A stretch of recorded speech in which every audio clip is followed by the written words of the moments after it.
Somewhere, a young man with red hair was in a critical, near-death state. He silently told himself, "What a beautiful dream, so beautiful that I want to destroy it, swallow it whole, and flatten it." Unfortunately, before he could finish his sentence, a young man with blonde hair stared at him and calmly said, "Finally, I've defeated him." A tragic ending, very fitting for the most cruel villain. After saying that, he turned his back and left. It turned out this was the ending of a novel story. Just now, Nam Woo-hwan, wanting to complete his series, arranged for the strongest villain to die at the hands of the protagonist. Although this was the ending many readers wanted, to him it was nothing but trash. Clearly, this was not the ending he wanted to write, but for the sake of money, he reluctantly had to do it. When the last word was written, a strange sound suddenly echoed. Nam Woo-hwan startled and shivered. There really shouldn't be anyone coming here at this hour. He went to the door to check, but all he saw before him was a silent emptiness. Although quite uneasy, Nam Woo-hwan reassured himself that it was probably just a drunk person passing by. As he was about to return to his bedroom, a strange piece of paper fell at his feet. Written on it was, "This is a gift, make a request when you need it." Before he could even think about whether to ask for a TV or a refrigerator, the paper suddenly emitted a dark aura. Arson, the villain, appeared in front of him from within. Nam Woo-hwan exclaimed in shock. "What?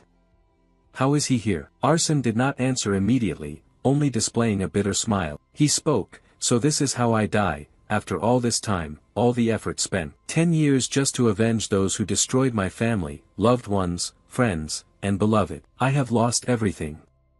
But why, even after I let go of everything, is the outcome still failure? Nam Woo-hwan, you must be the one who understands better than anyone, so it's pointless for me to say more." Nam Woo-hwan was about to say something, but Arson interrupted. "So please." At that moment, the dark energy that had enveloped his entire body earlier, he continued with a helpless smile, "Please help me, only you can change this fate, I will watch over you." Immediately after, Nam Woo-hwan felt as if caught in a tangle.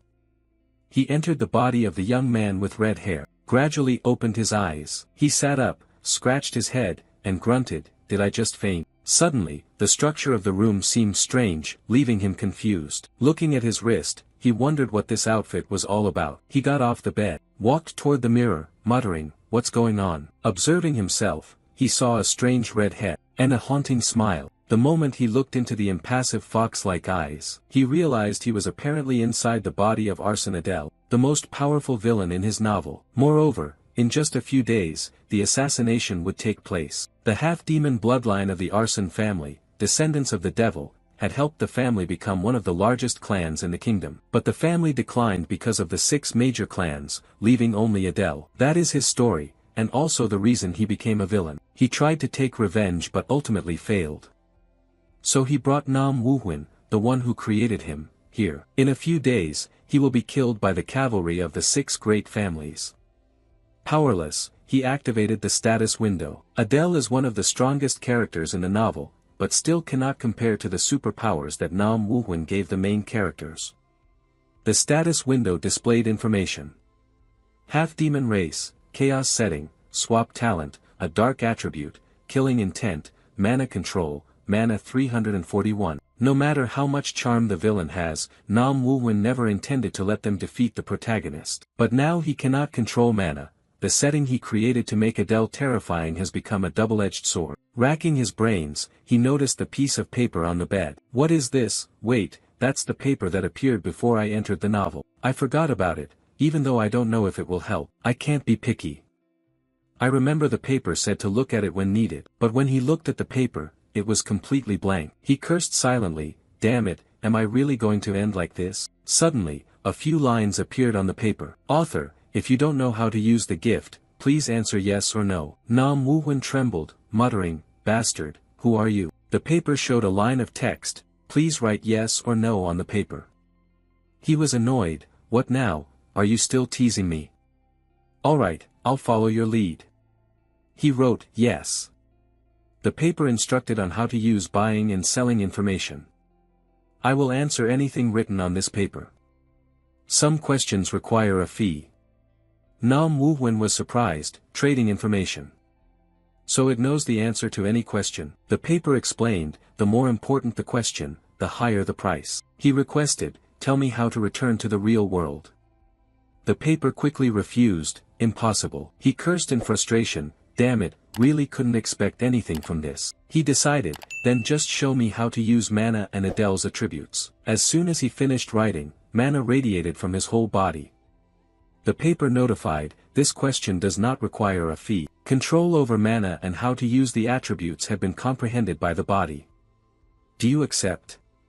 He answered, yes. He smiled as he felt the mana. The first attribute was darkness, the ability to disable 5 senses of the opponent. When activated, a black hole appeared on his hand. He was pleased, success. Normally it's bigger, but this is fine. Next was killing intent, a power that restrains the opponent with an aura. After using it, he continued to succeed. Knights and trained soldiers could withstand it, but this was still effective against ordinary people. He thought he only needed to learn the transposition ability now, the skill to swap position with any chosen object, the ultimate assassination skill. When activated, a magic circle appeared beneath his feet. He was satisfied but could only teleport within a 20-meter range, much weaker than in the novel.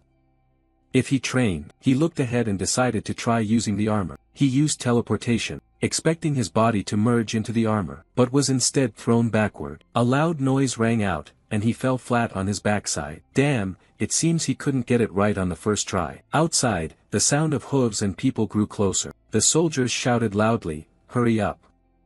This time we must kill him. But Nam Wu-Wen remained determined, willing to try 10 times, no, 100 times if necessary. He would survive. Meanwhile, at the Arson family estate, a group of people entered. Seeing so many people, 2 servants grew worried. A tall man, with eyes full of murderous intent, looked down and asked, where is he? This man was Count Leon, captain of the Peltz Knights. The servant stammered, he is in that room, sir. Inside, Adele heard the noise but said nothing. Leon inquired about his condition. The servant reported that the boy hadn't moved for several days. Hearing this, Leon became even more curious. Humph. Without hesitation, he knocked down the door and rushed in. Adele calmly sat in a chair to greet him. So you've arrived. Surely you don't intend to let a kid like me survive, do you? Leon sneered in contempt, laughing scornfully, ridiculous. Kill him. A soldier immediately obeyed the order and stepped forward. Yes, sir. Not allowing himself to be bullied, Adele swiftly used teleportation 1. The soldier's sword shone brightly, causing him to panic. Adele used teleportation 1 again, teleported right in front of the soldier, stabbed once in the neck, blood splattering everywhere. Leon was surprised to see him take down the soldier in the blink of an eye. He crossed his arms and ordered, what are you doing? Charge forward.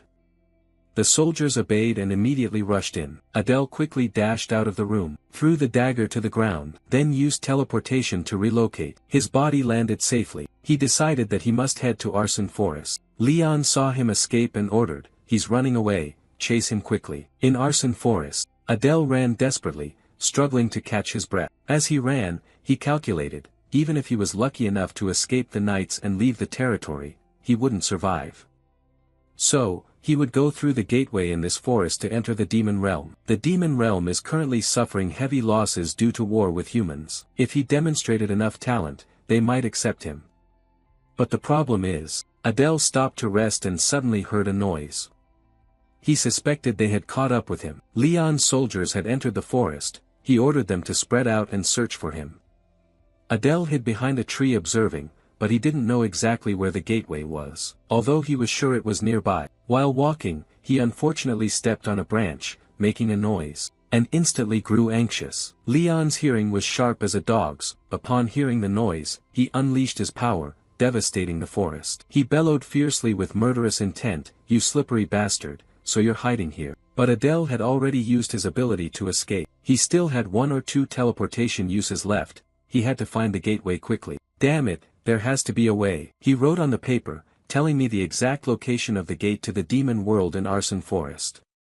The paper replied that the information was not free, requiring payment of 100 gold coins or an artifact at relic grade or higher. Being asked to pay such a large amount of gold, Adele was confused.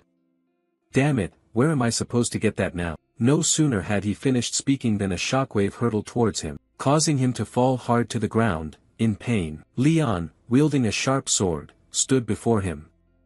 You run away because you want to live, right? Adele, today you will die here, whether you want it or not. Even after being beaten to a bloody pulp, he still stubbornly said, don't make me laugh. I am not going to die. He thought there was still a way. Whether I live or die, I'll take the risk and see what happens. Seeing him like that, Leon wondered, are you still going to resist to the end? After all, you are the master of the household. Adele clenched his sword tightly, annoyed. Why do you all act so noble when in reality you're just a bunch of grown men ganging up to catch a kid? Or maybe you should switch to being a babysitter. I guess even that would be too hard for you to do on your own. Adele's taunts angered Leon. I intended to send you off without any pain, but now I will pierce your heart with the sword that the Baron granted. Leon charged forward with his sword, saying, die. Adele smirked proudly. Now is the time. As Leon thrust his sword, Adele quickly opened the paper to block it. Words appeared on the paper, thank you for your payment, which was assessed as just enough, exceeding the requested amount, guiding you to the gate to the demon world in the forest. Adele smiled smugly, which made Leon confused. What? Beside him, a door appeared. Adele immediately used permutation 1, rushing toward the gate. Leon was startled, shouted loudly, and stopped. But Adele was determined to run forward, thinking about that freakish bastard. He couldn't believe he chased him all the way here. Seeing the door, he was overjoyed. He had found it. Leon quickly broke off a branch, resolute, I won't let you go anywhere. The branch flew straight toward Adele. Just as it was about to touch him, he was about to vanish. Adele smiled and said to Leon, see you next time. Before leaving, he even greeted Leon in a special way that made him furious. Damn it, he had already arrived in the demon world. After arriving in the demon world, Adele chewed on jerky while wondering how much time had passed. Since waking up after passing through the gate, I have been in a dungeon. This is an artificial dungeon created by someone, a secret place for researching demonic arts. He was puzzled as to why there was jerky and a stone bed in a place like this. Was it created by the treasure guardian? Not to mention there was a red barrier blocking attacks from the front and a stone guardian as well. I don't know if the high-level clan created this place, but it's full of strange aspects. Just looking at that guardian is terrifying. If I charged now, I'd probably be crushed. Suddenly, a piece of paper glowed, attracting Adele's attention. Written on the paper was, this is the only time you are forgiven for bringing out items not owned by you as a bargaining chip. If not complied with, the exchange of information will not take place. Adele was sweating, thinking this guy must be crazy, so this time he's letting it go. Suddenly he noticed something strange.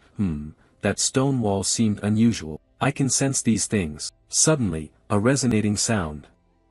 You have no right. Hearing that, Adele thought maybe that was the function to disable the barrier. Too bad. He began to calculate, he needed to find another way to escape from here. That stone fell from the guard. If it really was stone, maybe everything would go his way. He immediately used permutation 1 to swap places with the stone. He escaped from there. He was delighted. Well done. It was a success. But suddenly, a monster roared loudly. In some kingdom where the sun and moon form an eclipse, someone splashed a bucket of water forcefully, cursing, idiot, why did you spill it here?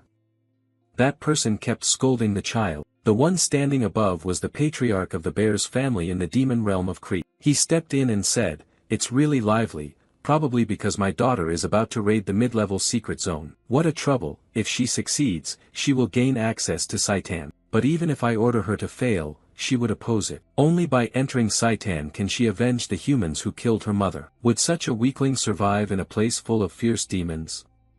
Crete sighed helplessly. Suddenly, a servant ran in calling, Sir, something happened. Crete was irritated. What's all this fuss about? The servant bowed awkwardly. I apologize. We heard news that an unidentified person is in the secret chamber. Crete is curious. In the secret chamber, the servant responds, yes, there is no sign they opened the door to enter, so everyone is very confused. Crete wonders if their identity has been determined yet. The servant replies, they touched the function that only you can use from inside, but we don't know who they are. Crete taps the table thoughtfully, perhaps they were forcibly summoned through the gate created in the war between humans and demons. He orders, anyway, they will die, no need to worry, just focus on preparing for my daughter's exam. The servant obeys, understood. Crete observes outside, reflecting, if everything goes smoothly, I might gain a useful pawn, of course, if they don't die in the secret chamber. Adele is brought back into the room, falling hard to the ground with a sharp scream. He is confused. What is that? A wolf. Almost dead. The wolf continuously attacks the door, making him anxious. So even when the barrier disappears, going outside still causes trouble. Suddenly he notices, wait, isn't it also made of stone? He decides, alright, let's try. Adele quickly uses swap 1 to interchange positions with the wolf. He happily succeeds. The wolf panics and howls inside the room, trying to escape. Adele runs off, thinking it would die if it did so. Now I just need to find a way out. Running, he suddenly stops. A praying mantis appears in front of him. Perhaps this isn't good. Each stage has its mission, and this one is even more dangerous than the wolf. He smirked smugly, just as we predicted. They are merely mindless creatures. This is feasible as long as there is a permutation 1. He dashed forward quickly, then stopped in front of the last door. A sound rang out, welcoming you to the final destination. Adele was confused. What, you welcome an intruder? What the heck, it seems this is the boss's room. Is anyone inside? Inside was another monster, a Death Knight. Adele swallowed nervously. Judging by its strength, it seemed equivalent to a Death Knight elite. The Death Knight spoke, expressing respect that you have come here. Adele immediately used permutation 1. Right after the knight finished speaking, he teleported the knight outside. Adele greedily advanced. A treasure chest, bigger than I thought. There was also a decorative item carved with a black dragon. Suddenly he realized, wait, the black dragon decoration, I've seen it somewhere before. He was curious. The black dragon, among the highest-ranking noble clans, has pride like a black dragon among the 7 deadly sins: sloth, lust, gluttony, wrath, envy, greed, and pride itself, like a black dragon.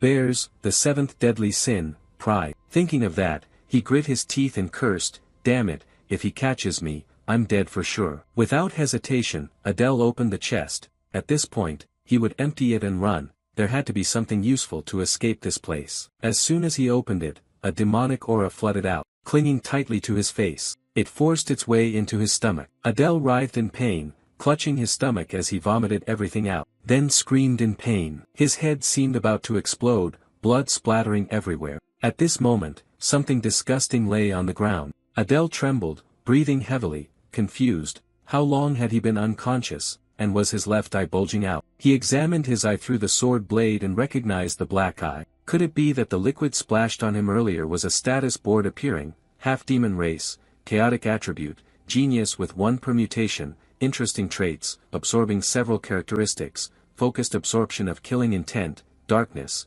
mana control, proud eye, mana 341, his dynamic vision soared to an extreme level, activating after defeating an enemy. Having gained a new ability, Adele was proud. With this, he would never lose to the weak again. Not bad. Deciding to come to the demon realm was indeed wise. After finishing everything, he decided that all necessary things were in hand. Now it was time to leave. I only paid attention to the box, but behind it was a door. What should I do? I've made quite a bit of noise. Surely many soldiers are waiting outside. If I go out, I'm sure to die. Do I need to kneel faster than light to save my life? But if they discover I belong to the arson family, even if I beg, they'll kill me. I have to hide this emblem first. The Death Knight angrily shouted, open the door immediately. Hearing the sound, Adele turned around, seeing the Death Knight continuously attacking the door. His Highness is coming, open the door. Adele was confused. What? His Highness? Wait, could the reason they welcome dried meat and stone beds be because this place was created by the high-ranking families for experiments? He wrote on the paper, who is the owner of this place? He thought he had stolen the reward they were supposed to receive. They would tear him to pieces right there. He asked, tell me who is closest to me. The paper replied, that information has a price, payable with an item worth 100 gold coins or a relic-grade treasure or higher. Adele wondered, what price could he pay? He decided, mana, I will pay with 100 of my maximum mana points. He thought it would be difficult, but after surviving he could recover. The paper accepted, judging it fair, I will take 100 mana from you, author. The person closest to you is Renee, the youngest daughter of Crete Bears, head of the Bears family. At that moment Renee entered, causing Adele to worry, damn it, my life is over. According to what he knew, this territory was created by the bear's family to train their youngest daughter. The proud title was definitely her reward for completing the territory. Renee, who holds enough power in the bear's family, can cut through the guards like slicing butter and is now standing in front of him. Renee swiftly beheaded a death knight, then looked over at him, making him break out in a cold sweat. "Alright, I can do this," he promised himself. Renee aimed her gaze at him, and asked irritably, "Who are you?" Adele quickly knelt respectfully, congratulating Miss Renee on completing the final territory. She had also become worthy. Renee said irritably, "Explain yourself." Adele was sweating as he explained that the master had ordered me to be her bodyguard. He thought our eyes met, but she seemed unaware of Kyo-nan. Renee asked suspiciously, "You?" Adele replied cheerfully, "Yes, even though I look like this, my skills aren't bad at all." He was determined to use her to escape from here. Renee laughed and snorted.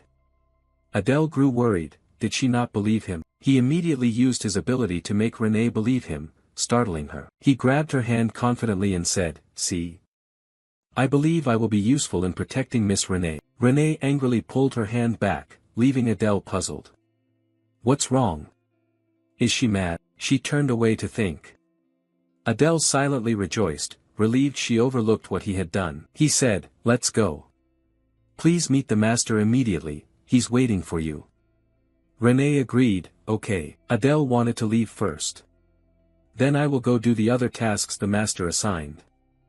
I need to get out of here as soon as possible." He threw the door wide open and said, "I'm sure I won't be late." Suddenly Renee stopped, causing Adele to feel uneasy. Looking ahead, she called out, "Father." Crete was filled with murderous intent as he smiled. Adele was shocked.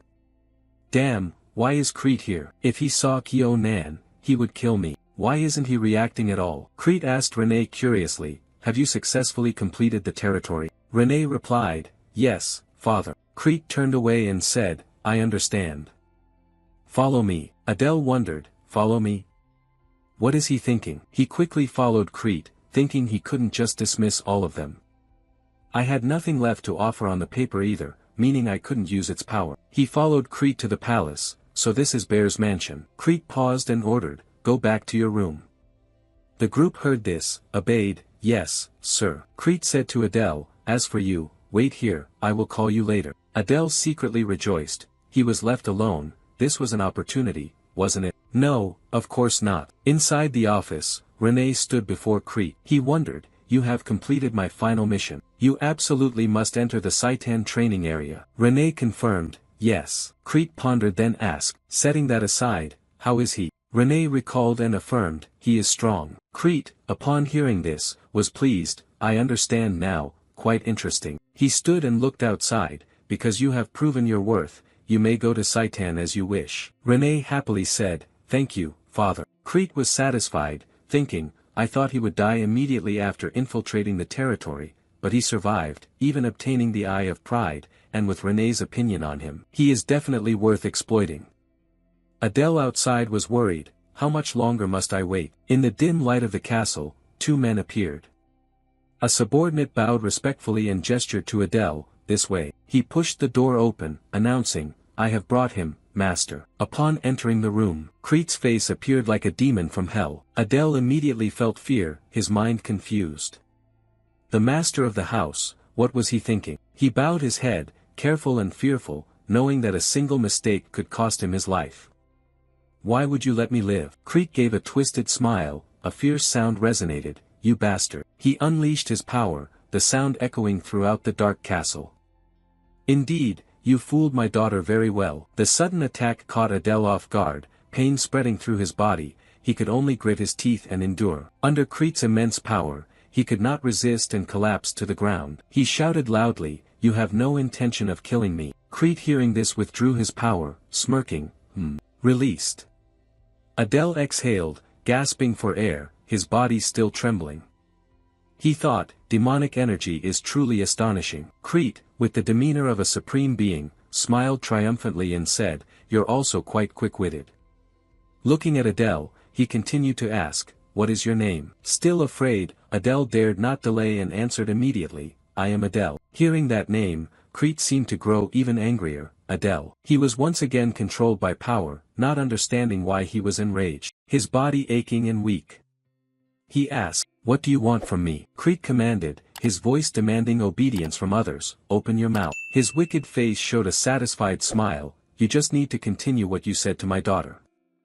A horrific creature advanced deep into Adele's throat. His mind felt as if it were being invaded. Crete's increasing power caused him excruciating pain. A dark sound echoed, warning that if he harbored any other thoughts, this poison would tear his heart apart. Adele screamed in despair. Crete turned his back and walked away, saying, I will prepare lodging for you, wait until I call.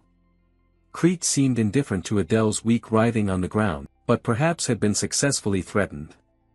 He was spared by him. Crete spoke sharply, go, leave. Adele gasped, unable to believe what had just happened. Damn it, what was going on inside that dark castle? He was led to a room. A subordinate calmly said, from now on, you will stay here. Adele stood in the vast space of the room, pondering why he had appeared here. He had become dependent on this family due to Crete's will. The subordinate bowed farewell, saying, please rest comfortably. Adele remained confused by his reprieve. Living in such a comfortable place, the fact that he let me live was already something I was grateful for, but I felt completely exploited. He sat down on the bed, satisfied with his achievement. Well, I have gained partial recognition from Crete, this could really be a good situation. But above all, that creature still lay deep within his body. Adele clutched his chest, feeling the life of the foreign object. He was determined, I must eliminate this. He thought firmly, it has to succeed. After using his strength to push the foreign object out of his body, he shouted joyfully, it worked. Just as I thought, it is an inanimate object. Looking at the creature still asleep, unaware of the world, I think if I kill it, he will realize immediately. So what should I do now? Adele was startled when he saw it open its eyes. He gradually realized it woke up because the mana provided from my body had been cut off. Immediately, he dropped a drop of his own blood to it, eat this. While it was high from the mana supply, he said helplessly, so I have no choice but to soothe it this way. He urged, go back to sleep quickly. Adele wearily collapsed onto the soft bed, sighed, at last, I can relax. He wondered how much the trap on his neck had been removed already. He was about to faint. The status window appeared. Half-demon race, chaotic attribute, transposition talent rank 1 upgraded to rank 2, traits, partial interest input, trait of focused interest, dark murderous aura, mana control, proud eye, mana 341, reduced to 241. Looking at the numbers, Adele carefully observed, I should check first. After finishing, he was satisfied, transposition from rank 1 to 2 already, but the mana amount is the real problem. Compared to the main characters, it's just a grain of sand in the desert. How to increase mana? After thinking hard, he found a way.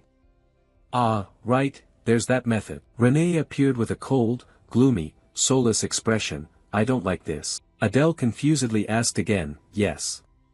He thought helplessly, it had been 3 days since he was assigned as Renee's bodyguard. He followed behind watching, she always had such cold reactions. Looking at her back, he was thoughtful. When she was young, she had a bright personality, but after losing her mother to humans, she changed. As the author, I feel guilty. From afar, a man shouted loudly, Renee, Adele, the head of the family is calling both of you. Adele was startled, probably still haunted by the previous incident. Answering the call, he and Renee went before Crete. He realized the family head was surely calling them about Renee entering Saitan. Although Renee had hopes after successfully infiltrating the territory, Crete did not permit it. He explained patiently that Saitan was not an easy place. With her abilities, she would die after a while without being able to properly avenge her mother. The terrifying energy emanating from Renee frightened Adele, who regretted being there. Crete continued, however, if she brought him as a bodyguard, he would allow her to enter. Both were shocked, unable to believe what they had just heard. Renee shook her head in refusal, no. Adele wondered if she hated him that much. He recalled that Saitan was the Demon World School, where promising children gathered. They constantly clashed with the Royal Academy, where the protagonist studied. In that context, many students, including Renee, died. It was the worst place, where death was like a ticking time bomb. Seeing Renee's resolute expression, Adele wondered why she insisted on going to such a place. But he dismissed his initial thought, replacing it with a decisive one. No, that was the best place to gather forces. I know most major events happen between the Royal Academy and Saitan. A daring thought flashed through his mind. Yes, let's give it a try. He quickly accepted Crete's request, but added, I have a request as well. Seeing Crete's serious face, Adele hesitated slightly. If I'm going to be dragged there too, I should take whatever I can. He clearly proposed, and I requested something related to mana. Crete laughed heartily, as if he already had the upper hand. Oh ho, I thought you would ask me to get rid of that. Adele trembled, afraid that the secret about the poison bug would be discovered. Fortunately, Crete hadn't realized the poison bug was no longer in him. Renee looked at him with a suspicious gaze. Crete immediately agreed. The arrogant bastard, the request isn't difficult, I will listen to you. Crete commanded Renee, you may go now. Renee bowed respectfully, yes. She walked toward the door but turned her head back, casting a deadly glance. Feeling that terrifying power, he thought she must hate the idea of going with him that much. Only Adele and Crete remained in the room. He wondered what the old man would give him. A mana vial, an artifact wouldn't be bad either. Crete spoke up, that is a treasure my family members can be sensitive to, so I sent my daughter away. Adele was surprised to hear that, a family heirloom. Crete unleashed his power. I know your mana is very low, and you will die instead of my daughter, so this much I can do for you. He emitted a strange, eerie sound, approached, and said, I will teach you the mana cultivation technique of the bear's family. Adele was surprised to learn the secret of this family, the mana cultivation technique. Crete's voice echoed throughout the room, O demon god, please grant this servant clarity amidst the chaotic flow. Please grant us just challenges and do not let thousands of demons starve, but do not put us to the test. If you do, your name will be glorified. Adele, overwhelmed by the power controlling his reason, knelt respectfully before Crete. He looked at him and said with satisfaction, an ordinary person would lose their mind after hearing the incantation, you truly are an interesting one. With this cultivation technique, the demon god will directly grant you demons, so you will achieve what you desire. Adele struggled to resist and thought confusedly, demon god. Crete continued, however, it seems your family is connected to the 7 deadly sins. Adele, embarrassed, replied, sorry. Crete smiled strangely, curling his lip in contempt, however, now I have sowed poison into you, even if you are a deadly serpent, it doesn't matter. Hearing this, Adele looked dazed. The information I wrote, the family connected to the 7 deadly sins. I don't remember setting that up. Crete spoke, now you may leave. Adele replied, yes. In the wonderful atmosphere of the forest, he sat down to cultivate. He decided he would practice here because his mana might get out of control. He adapted to the dark power boiling inside his body. O demon god, I gradually realize that once I accept the demon god's magic, I will no longer be able to use human magic. I have no other choice either. From somewhere, a deadly sound echoed, you are a mongrel. Adele was bewildered and surprised at what appeared before his eyes. Stammering, don't tell me that creature is alive. It said, I don't think you carry the blood of that child. It seems you bear the blood of a filthy traitor. Adele was startled by the immense energy. He looked at it and asked, are you the demon god? The voice in the space answered, yes, it seems the world calls me the arrogant god. Adele asked, apparently certain of the answer, do you intend to kill me? The creature explained, if I wanted to kill you, you would have died the moment you opened your mouth. For some reason, I do not want to kill you. You seem to be consumed by the same sin as I am. I feel a strange sympathy for you, I will grant you a mark. You, who walk the same path as I, this mark proves that you can use my power, the proud traitor. Make sure you do not let pride cloud your judgment. Adele raised his hand, sensing the power being absorbed, his mind confused. I have borrowed the power of a demon god, it seems I have gained 3 extra lives thanks to this mark. But the mark was a tattoo, soon my entire body would be covered in tattoos. He did not know that behind the tree, someone had witnessed it all. Sensing someone was watching, he turned around, and saw Renee's figure. He feared and wondered why she was here, was she eavesdropping on them? Renee suddenly called out, Black Priest. Adele was surprised and thought, what? A month has passed since he received the mark from the demon god. He looked at the data board, half-demon race, chaotic attribute, 2nd level permutation talent. Characteristics, interest absorption level few, focus interest trait, dark killing aura, mana control, arrogance I. Mana 3,411,035. Adele was delighted and satisfied. After training 100 points, his mana had tripled in a short time, perhaps thanks to the interest and focus traits. In a few years, he might surpass even the heirs of the 6 great families in the human world. With his current strength, he could conquer even the hidden area. Looking at Renee, he thought helplessly. But first, why was she training in front of his house instead of the training area? He called out to attract her attention, "Excuse me, young lady." Renee bowed respectfully, yes. He thought it was good that she no longer avoided him, but suspected she misunderstood him as a priest. In this world, only black priests can communicate with demon gods. It was better that she didn't hear what he said to the demon god. But if Renee treated him as a superior, bad rumors would spread within the family. He spoke, "Young lady." She replied immediately, "Yes." Adele calmly expressed. "Young lady, I don't know what you are thinking, but I ask you to treat me as before." Renee replied hesitantly, "But," he continued, "I am only following the family master's orders to protect you, so please treat me comfortably." She hesitated, then said, then turned to give the order, "Bring me some water." Adele was surprised, "Huh?" Renee paused. "You tell me to treat you comfortably, I'm tired and thirsty after training." He thought he had achieved his goal, but something felt off. Just as expected from a proud family, she changed her attitude quickly. Renee urged loudly, "Hurry up." He answered, "Yes." Adele helplessly accepted, perhaps he had to do whatever she asked. Standing beside Renee, holding a sharp sword, he thought he needed to quickly conquer that territory, but Renee wouldn't let him be. "I hardly have any time left. I must act before the protagonist crosses into the demon realm ahead of me. I need that treasure to survive in Saitan." He called out, "Young lady," then calmly asked, "How is your preparation for entering Saitan going?" Renee was surprised. "Why do you suddenly ask that?" He explained so she wouldn't be suspicious, since she would face all kinds of evil people there. "I ask out of concern for you." She absent-mindedly replied, "I've already packed everything necessary." He asked further, "Are you sure?" Her hand was gathering items into the basket. "Why not go back and check carefully to be certain?" He persuaded her.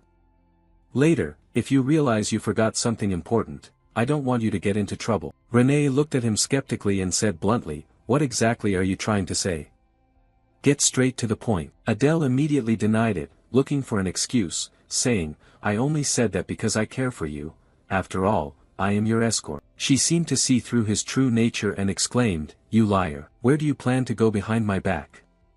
Adele angrily thought, "Damn it, she's not falling for it." Renee spoke in a gloomy voice, "Do you despise me?" Adele cursed silently, "Damn it." He tried hard to justify himself, "Actually, I heard there is a territory around here I wanted to conquer. Please understand, it's only for your safety." In his mind he begged, "Please believe this excuse." After an eerie silence, Renee said, "Now I remember what I forgot." Adele was overjoyed as if he had found gold. "Then why don't you come back?" She interrupted, "Start up." The words were like a bucket of cold water poured on Adele. He mechanically asked, "Excuse me, what do you mean?" She replied, "I haven't finished starting up. I will go with you to that territory. If it's nearby, we could finish it today, right?" Adele was confused, miss." Renee raised her voice to urge, "Hurry up, where exactly is that territory?" The image was gruesome and filled with a deathly atmosphere. Adele said, That is the immortal territory." The immortal territory was once ruled by the Death Spirit Masters, but now it is filled with soldiers possessed by vengeful spirits. After the Death Spirit Masters were wiped out in the war between humans and demons, this place became desolate. After a moment of silence, Renee softly said, "I know that place well." Just mentioning the name of the territory was enough to unsettle Renee. Perhaps that place is at least a mid-high level territory. By now, the number of soldiers had definitely increased. Adele thought, anyway, having Renee's help wasn't bad, but the problem was moving together would make escaping the mansion even harder. If the escape was discovered, the news would reach Crete immediately. After a moment of thought, he spoke to reassure her, "Miss Renee, if that's a burden, then perhaps you shouldn't go." He continued, "If the head of the house finds out you left without permission." Before he finished, Renee responded, "It's okay." She added, "I know a secret way out." Having said that, Renee led Adele across the forest edge, to the ruins of an ancient city wall. Upon arrival, she pointed to a low archway near the ground, surrounded by dense green grass almost hiding the path, then said, "Here." Adele praised, "You seem familiar with this place, huh?" He thought to himself, it seems she often sneaks out. Adele said to Renee, "Let's go, before we get discovered." She agreed, "All right." After passing through the shortcut, they were suddenly faced with a majestic mountain landscape towering high.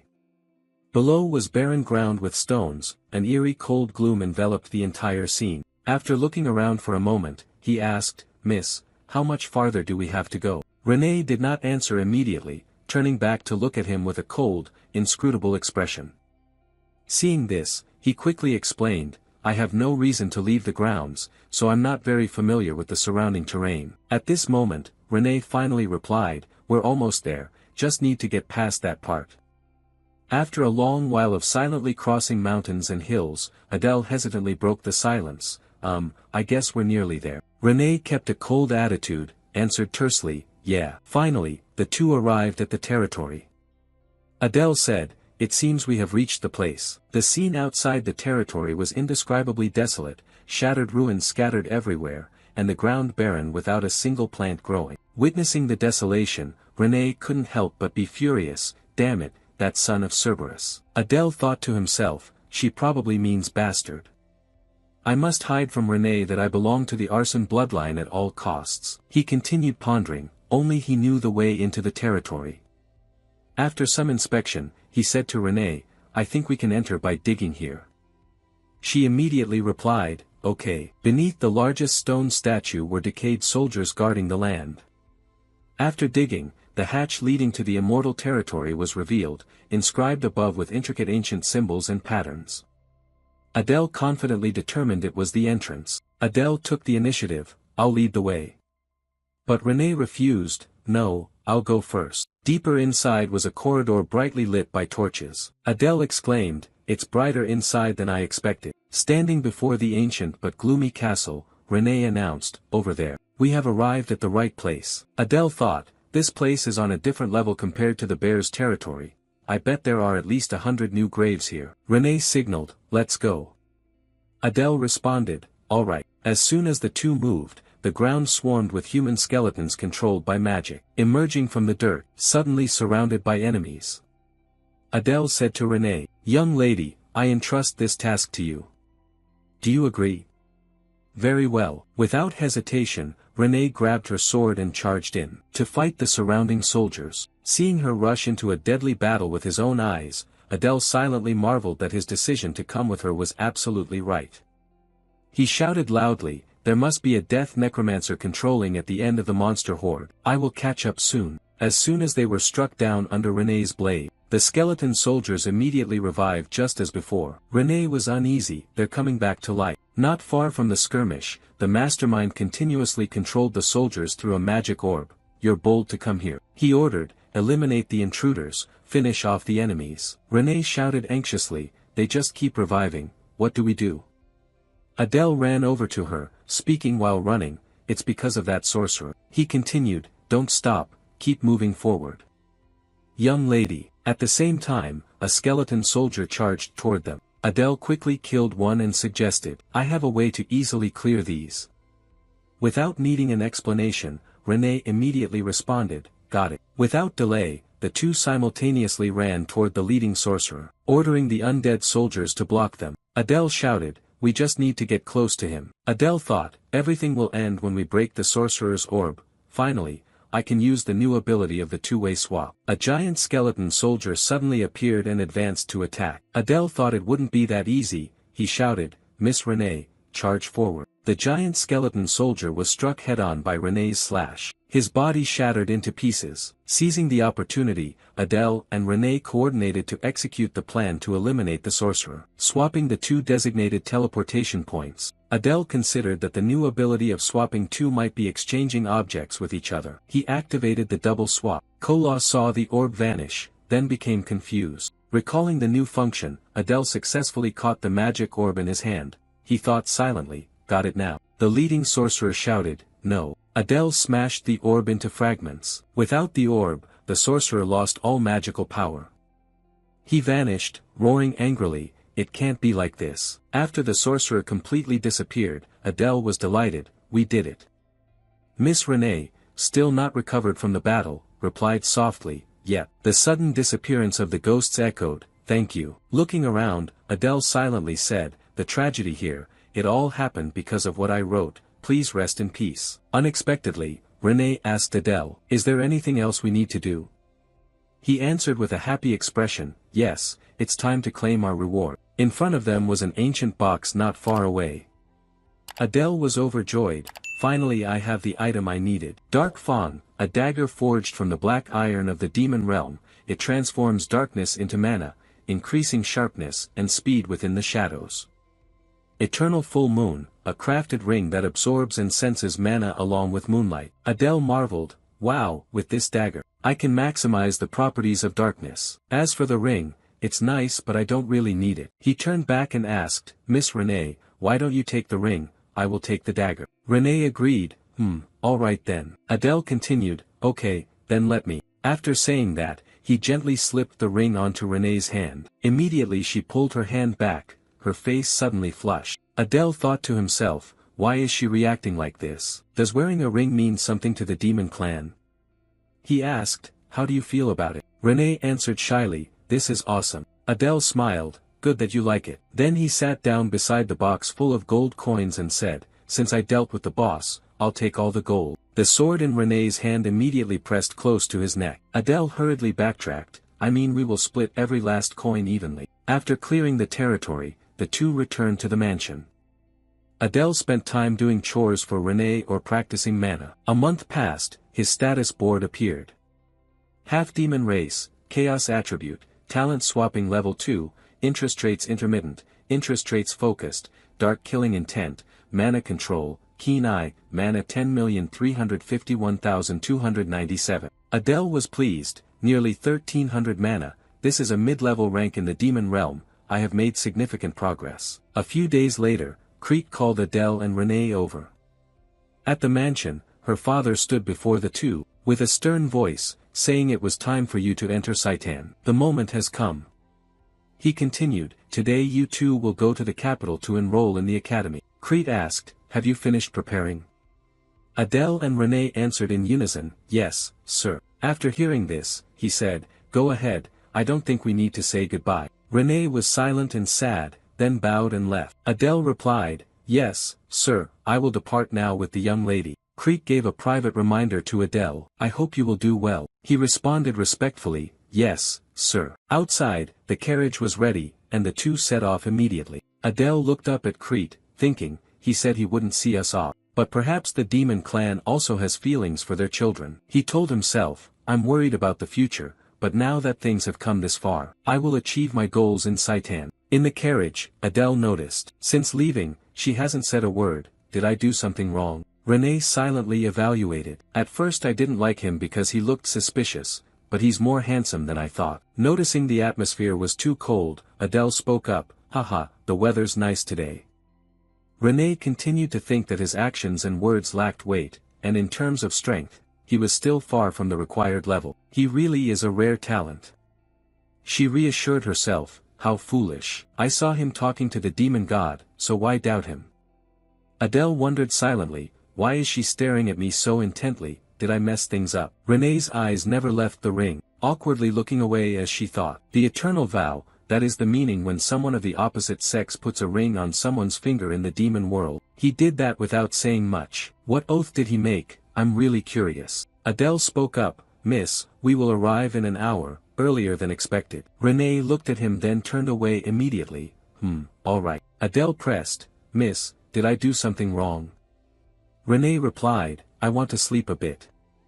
He answered, "Yes." Finally, they arrived. Adele looked around, thinking to himself, so this is the capital of the demon world. It doesn't look much different from the human world, with a medieval style. However, there are some differences like some people having horns and other physical traits. He noticed an elite demon, who had a tattoo on his neck, just like him. Seeing Adele distracted, Renee reminded him, "What are you waiting for?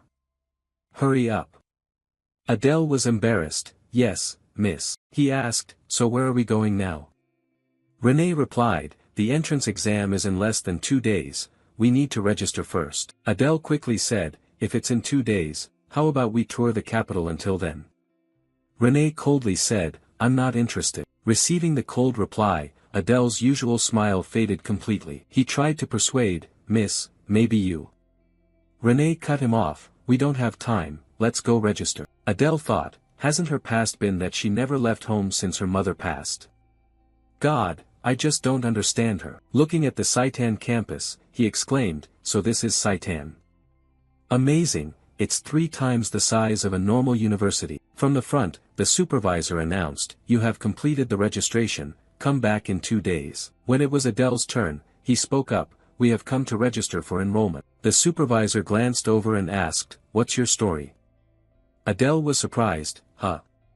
He continued, you don't look like you're from the demon tribe. Clenching his pen tightly, he became angry, a half-demon dares to register. He shouted loudly, we may have lost the battle, but what do you think this place is? Hearing these harsh words, Adele thought to himself that he saw a bleak future ahead. The registrant angrily did not hesitate to insult Adele to his face, it's because of small fry like you.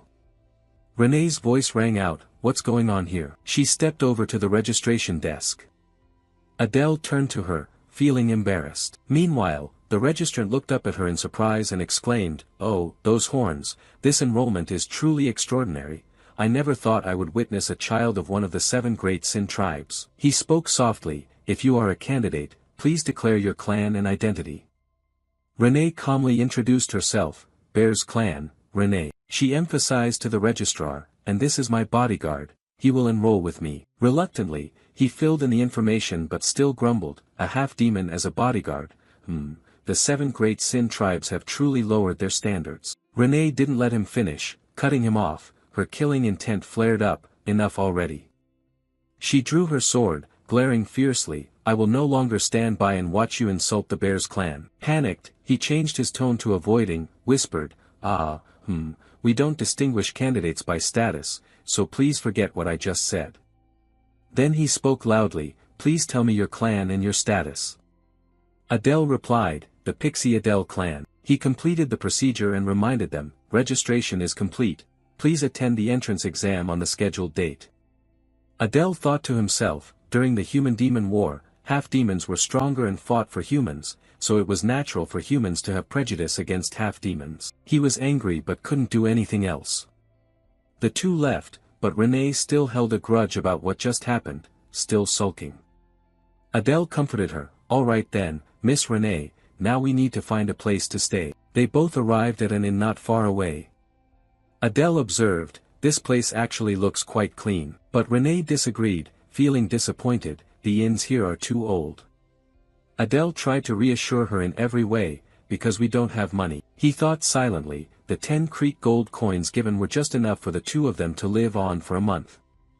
Due to the consequences of the war, the Bear's clan was poor, so he couldn't ask for more. Adele turned to Renee and smiled, so, shall we go inside now? The door opened, and a greeting sounded. Renee looked around as if checking the situation, while Adele kindly asked the innkeeper, is there any room available for 2 people for 2 days?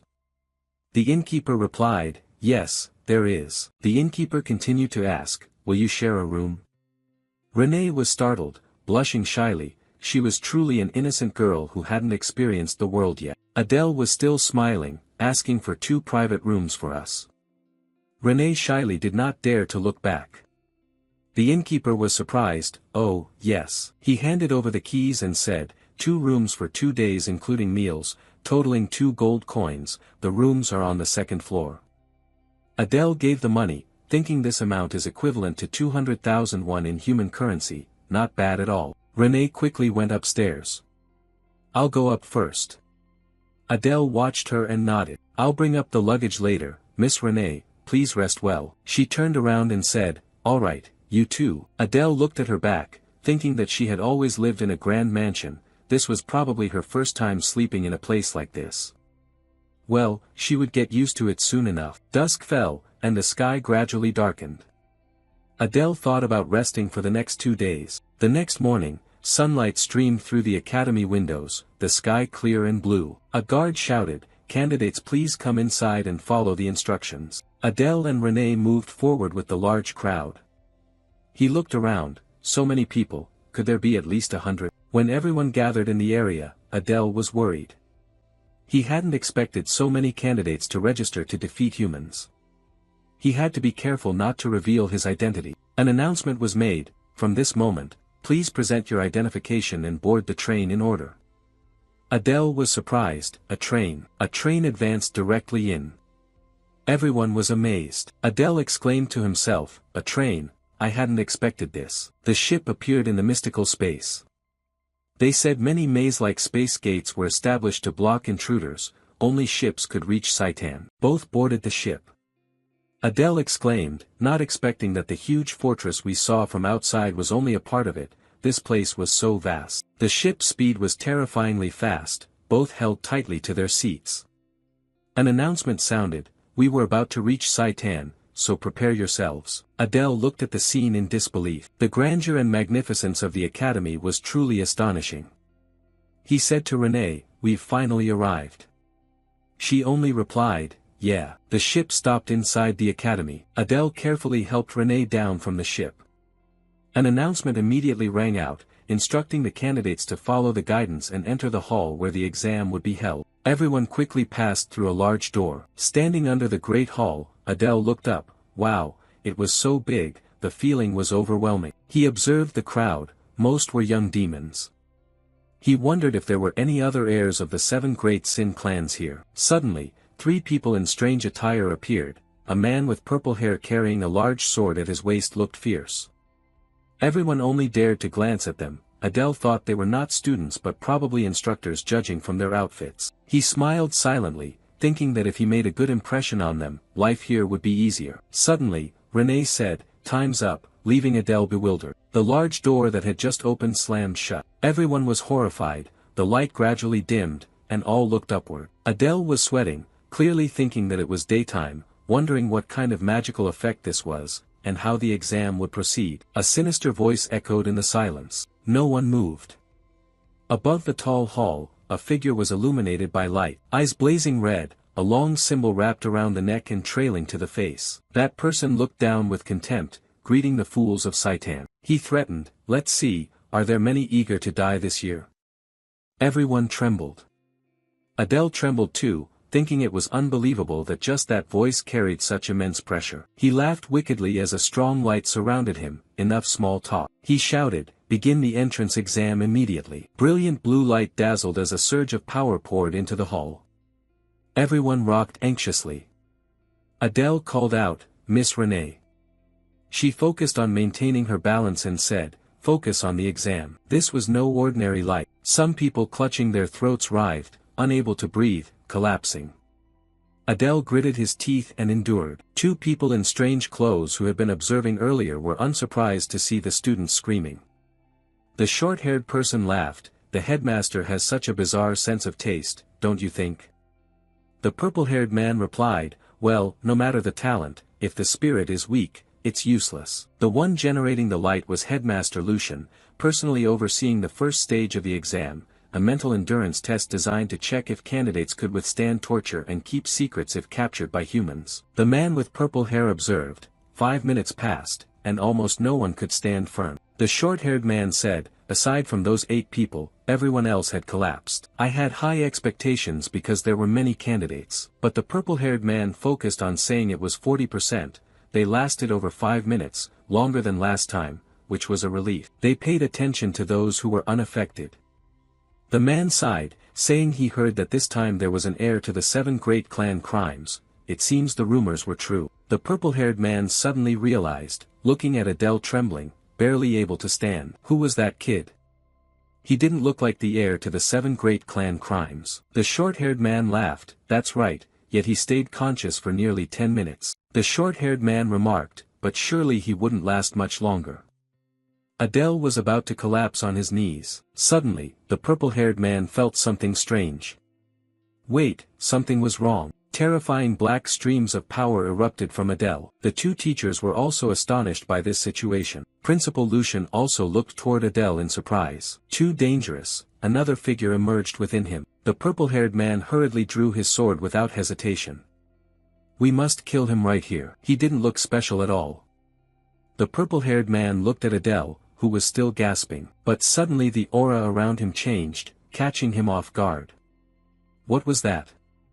A cold murderous aura. The murderous aura surrounding Adele terrified everyone, like when people pick flowers or kill insects. It was not the primal killing intent of a beast, but the kind of deadly aura belonging to the most ruthless assassins. Suddenly, all the lecturer's attention focused on him. The purple-haired man's body reacted before he realized it, drawing his sword. Principal Lucian glanced at him, seemingly sensing his intention, looking somewhat worried. The purple-haired man silently thought, damn it, I find myself anxious again when confronting a new recruit. The short-haired person beside him turned around, only giving a knowing smile. The new trainees were almost collapsing on the floor. Adele trembled, still trying to stand firm, his mind about to break. I'm about to lose my sanity, I have to find a way to endure. He gritted his teeth thinking, wait, what if I use my own killing intent, maybe it's enough to counter her aura. Knowing he was about to collapse, Adele took a risk, thinking he had no other choice left. He shouted, his eyes gradually turning red, the killing intent around him shifting to a blazing red. Principal Lucian looked toward Adele and said, you're holding up quite well, shall I increase the intensity a bit? A sinister figure invaded, just a little more. Adele's red killing intent spread, resisting the invasion from the principal's aura. Lucian was somewhat surprised. Adele panted heavily,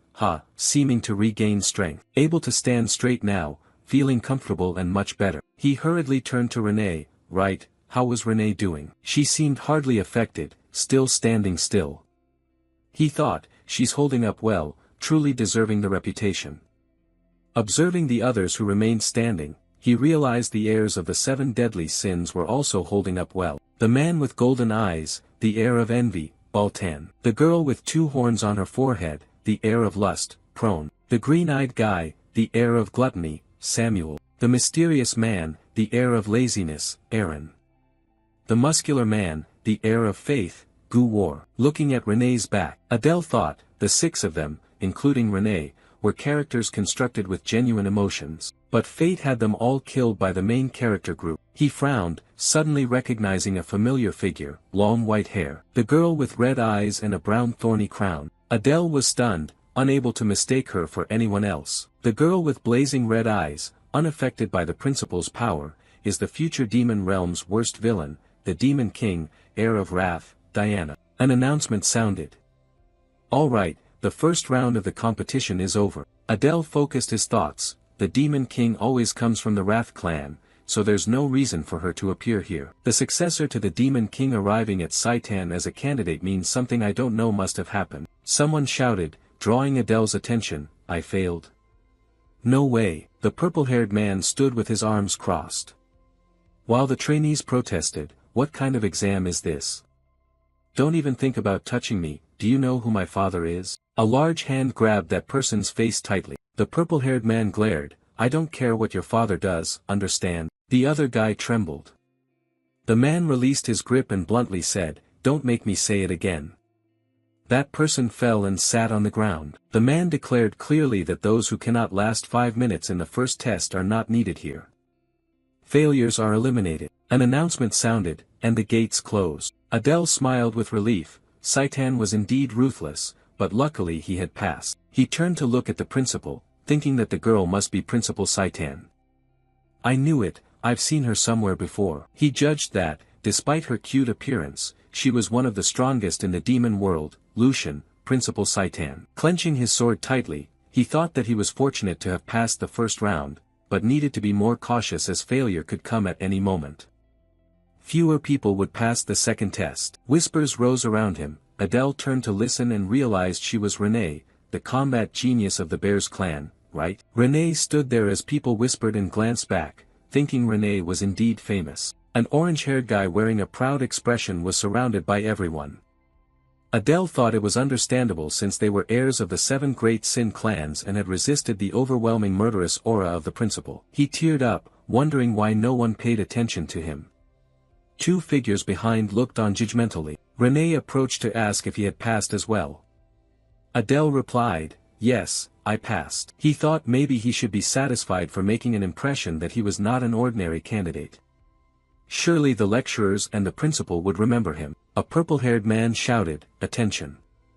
Everyone quickly focused. He spoke loudly, introducing himself. "My name is Aries, the lecturer in charge of training you all." Some trainees were sweating, thinking he looked like he was carrying a sashimi knife in his shirt pocket. Aries turned around and congratulated the students for passing the first test of mental strength. It was a test to see if they could stay clear-headed when tortured by humans in the future. The girl who inherited desire crossed her arms and smirked. Aries continued, "The 8 contestants who endure until the end will receive bonus points. If you perform well in the second test, you will be admitted to the armory." Adele was overjoyed. The armory, how lucky, thank heaven I made it to the end. But he sensed a murderous aura from the envious stares of everyone else. Aries announced, "Now I will explain the second test." Renee listened intently. Aries said, "In the second test, you will demonstrate your abilities, specifically, you will show us the talent and weapons to fight against humans. The class you are assigned to may depend on this test. Remember that." Adele thought, he probably means we'll be placed into classes based on our weapons and talents. Still, I wonder what kind of humans we will face. Aries raised his hand to cast a spell. "The exercise for the second test and the humans you will confront are here." A small blue light appeared, swirling powerfully, forming a giant vortex. A figure appeared, wearing a tiger's head as a helmet on the chest, holding a sharp long sword. Everyone was amazed, including Adele. "Wait, isn't that Nine Cell, the strongest hero among the 6 great clans, the resolute face of a legend?" Adele was surprised. Why was that person here, so randomly? But Renee remained calm and turned to ask, "Do you know who that person is?"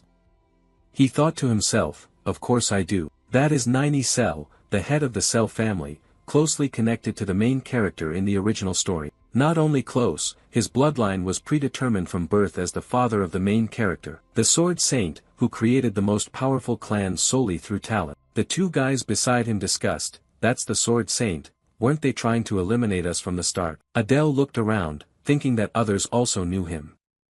Well, after all, he had defeated quite a few demon clans. Instructor Aries explained nonchalantly, "Of course we don't expect you to face the full power of the Sword Saint, he will only use up to 10% of his strength." Everyone listened. Renee turned around. 10% isn't too easy, is it? Adele smiled, "Not at all, even weakened, a monster is still a monster." He looked at the Sword Saint with concern. 10% of his power is enough to destroy an entire city. He wondered how this recruitment round would survive such a brutal test. He had an idea, there must be some criteria to pass. If possible, he wanted to use the information scroll, but we didn't have much money and the number of questions was limited. The lecturer continued to announce that, given the current level, you cannot face him alone, so we will split into teams of 4. To ensure fairness, the top 8 from the first test will be placed separately, and the rest will be assigned randomly. Adele pondered, surely among the top 8, there must be heirs to the 7 deadly sins and myself. Well, I guess I'm being supported. Renee was observed by admiring glances from the male trainees, but she paid no attention. Adele thought of those looks, now he was used to them. In contrast, he received unfriendly stares, as if they said he had drawn a lucky ticket while the others were all worthless. A small hand touched him. Renee whispered, "Get through it and come back safely." Adele smiled, "Yes, I wish you success as well, Miss Renee." An announcement sounded, "Now I will call the names, starting with Group 1. Adele's group was announced, Group 33, with Adele as leader, and members Kina, Chris, and Sanchez. He approached his team, thinking, I don't recognize these names, aren't they minor characters without much significance in the original story? Adele gently introduced himself, I am Adele, nice to meet you all. A white-haired young man enthusiastically said, Hi, I'm Chris, and this is Kina. The blonde girl waved, hello. The other person looked irritated. Chris introduced him, and this is Sanchez. Sanchez looked at Adele and jerked his chin, saying, a half-demon as team leader, what an insult to the family. Adele gritted his teeth in frustration, even a bunch of nobodies looked down on him and insulted his family. He thought he might be the heir to 7 great sins. He turned to the other two and said, well, let's just do our best anyway. He took the initiative. First, we need to assign roles. Please share the type of weapons or abilities you use. Let's start with you, Chris. Chris demonstrated his ability, my power is mana transformation. I can create triangular prisms, turning them into armor or swords. He flexibly wielded it. It doesn't deal high damage, but it's very versatile. Adele was pleased. Not bad at all, well done. Next is Kina. Kina was enthusiastic. I'm not suited for combat, I'm more of a support type. Adele asked, a support type. She crossed her arms and invoked a spell. I pray to the demon god to speed up allies. Magic manifested. Kina panted heavily. So, how is it? Feeling lighter? Adele calmly said, yeah, I think so. Kina got angry. You're really terrible. Adele backpedaled. Just kidding, don't be mad. But he thought, better than nothing, though so weak I barely feel it. Honestly, I don't know how she passed the first test. He looked toward Sanchez. Finally, what about you? Sanchez performed his ability and proudly showed off. My ability is to harden. Adele smiled. Oh, perfect for the frontline position. Sanchez barked, now it's your turn. With a swoosh, Adele disappeared and appeared right beside Sanchez, taking him by surprise. Adele introduced himself, teleportation. That's my ability. He held the sword lightly, and seeing that, Sanchez turned pale with fear. Kina and Chris praised, oh, awesome, teleportation is really fantastic. Adele laughed, haha, thanks for the compliment. But he thought, even so, who knows what variables might occur, I won't reveal all the details of my ability just yet. Adele assigned roles, very simple, Chris and Sanchez good at defense up front, I stay in the middle, Kina supports from the back. Everyone okay with that? Kina agreed, sounds good. Sanchez had no objections. Announcements rang out, we will begin the second test. Each group get ready, Adele turned, finally it was starting. The instructor called Group 1 to step forward. Adele stared intently, despite facing the Holy Swordsman, their eyes burned with the fighting spirit. The Holy Swordsman swung his sword, with just one strike. The entire group scattered in all directions. One member got hit in the stomach, rolled on the ground moaning. Adele was stunned, I didn't even see him move. Was that really only 10% of his strength? The instructor called next. Group 2. Just like Group 1, Group 2 took hits. Everyone watching grew worried. Groups 3 and 4 stepped forward. 2 members from Group 4 approached the instructor. It's useless, we're sure we'll lose. Ares was silent for a moment then said, alright, you 2 can skip the test. The other 2 continue, okay? One replied, yes, we will try. Adele sensed, are they really going to continue? I understand now. That's probably the condition to pass the second test. Chris was surprised, what, they don't have to take the test? Adele smiled, of course not. The other 2 trainees from the group of 4 prepared themselves. The instructor shouted for the group to begin. Adele watched, thinking that the 2 of them couldn't possibly handle 90 cell. He observed a bit more. Again, with just one move from the Holy Sword, both were knocked away. One person cried out in pain. Adele was powerless. If he had truly used sword energy, they would have been cut in half by now. Chris panicked, can we really defeat such a monster? Sanchez was still boastful, are you really afraid of an ordinary human? Adele saw Sanchez smile, but he could hear his legs trembling from here. With just one move from the Holy Sword, Group 5 was defeated, lying scattered. Group 9 was facing even more intense situations. Group 10 stepped forward and asked to forfeit. Renee watched without emotion. Groups 20 and then 30 were called up. As they stepped forward, Adele thought that by Group 30, 5 groups had already given up.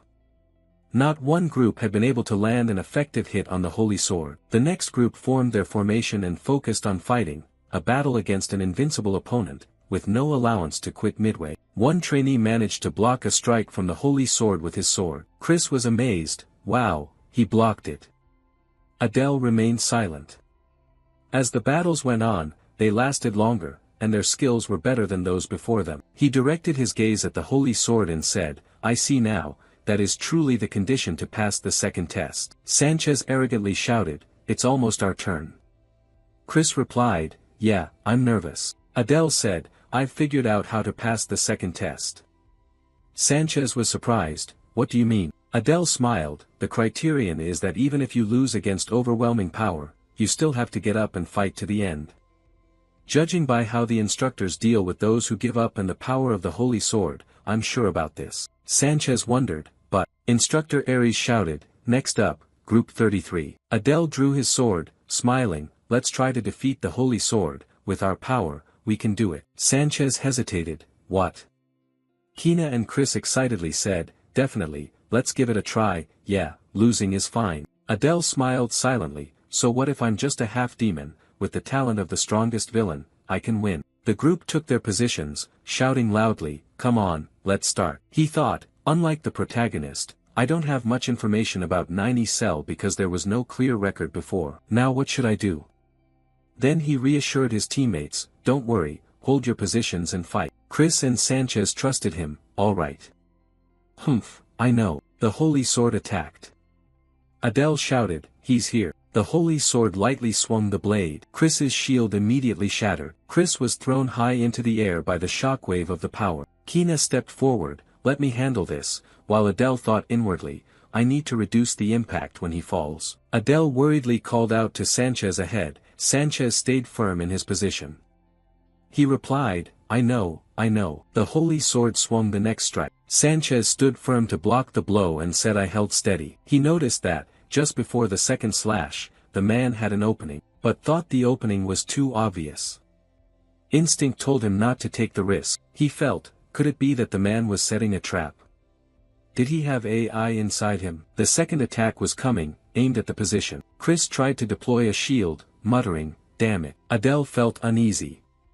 Chris had reached his limit, and Sanchez's hand was starting to crack. Adele stayed calm, just one strike already like this, not good. Hold on a bit longer. The Holy Sword's next blow came. Sanchez began to crack, almost losing his grip. Was it even stronger? Sanchez shouted to Adele, what are you waiting for? At this rate, we'll die. Adele replied, hold on just a bit longer. Sanchez was furious, cursing the crazy bastard. Adele calculated, we're the only team to block the second strike. Was that his plan? The Holy Sword quietly observed the group. Adele realized something. Meanwhile, Chris, exhausted, collapsed, causing Kina to anxiously shake him and call out, Chris. Adele hurriedly asked, are you okay? He told Chris, who's trembling, I know it's hard but trust me just one more time. Sanchez called out, what are you doing, Adele? He's about to attack. Chris asked, you have a plan, right? Adele nodded, yes. He suddenly transformed into that grotesque form from before, saying, I will definitely thrust my sword into his throat. Chris and Kina were astonished by this face of his. The Holy Sword prepared to strike. Sanchez shouted, he's coming. Adele stood behind Sanchez and said, this time you have to hold on without Chris's barrier. Sanchez was startled, what do you mean? The Holy Sword launched an attack. Sanchez couldn't defend himself and was struck away. Adele jumped up and activated the second swap, teleporting directly opposite the Holy Sword. As he launched his next strike, the second swap targeted. Adele leapt up and exchanged positions with his sword, standing before the Holy Sword. He unleashed a move, Die, 90 Cell. Adele charged forward as fast as lightning. Instructor Ares frowned in discomfort, watching intently. Renee unconsciously followed with her gaze. The Holy Sword's knee rammed straight into Adele's chest. Fortunately, the barrier blocked it. A streak of red blood splattered onto the floor. Adele endured the pain, thinking, this bastard, I have to push myself one more time. He dodged the attack and continued to activate his dark trait. A black vortex enveloped within. Adele thought, without Chris's barrier, I would have exploded by now. The position swap failed, but at least I trapped him. Ahead was the Holy Sword's back in complete darkness, not a single ray of light. Adele frowned but thought, I have dark fangs, in this space, they're stronger than any weapon. Standing behind the Holy Sword, he thought, I will defeat him with everything I have. The Holy Sword suddenly sensed something, turned sharply towards Adele, catching him off guard. At a dizzying speed, he charged forward with his fist raised. Adele thought, this guy really is a monster. He spread both arms. A red flash appeared in one eye. Adele smiled. The sword in his hand suddenly appeared in a different position behind the Holy Sword. Adele raised his hand in front of him. This time, the one trapped was you, Sword Saint. Not just one, countless swords appeared in the space. Adele clenched his hand tightly, activating the Shadow Fong, the Dark Sword Dance. A barrage of blades lunged straight forward, thrusting repeatedly at the Sword Saint. Everyone outside focused intently on the whirlpool. Chris worriedly wondered what the hell was happening in there. Instructor Ares was calm, it seemed it was about to end. The whirlpool gradually disappeared, standing there as if nothing had happened. When the whirlpool completely vanished, the sword saint fell to the ground, while Adele was still standing. Everyone was extremely stunned upon seeing that, paying attention to the satisfied look on his face. Adele thought, in this silent atmosphere, I've done it. The orange-haired boy looked on and exclaimed, truly fascinating. Chris and Kina excitedly ran over. Chris praised, that was really amazing. Kina asked, how did you manage that? Adele smiled, saying it was just thanks to everyone's good cooperation. He turned to Kina, what about Sanchez? She replied, he's a bit stunned but the instructors are helping him recover. Adele raised his sword, that's good then. He walked over to the sword saint, so let's just end this, right? Chris and Kina were bewildered, ending? Isn't it already over? The sword saint's legs suddenly moved. Chris exclaimed in shock, what are you doing? Adele looked back, well, don't we need to be sure that he really lost? Instructor Aries stared intently. A seductive figure exclaimed, huh, with a half-demon like you, you're not bad either. The guy beside her said, but compared to her, he's nothing special. She laughed, yeah, of course. He was born inferior, no matter what, his true nature would eventually be revealed. Renee was full of murderous intent, standing and staring closely at her. She was confused, what the hell was that, who was that person? Recognizing the horns of the bear's family, she trembled uncontrollably. Why was she looking at me like that? It's so scary. The people around whispered, it was indeed the heir of the 7 great sins. They had stepped into a threatening battle, unsure who would win. Her fervent supporters were excited, of course it's her, that girl wasn't even worthy as a side dish. She thought maybe she wasn't that weak after all. Adele suddenly realized, wait, isn't that Renee?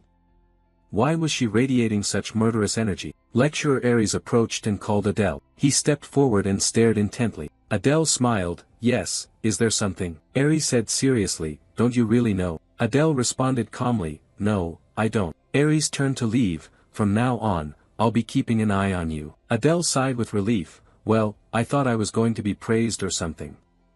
Looks like I better watch Renee instead. She was about to fight another student. Renee was full of murderous intent towards her opponent. Adele was surprised, whoa, they're still going at it. He wondered who the girl facing Renee was. With blue eyes, long hair, and a single oni horn on her forehead. She was a member of the Lust clan, Laurel Prone. But why did she want to fight Renee here? I got so caught up following the human story that I'm clueless about the demon world. Prone suddenly saw Adele watching, and shouted loudly at him, hey, half-demon. Adele was startled, huh?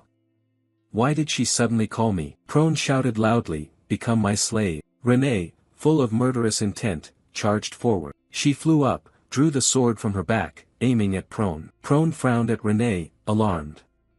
Before she could react, she shouted in fear, are you crazy? Noticing the conflict between the students, Instructor Aries quickly shouted, stop. Renee looked up as Aries declared that all meaningless disputes are strictly forbidden at Saitan. Prone was lucky to block Renee's strike. Aries continued, saying personal grudges must be settled outside. Adele sighed with relief, fortunately, no major incidents happened before the enrollment ceremony. Renee sheathed her sword and turned to leave, unconcerned. Prone stammered, thinking she must really have a problem. Adele wiped sweat nervously and approached, Miss, are you okay? Renee stared fixedly, only nodding since it was nearly their group's turn. Then she searched through her belongings, wanting to take something out. Adele was awkward when Renee took out a handkerchief and gently wiped his sweat, saying, well done. Prone was astonished, wow, what's your relationship? Are you dating a half-demon? Adele was ecstatic, after surpassing others, he was treated better now. He gently thanked her, Miss Renee. Renee looked at him and said, you're hiding your strength, aren't you, to appear weaker? Adele was surprised, huh? The announcement echoed, Group 34, step forward. Renee turned around, I have to go now. I won't tell anyone. Adele was silent, thinking he had used all his strength to surpass them. Did she really think he was the family's weakling? A voice called out from behind, state your name. Adele was surprised, and so was I. She nodded, yes, you. Adele replied, my name is Adele. Prone considered, Adele, that's not a bad name. He wondered why she called me here. Prone thought, you interrupted me earlier. She crossed her arms seriously, forget that bitch bears and serve me. Prone calmly said, witness my undeniable charm. I will take you away and smash that bitch's nose. Adele turned away, uninterested, sorry, but it's my lady's turn now, next time. Prone was stunned, wait, it's not working. Adele was excited, finally getting to see the full power of Renee. Her group seemed quite strong, just how powerful is she? He thought, looking forward to the rest of the 7 deadly sins children. The holy sword and Renee emitted killing intent toward each other. Adele and the others were amazed, it was such an intense confrontation, even more impressive than expected. Renee stomped her foot, her group remained calm, not a bit tense. The orange-haired guy laughed loudly, she was pretty funny too. Renee stepped toward the holy sword, Adele panicked, she's heading straight there, what is she thinking? Renee stared intently at the holy sword, their killing intents exploded. Silent anticipation. Renee burst forth, and so did the holy sword. In a split second, both launched their attacks. Renee slashed across the holy sword wielder's body. Everyone was stunned by the scene. Not only was the sword broken in two, but his hand also fell to the ground.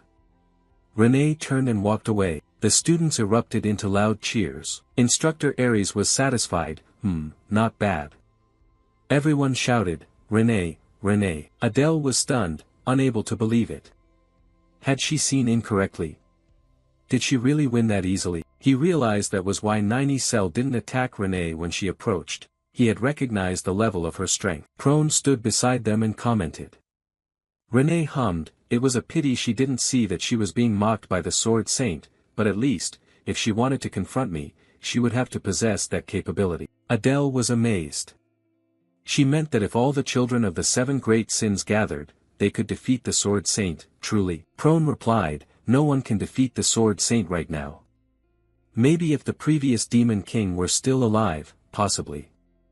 Adele asked further, but what if the kids have skills exceeding 10% of the Sword Saint's power? Prone reacted strongly, are you mocking me? Anyone with eyes can see that pathetic fake name is even weaker than 10% of the Sword Saint's power. Adele looked bewildered at the fake Sword Saint. Yet, she struggled against an imposter not even 1/10 as strong as the real one. I might be the creator of this world but know nothing about the demon realm. He smiled, but this anticipation was stirring his heart. Let's see how things unfold. An announcement sounded, the next was Group 35, only the 7 great sins remain. The test became easy for them. Perhaps influenced by Renee's trial, the other children also defeated the Sword Saint. Group 40 passed, and the orange-haired guy laughed loudly, too easy. Next is a girl. The match was so one-sided it was hard to tell the power difference among the children of the 7 deadly sins. Adele thought, however, that he knew who the 2 strongest were, so there was no need to worry. Lecturer Aries announced that the entrance exam was over and told everyone to gather in front of the podium. The trainees listened as he declared the results of the second test. All those who participated in the fight passed, regardless of winning or losing. Adele thought it was just as he expected, those who gave up had failed. Renee remained calm, in contrast to everyone else who was joyful. Aries continued, congratulating those who passed. From now on, you are officially members of Saitan, as well as official trainees. He reminded them, causing anxiety among the trainees, but warned them not to get excited too soon. The path to hell awaits, so difficult that many would want to give up. Finally, Aries loudly said that those who passed should gather for the induction ceremony in 2 days. Prone looked proudly at the lecturer. Aries said that the 8 people who defeated the Holy Sword should stay where they were. Renee turned around, asking why he wanted them to stay. Adele smiled, thinking she must not realize that he was rewarding them with access to the armory he mentioned in the first test. Aries stepped down the stairs and approached.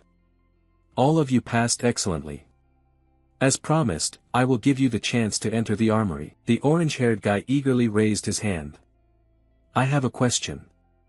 Aries agreed, go ahead. The trainee Baltan said. He said clearly, can we take multiple weapons? The weapons of Saitan sound super useful. Adele stared intently. Indeed, he was Baltan Lekin's son, with boundless greed and curiosity. He had had a fairly decent appearance in his own novel. Aries frowned. No, using too many weapons makes it hard for you to concentrate. You are only allowed to choose one. The instructor led on, saying there wasn't much time, so he wouldn't take any more questions. Follow me, and I will take you to the armory. Aries raised his hand and lightly touched the wall ahead, casting a barrier spell. A door flashed before the student's eyes. The Baltan guy was extremely excited, while Adele was astonished. This is now a privilege granted by Saitan. Whether you choose the best or worst weapon is up to you. Adele looked on skeptically. Is this really an armory? Why does the door look like the entrance to a dungeon? Instructor Aries beckoned toward the entrance. You will enter one by one, in reverse order of the second test as a precaution. Each person will be checked upon exit. Adele was suspicious. Wait, so I'm the last one? Can he just do whatever he wants? The orange-haired guy was still excited. Great, I'm going first. He approached the door, waved his hand and said, I'll pick the best one, haha. Instructor Aries frowned, told him to shut up and go in. Renee said softly, I will choose an artifact since I already have a weapon. What about you? Adele smiled, I think I'll choose an artifact too. Suddenly stopping, worried, wait, does that mean everyone else will do the same? Will there be anything left when it's my turn? Renee looked dazed. Instructor Aries called out loudly, who's next? Come in. The orange-haired guy walked out, wearing a crown on his head, showing off, haha, isn't this too cool? Adele looked at the two who had taken weapons as they wanted, feeling a bit disappointed. Just as predicted, everyone went out with artifacts, so choosing armor is better for me. Renee gently reminded, it's your turn now. Adele looked at Renee in admiration, I see you chose a bracelet. I asked, can I ask what its attribute is? She cheerfully replied, you'll know once you're inside because there's a description. Adele was surprised, a description? Renee smiled, yes, but some items don't have descriptions. Adele nodded, I understand now. He thought to himself, some have no description. Does that mean they are worthless? I don't think so because they are preserved very carefully. Adele walked past Instructor Aries. He thought to himself, surely they have something special. Aries said, you're the last one. He frowned, coldly, if you want to say something, say it. Adele broke out in sweat, shyly asked, can I ask what it means when an item has no description? Aries replied, it means we haven't precisely figured out what it is. Adele was excited, so they haven't found its owner or what abilities it might have. Aries nodded, exactly. If you're lucky, you might get an item with amazing abilities, but if you're unlucky, you might suffer a lifelong curse. Adele was stunned. Aries urged, we don't have much time, go in. Adele stepped in enthusiastically, perhaps going last is good or bad depending on luck. The door opened, and Adele stepped inside. Looking around, the inside is quite bright and tidy, hopefully nothing surprising will jump out. He saw the door on the other side gleam, it must be over there. He stepped into the room where many items were stored. Adele passed by a red sword, wow, this is really crazy. Then stood before a long spear. This spear looks unique, let's check the description. Twin snake spear, a spear used by an unnamed demon to hunt soul snakes. The revenge of the snakes killed that reside inside.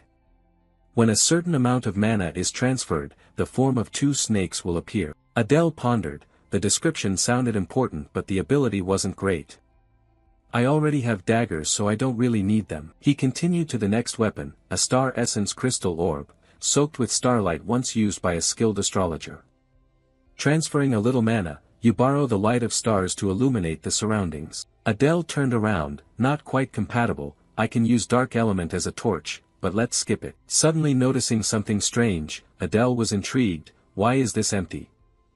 I don't know what item was here. He bent down to read the description, the Great King's seal granted to the victor bestows the wearer extraordinary recovery and stamina, belonging to the owner until they die. Adele frowned, this is the Baltan worn on the head, that greedy bastard. He sighed helplessly, I removed bound items in the novel, didn't expect to encounter one here. Adele looked around, most of the good artifacts had been taken, only empty boxes remain. The serpent chains have no luxury left. The battle flag of the demon general, the emblem of noble luxury, completely empty, sigh, nothing left at all. He stopped to think, 7 great sins have taken most of the good things already. What should I do? He turned to the lone sword, thinking most armor and weapons weren't very good. Seems there's no other choice left, but if this is a cursed relic. Adele thought of something, right, I can use that method. He took paper and pen, I need to save gold, but now I will use it. He wrote, tell me about the broken sword that has no description in the armory. You must pay for this information, payment with a treasure above relic level or 100 gold coins. He recalled, wait a moment, an old item in a box without description. Tell me about the fragmentary book without description right beside it, pay at least 50 gold coins. Adele broke into a sweat, realizing 50 gold because it tells the cost. I just need to choose the most expensive item. He calculated, there are 7 undescribed boxes in this row, I will ask them in order. He wrote, a blue-eyed hawk without description, tell me about the black stone shaped like a hawk, pay at least 1 gold coin. Adele smiled, if only 1 gold coin, then let's see its description. The description is to exchange the owner's luck with the misfortune of others.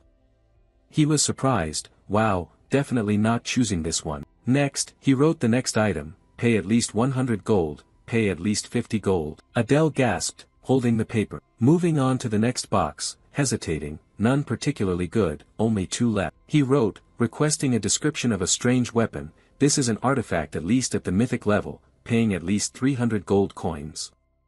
Adele was delighted, wow, mythic level, so lucky. This one is better than the artifacts others have taken, I will take this one. Suddenly, a strange feeling made him pause. Adele turned to the adjacent box, glowing. What is this strange feeling? As if someone is watching me. Inside the box was an intricate necklace.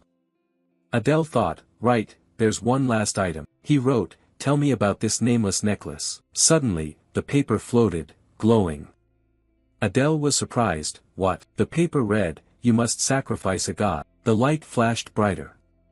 Adele was amazed, is this a legendary item? Adele was utterly astonished, he thought his luck was over, but who would have thought he was actually lucky? Watching the floating paper, he carefully considered, wait, it's too soon to celebrate, which god should I sacrifice? Right now I don't even have a minor deity, let alone a demon god. Adele stared intently at the necklace in the box. What exactly is this necklace? He tried to test it, maybe he should channel a bit of mana into it. But there was no response, the necklace remained still. Adele was puzzled, damn it, so frustrated, if only I knew what it could do. It just said to sacrifice a god, nothing more. Not giving up, he continued writing on the paper, maybe he should try some tricks. Tell me which god is associated with the nameless necklace in the basement. The paper still read, sacrifice a god. Adele was confused, it was of no use. He held the box reluctantly, even if he rephrased the question, he would probably get the same answer. Should he give up? No more hesitation. He opened the box, confidently took the necklace. No, he was sure about it. After putting it on, he confirmed it was something far more valuable than any ordinary artifact. His instinct told him so. He checked the information, race, half-demon, chaotic attribute, second permutation innate talent, interest trait, focus, shadow-killing intent, mana suppression, arrogant eyes. Mana, 1297. Calculating, the status window glowed, just as he thought. No one is interested in this thing. I can take my time to study it. Instructor Aries was surprised when he saw the item Adele took. What was that necklace? Adele was flustered, it was one of the items without a description. Aries was stunned, you chose an artifact without knowing its function or origin, so you must know something about it. Adele smiled, no, I honestly don't know anything at all. Aries frowned and said nothing, making Adele break out in sweat. He made that face again. Why did he dislike me so much? Aries turned around, alright, I will trust you. As Saiten's instructor, I must trust my student. Mr. Tien turned to everyone, now take careful care of the artifacts you have chosen.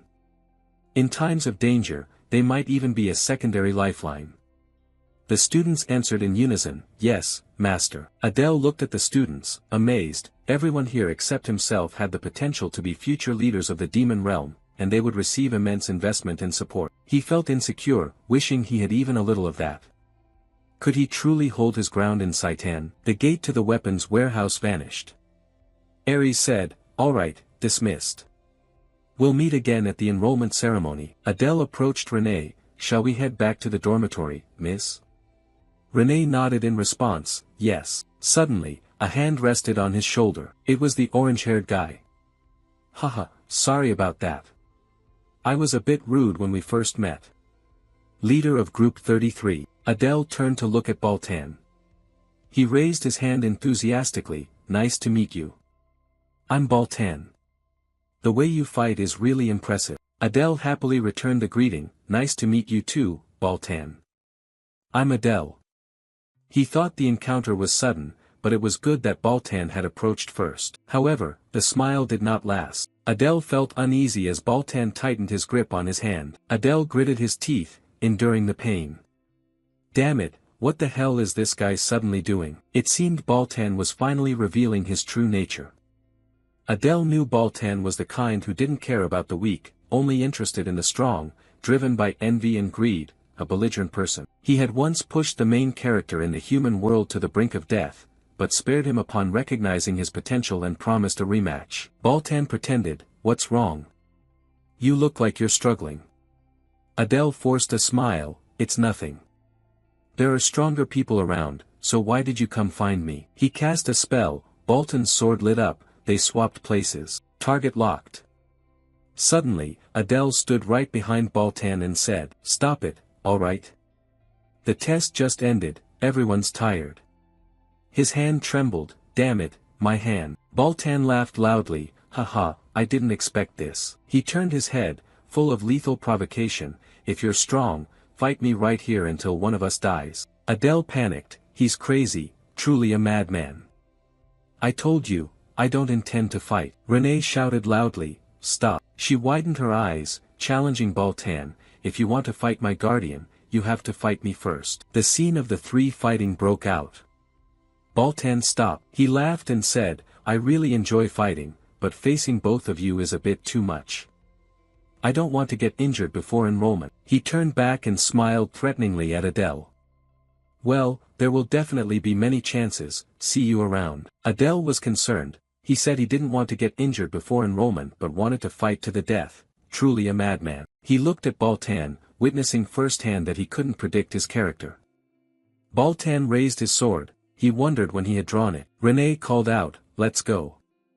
Adele turned back and smiled, yes, Miss Renee. He thought it had only been a day, but it felt like several days had passed, and he began to look forward to life in Saitan. The next morning, Adele woke up full of excitement. Standing by the window, he couldn't stop sighing, perhaps due to yesterday's hardships, but today he felt unusually refreshed. In front of the mirror, he examined himself, his body looked much better, he was definitely getting stronger. He happily picked up the shirt, trying on the uniform Saitan had sent, they knew where we were and sent it directly, quite thoughtful. Adele wore the uniform, oh, it was more comfortable than he had expected. He looked it over, they said for 3 years we would only wear the uniform, but at least it was practical. He thought of Renee. He had already given her the uniform, but he didn't know how she looked in it, should he check? Adele knocked on her door. Miss Renee, I want to ask if you need anything before going out. The door cracked open and she said, come in. Renee stood shyly in the sunlight wearing the uniform. Adele was amazed and complimented her, you look very beautiful. Renee blushed, embarrassed, clearing her throat, she asked, where are you planning to go? Adele noticed her ears were red too and thought, embarrassed. He hadn't expected her to be so endearing. He smiled, today is a rare day off, so I plan to wander around the city a bit. He bowed slightly, you should rest as well.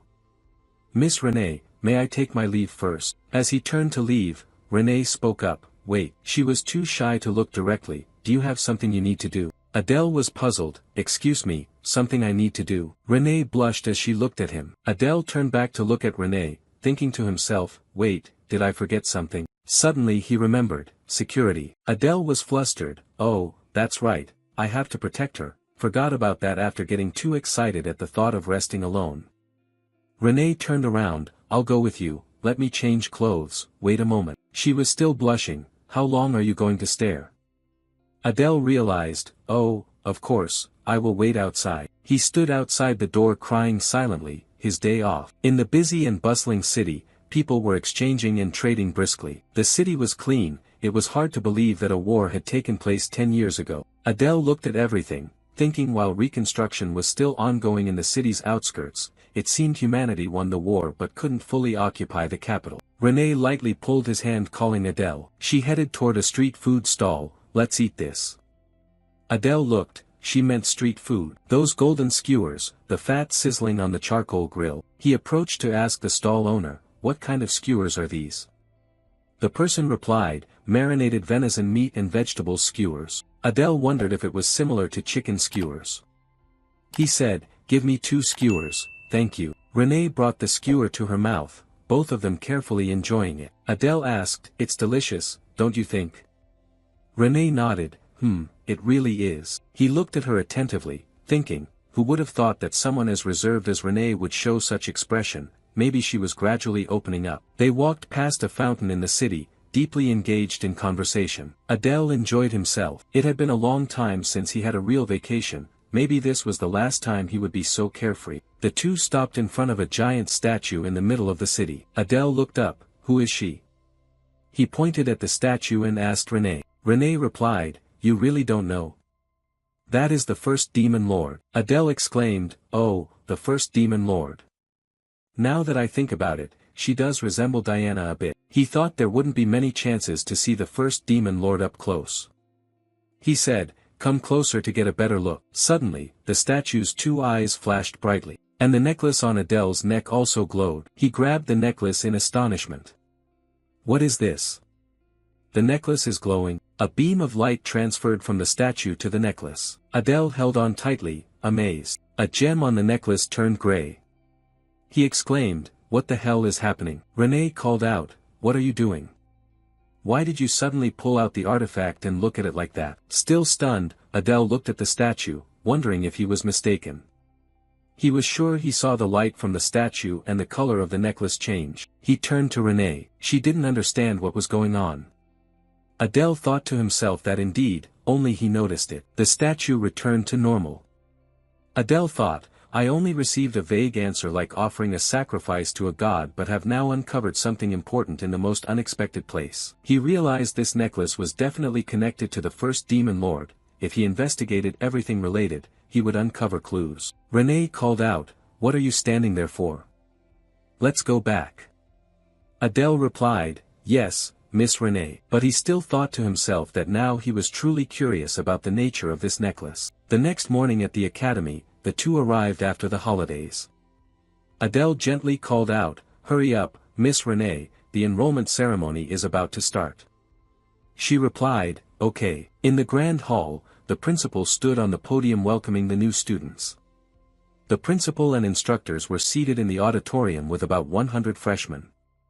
Adele thought, it was just a regular enrollment ceremony. 2 students whispered, unable to believe that child was the principal. That child was a monster overwhelming us just by their presence. One person complimented, yet she was still adorable.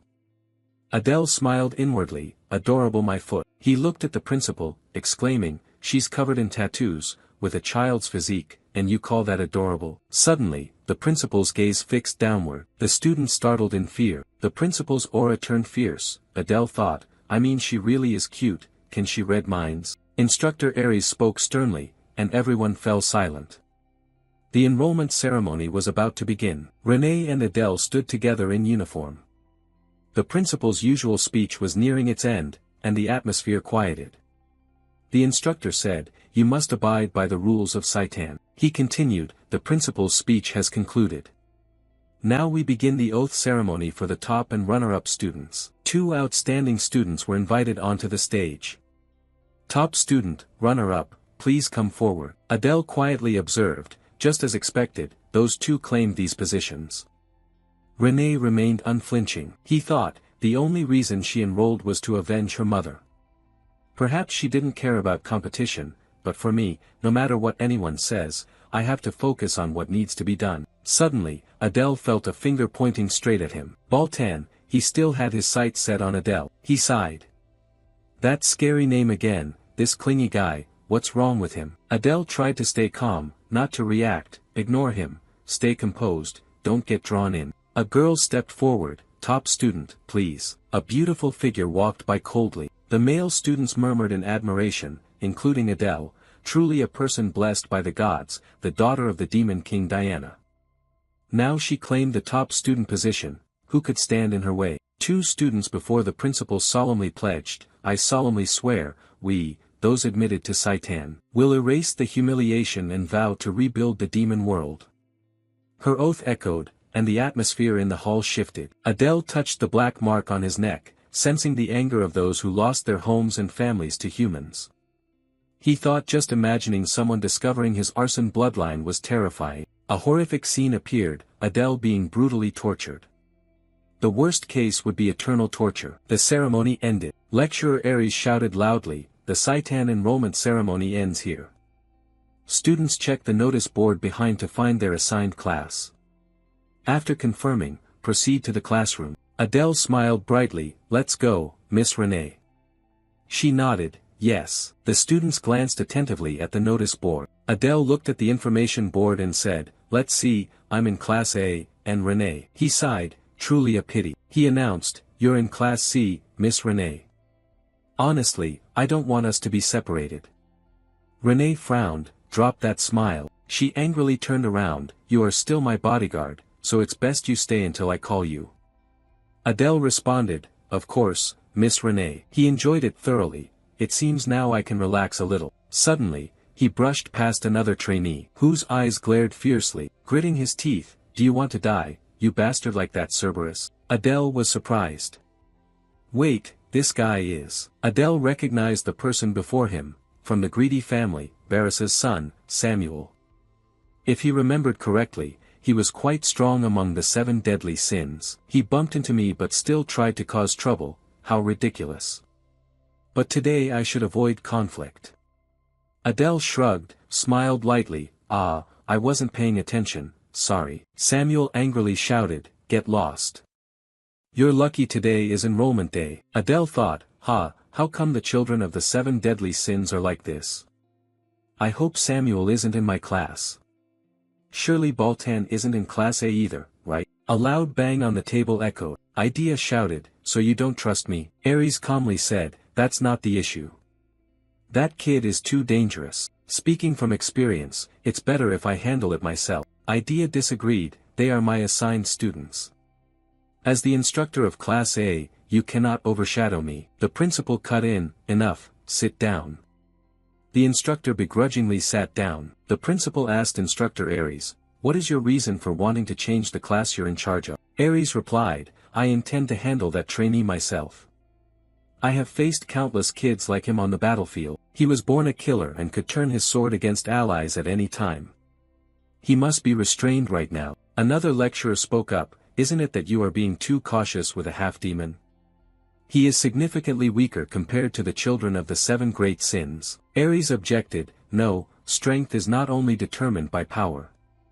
His boldness and composure are no less than those of the 7 great sins." The 2 other lecturers exchanged glances without saying a word. Aries continued, "That is why I want to be in charge of Class A, we need to be cautious with it." Idea shouted, "Wait, so you mean you don't trust me?" The principal sighed before the quarrel, "I apologize if I made you uncomfortable. Aries, when will you stop treating her like a child?" The principal radiated killing intent, "Enough." The whole room fell silent. She said, "I understand your concerns, Lecturer Aries, but the classes have already been assigned, changing classes now would do more harm than good." Aries didn't argue, "I understand, but being cautious won't hurt." The principal instructed the lecturers to pay special attention to that child. Idea was clearly excited. The principal concluded, "The meeting is over now, lecturers, please go to your classes to welcome the students." In Class 1A, Adele was disappointed, "Why am I so unlucky?" Prone approached Adele's desk. Relieved it's not Diana or Baltan." She wondered, "Did you follow me all the way here?" Adele explained, "The class assignment was random." Prone gleefully said, "Oh ho, wonderful, I grant you the privilege of being my slave."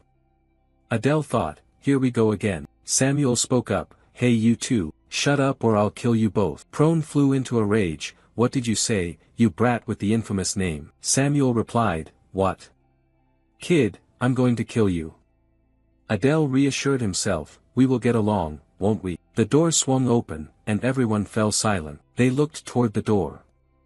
The instructor stepped in, saying, "You all are quite noisy. You don't plan to start fighting on the very first day, do you?" Idea clapped cheerfully, "Welcome, everyone. I am the instructor in charge of Class A, remember my name." Idea, your senior, is known as the Legion of Calamity. Adele wondered about the name. People whispered, "Legion of Calamity, the one who single-handedly killed 10,000 enemies at the Pollux River. Wasn't it 30,000? Adele smiled slightly, having such a strong person as his instructor might increase his chances of survival. Idea said, that concludes my introduction. I will now give an overview of the courses. Idea wrote on the board, hunting methods. I will teach you this. We don't hunt animals, we hunt beasts. Samuel gritted his teeth. A bold student asked, what exactly do we hunt? Idea replied, one of the reasons you are here, humans. The class murmured. Idea continued, I only teach hunting methods, magic and weapons are taught by other instructors. Prone thought to himself, she has quite a pretty face for an instructor. Idea said, I am also responsible for basic physical training. Adele froze, recognizing it as his weakness. Idea concluded, now, let's start the first lesson. Gather at the training ground. At the training ground, Adele exclaimed, wow, this area is huge, 4 or 5 times bigger than a normal field. Is it meant for weapons or magic? No one knew what to study. Idea spoke up, is this enough? Focus, don't take your eyes off this. A large black hole grew. Suddenly a troop of soldiers stepped out, holding weapons, standing behind waiting for orders. Everyone was terrified. She laughed, they're not real people, just illusions I created with magic. She delightfully touched the face of one soldier, oh, I created the holy sword in the entrance exam. A replica nearly 1/10 the power of the holy sword. Adele thought to himself, she's a monster. Saitan is quite formidable, but the Royal Academy is even farther beyond. Idea said, the mission is simple, get past these people to me. Who to start with? She paid attention to the enchanting tone, what's your name? Why not try stabbing my neck like you did with the holy sword? Adele was scared, thinking after lecturer Aries, now I'm being noticed by the lecturer. Adele asked nervously, you're not going to fight me directly, are you? Idea suggested, the key point is that among those soldiers there is a leader with spiritual power. When the leader falls, the soldiers collapse like dominoes. If the leader is strong, so are they. I will play the role of the leader. Adele confidently drew his sword, understood, Sun Tzu's art of war, to destroy an army, first capture the general. Taking down the leader in the midst of the soldiers is too easy. He smirked, of course you can't defeat her, so if you touch her hand or weapon, consider it a win, right? Idea signaled to start. The soldiers attacked. Adele cast teleport too. In just 1 second he was behind Idea, pressing the sword to her neck. Does that count as a hit, lecturer? His breath brushed her neck, Idea. He thought, separated by a few dozen meters, but now the distance meant nothing. At first, I could only move a few meters, this was a tremendous breakthrough. Now I can easily destroy enemy bases. Adele was proud of his abilities. Idea smiled, now I understand why I was told to watch out for you. She pushed the sword away. You're through, go back to your place.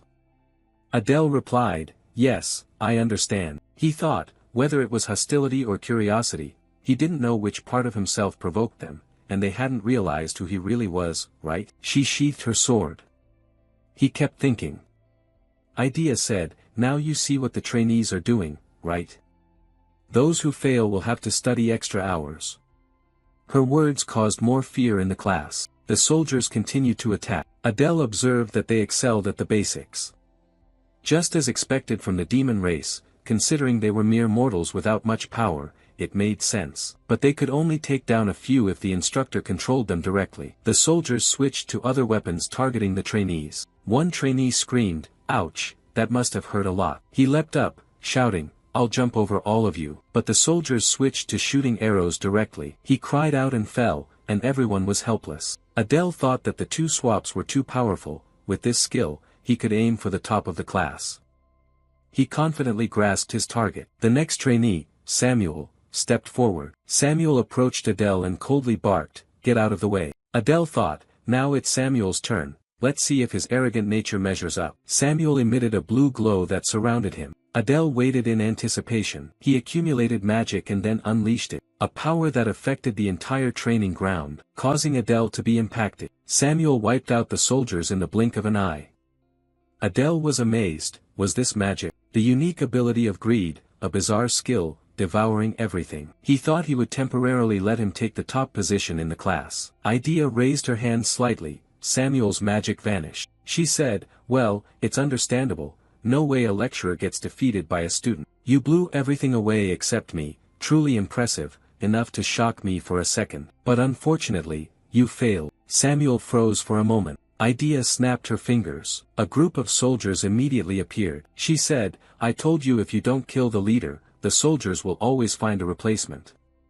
No matter how many you kill, they'll remain like this. At least 200 soldiers came rushing in. Idea praised, your magic is quite strong for a freshman. Samuel's hands trembled. Angrily stepped back to his seat, face full of dissatisfaction but accepted the result. Passing by, he glanced at Adele. Adele thought his confident face made him angry. Adele said, Samuel, overconfidence is the reason you failed. If you focused on the goal like me, you would have passed easily. Prone laughed loudly, haha, finally it's my turn. Adele thought, Prone of the 7 deadly sins, wondering how she would get through. Students whispered. Prone pointed right at the soldiers, those petty minions, daring to block her way. She laughed ho-ho but stayed still without moving. Everyone wondered what she was going to do.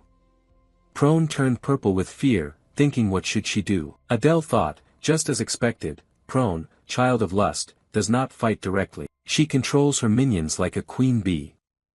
Without minions, she can do nothing. Prone remained fearful and motionless. Adele thought, she needs to do something. Suddenly, Prone turned her head with a pleading look, help me, my slave. Adele was surprised by her action. He was confused.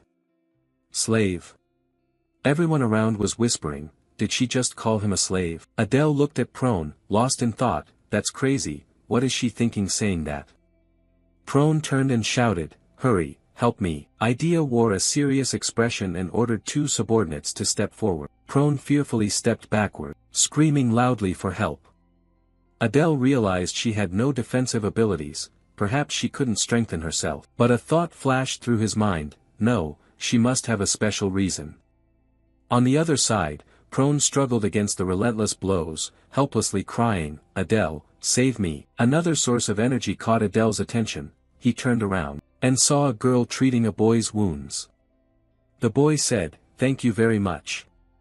The girl replied, it's nothing, I'm glad you're not seriously injured. Adele was surprised, healing magic, but it was a power only humans used. So this child must also be a half-demon. Unexpectedly, he studied in the same class as someone with rare healing talent. I don't remember her name, but I need to connect with her. Should I approach her now? Idea spoke up, Student Prone is asking for your help.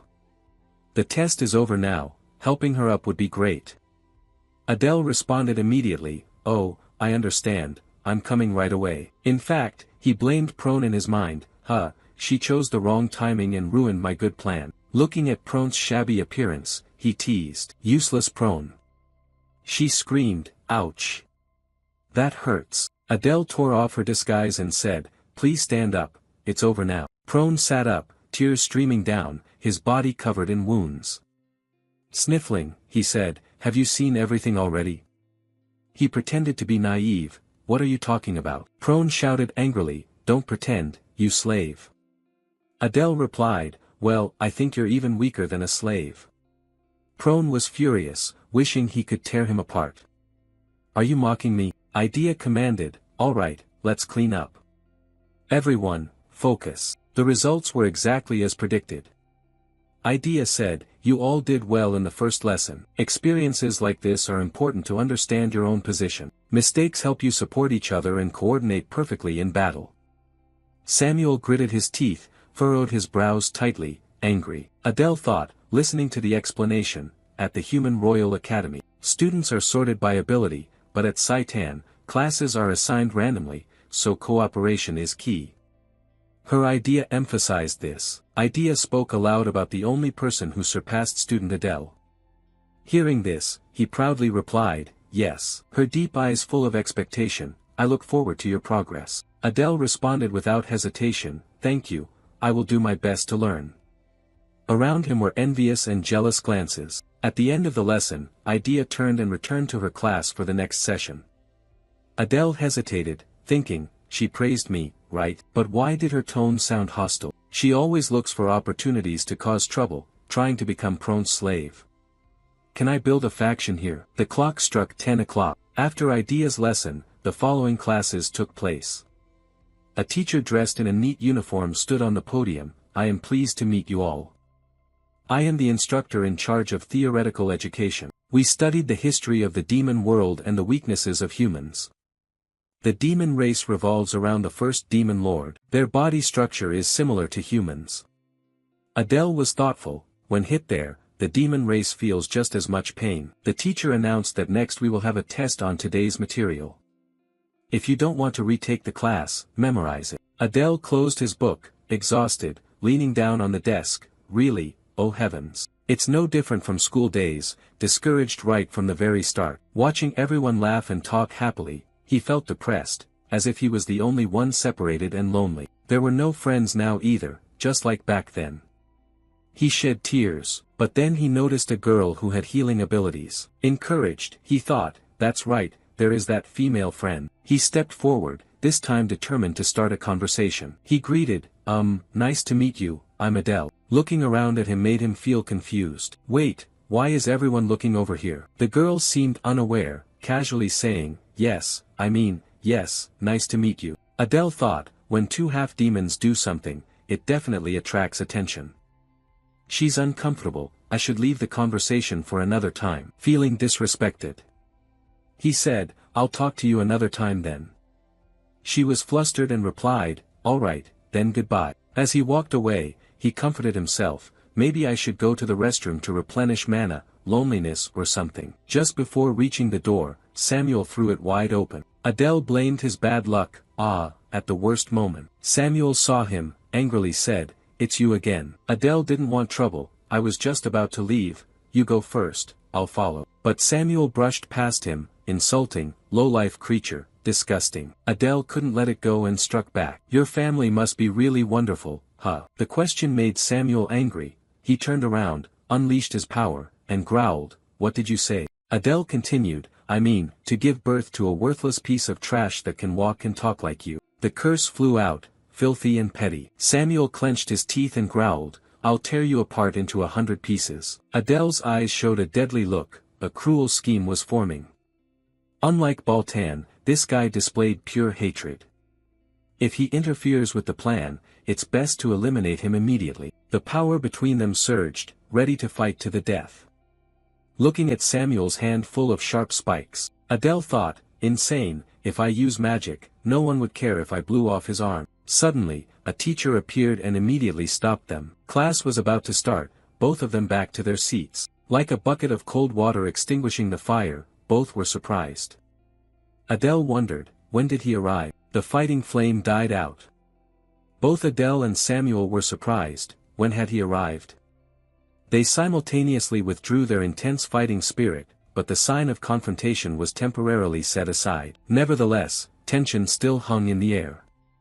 Adele knew Samuel wouldn't give up easily, at least not just yet. The newly appeared teacher was introduced as the magic instructor Robolt. Adele immediately noticed the sudden appearance and the calm demeanor of the man, which made him cautious. But he told himself, anyone entrusted with teaching at the Saitan Academy must be a master.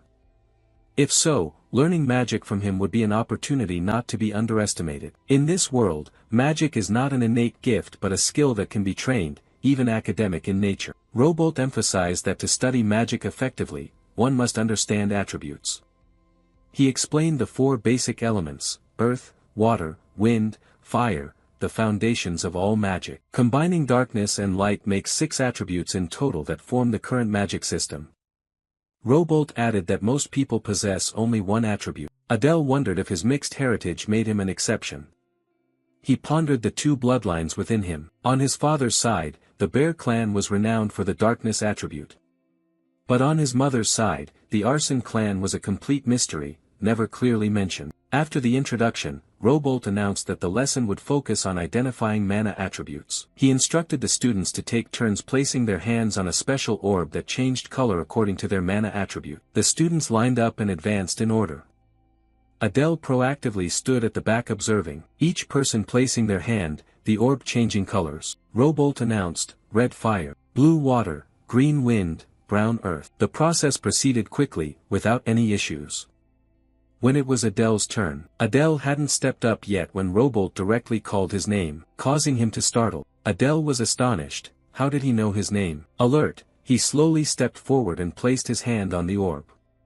Immediately, a strange color appeared, half black, half gray.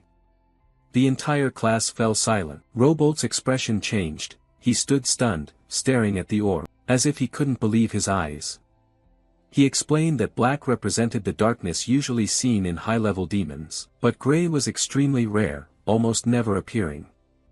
Adele tilted his head. "Teacher, don't you know what that color is?" Robolt shook his head. "No, I know it, but I'm just surprised by how rare it is." He continued, "Gray symbolizes chaos, magic that does not obey natural laws, even breaking the fundamental principles of the world." Adele stood silently, his mind shaken, the word chaos echoing in his thoughts. As the creator of this world within the original novel, he had never considered this attribute. Now he himself possessed something that had not existed in the original manuscript.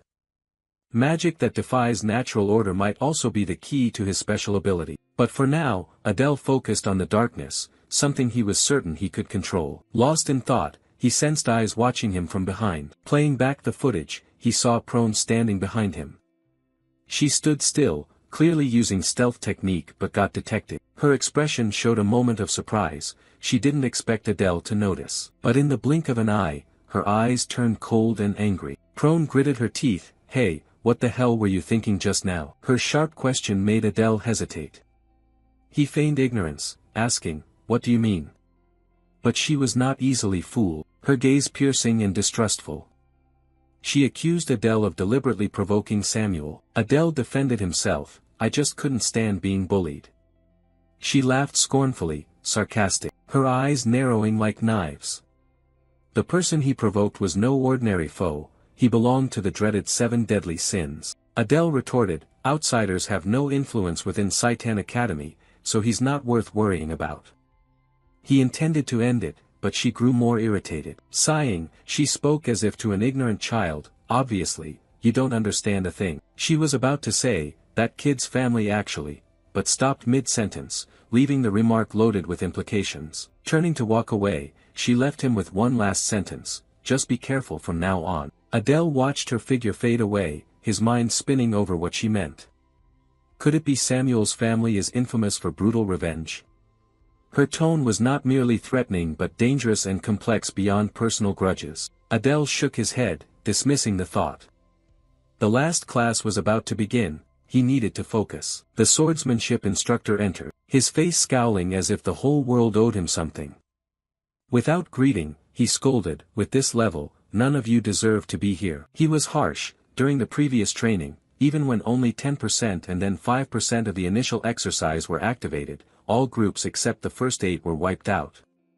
The words cut into the trainees' pride like a knife. Adele thought he was deliberately provoking them. The instructor declared coldly, "From today, we will learn how to wield a sword, so that when you die, at least you take down one opponent with you." The lesson began with running outside in the yard, a real test of physical endurance. He explained that the foundation of swordsmanship is physical fitness. Regardless of technique, having endurance and strength multiplies effectiveness 2 to 3 times. Intense training soon left the trainees gasping for breath, their legs burning after each lap. "How long until it's over?" "The 20th lap already," groans echoed. Some secretly used magic to cheat, but they did not fool the instructor. He shouted, punished them with push-ups, then ordered them to run again from the start. No one dared to argue. The nightmare continued. Adele smirked silently. Rich kids always tried to cheat. He remembered when he first entered this body causing chaos without cheap tricks. Finally, the instructor announced the final lap, the 50th. Those who completed 50 laps could return to the dormitory, those who didn't had to stay for extra study. Adele exhaled in relief. Today's psychological tension had worn down his stamina, leaving his body exhausted. He just wished to return to his room and throw himself onto the bed to sleep. On the way back to the dormitory, Adele suddenly froze. His whole body stiffened as someone grabbed his shoulder from behind. He spun around quickly, heart pounding, ready to react. Seeing the person in front of him clearly, Adele's eyes widened in shock. How could she be here? He was confused. Turning around in a state of panic, he saw Miss Renee and couldn't help but wonder what she was doing here at this moment. With her reddish-brown hair and gentle smile, Adele greeted her with a smile and then asked softly if she was on her way back to the dormitory. Today is the first class, how do you find it? But Renee didn't say a word. That silence made Adele suspect that someone in the class had annoyed her. And the earlier scene was indeed easy to misunderstand. Finally, Renee just let out a cold remark, you're still lacking training. Then suddenly she suggested they do some light exercise to stretch the muscles. Train together with me. Adele was completely surprised by the invitation. Yet, Renee's face showed a bit of eagerness as she asked, "You'll help me, won't you?" Adele remained silent, his expression unclear whether reluctant or agreeing. Finally, he sighed softly, thinking silently that this girl really never seems to get tired.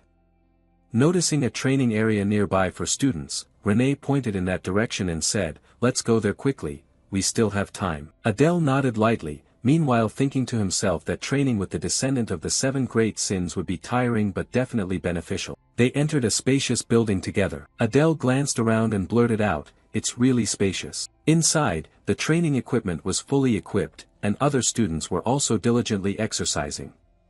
Adele nodded in approval. With such conditions, physical strength would surely improve significantly. Seeing a large barbell loaded with heavy plates, he asked, "Shall we start with this?" Then he suggested I try first, speaking while keeping an eye on the clearly heavy weight. With a mix of confidence and pride, he reassured Renee, "I've trained for years, this is nothing." Then he stepped forward, bent down into position to lift the barbell. His neck veins bulging, facial muscles tense, he strained with all his might to lift the bar, emitting a hoarse groan. Miss Renee stood with her arms crossed nearby, watching coldly. Finally, she uttered briefly, "Too weak, don't force it. Watch out for muscle tears." Adele gritted his teeth in silence, cursing inwardly. This damn body, after all those years of imprisonment, simply couldn't withstand such pressure now. He collapsed onto both hands, gasping, sweat dripping onto the floor. Paying no mind to his struggle, Renee stepped forward nonchalantly, bent down to grasp the barbell and said calmly, "This type, huh?" Then with just a slight jump, she lifted the barbell effortlessly overhead. Adele gaped, unable to hide his astonishment. What the hell? This kind of strength is truly incomparable. He realized that even if he used all his pure power, he might not keep up with her. He needed to train more seriously. A determined smile quietly formed on Adele's lips. 2 hours passed under the harsh afternoon sun. Finally, he walked up to Renee, who was still lifting weights. "It's late, we should stop." Renee placed the barbell on the floor with a solid thud. Without objecting, she simply nodded and said, "Okay." Adele gently spoke, "I'll take you back to the dormitory gate." She did not refuse, just silently walked beside him. On the way, quietly observing and thinking to himself, she has clearly been training a lot lately. Curious about Renee's current condition, when she briefly turned off to change clothes, Adele quickly activated a special skill. A glowing blue interface appeared before his hand, displaying Renee's status information. The contents showed, half-demon race, chaotic alignment, second-level transposition talent, curious trait, easily immersed, high killing intent, dark attribute, magic control, proud gaze. Adele looked at the data panel, filled with indescribable emotions, both surprised and intrigued. A person like her was definitely not simple. Renee's mana level clearly showed on the interface, rising from 1297 to 1321. Adele noticed that almost all other stats remained unchanged, only the mana increased by exactly 24 points. He pondered and admitted that even though Renee persistently practiced mana control every night, the growth rate was still frustratingly slow. Indeed, this was the slowest phase of development. He sighed inwardly, briefly considering finding some kind of elixir or something to help her speed up cultivation. But before he could think further, Renee's voice called from behind, "I've finished changing." Adele was taken a bit by surprise at her quickness. Renee frowned at him, wondering what he was doing. Adele regained his composure, smiled lightly, and said, "Oh, it's nothing, let's just go back." After practice, he escorted Renee to the gate of the female dormitory. He said goodbye, "Get some rest." Renee nodded gently. "You too, good night." Then she stepped inside. Adele stood watching her leave, letting out a deep, heavy sigh, his body feeling as if it were about to collapse from exhaustion. From the start until now, it had truly been overwhelming.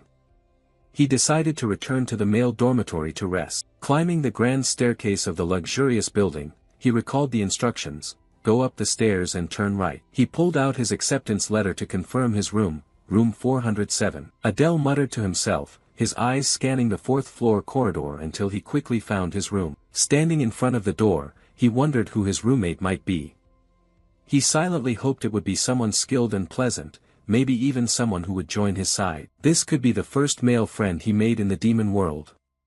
The thought made him a bit excited. Taking a deep breath, he pushed the door open and smiled warmly, "Hello, nice to meet you."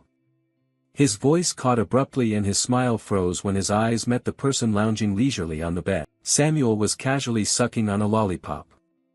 He lifted his head, his face shifting from surprise to disgust. His green eyes narrowed with deadly intent. The two shouted in unison, "What the hell? Why are you here?" Adele almost collapsed against the doorframe, one hand pressed to his forehead, tapping it lightly with tension.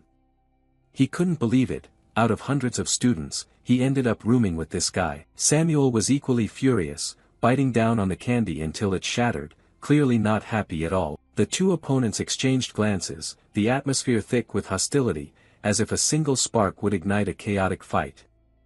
From the bed, Samuel curled his lips with contempt, "Spat, dirty hybrid," he muttered. Adele stood near the door, teeth clenched, struggling fiercely with whether he should make him leave immediately. But he took a deep breath, suppressed his anger, and exhaled heavily. Then stepped over to the desk, intending to set his things down. Samuel jumped up, fists clenched tight, shouting, "Wanna fight?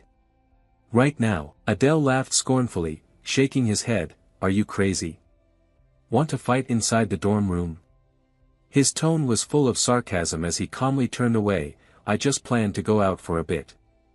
Samuel didn't reply, only staring at him with murderous eyes. When he touched the doorknob, Adele casually said with a slight taunt, "Have a good rest." Then he decisively stepped out, the door snapping shut with a dry click. Inside, Samuel ground his teeth and muttered, "Damn unlucky bastard," he spat. Outside on the school grounds, Adele sighed once more. He had just hoped for a peaceful rest but had to share a room with that guy, clearly no peace to be found. He decided to take a walk, planning to return only after Samuel had fallen asleep. Walking slowly along the tree-lined paths within Seitan Academy's campus, he pondered Samuel's strange hostility. He wasn't the type to easily lose his temper, yet he seemed to flare up all the time. He shook his head irritably, "Tisk, truly incomprehensible." But a thought flashed, wait, Samuel is a descendant of the great sin of gluttony. So his anger is instinctual, just like I have a chaotic inclination. Adele reflected on the concept of inherent tendencies that Master Robolt once mentioned. What exactly is chaos? Is it a mana attribute or something deeper? He was about to ask the magical resource proxy for information to query his knowledge, but shook his head. If it knew anything about chaos, it would have said so when teaching the skill. Buying extra seals would only waste money. Frustrated by the lack of information, Adele searched for a quiet place to practice the mana purification skill. He wandered into a small forested area near the eastern yard. Under the blazing evening sky, his eyes unconsciously looked up at a tree, where a small bird perched on a high branch. Adele muttered, "A sparrow?" But looking closely, he shook his head, "Not exactly a sparrow. But still, there are birds here. How interesting." He thought that even within the Seitan Academy grounds, creatures from outside the city still fly in freely. Suddenly, the bird's eyes flashed red, startling Adele, who quietly took note of it. Night fell, and Adele gently opened the door to room 407, sighing in relief to see that Samuel was already asleep. Wrapped snugly in a blanket, good, once asleep, all is settled. Exhausted, he didn't bother tidying up, tossed his bag to the side, collapsed onto the bed, sighed deeply, so tired, today he just wanted to collapse completely. Even though his body was worn out, he still tried to think he should practice his mana a little before sleeping. Lying on his back on the pillow, Adele regulated his breath, focusing his mind. A gentle flow of mana circulated through his body, but his consciousness gradually drifted into sleep. Suddenly, a pitch-black figure loomed over the bed before him. It was Samuel. His eyes glowed with an eerie green light, staring straight at him as if trying to pierce his mind. Meanwhile, Adele knew nothing and continued sleeping soundly. Samuel's face was full of contempt, and bitter thoughts filled his mind. Even when asleep, that guy still looked foolish and annoying. Resentment surged as old memories flooded back, the sarcastic remarks, the insults Adele had directly thrown at him, even defaming his entire family. Samuel clenched his fist tightly, vowing in his heart that even if he was wrong, he would never apologize first. He exhaled wearily, full of frustration. With so much to worry about, now he even had to waste effort caring about this worthless name. Then suddenly an image appeared, Adele in class yesterday, radiating a powerful, almost terrifying aura. The other figure standing beside him made Samuel's heart ache as if being crushed. This feeling, he had experienced before, but why did it show up now? Suddenly, a sharp pain pierced through his ribs. Samuel collapsed, groaning in pain. He clutched his stomach, eyes wide with horror. Damn, was Gluttony's binge starting again? Cold sweat poured down as he gritted his teeth to endure it.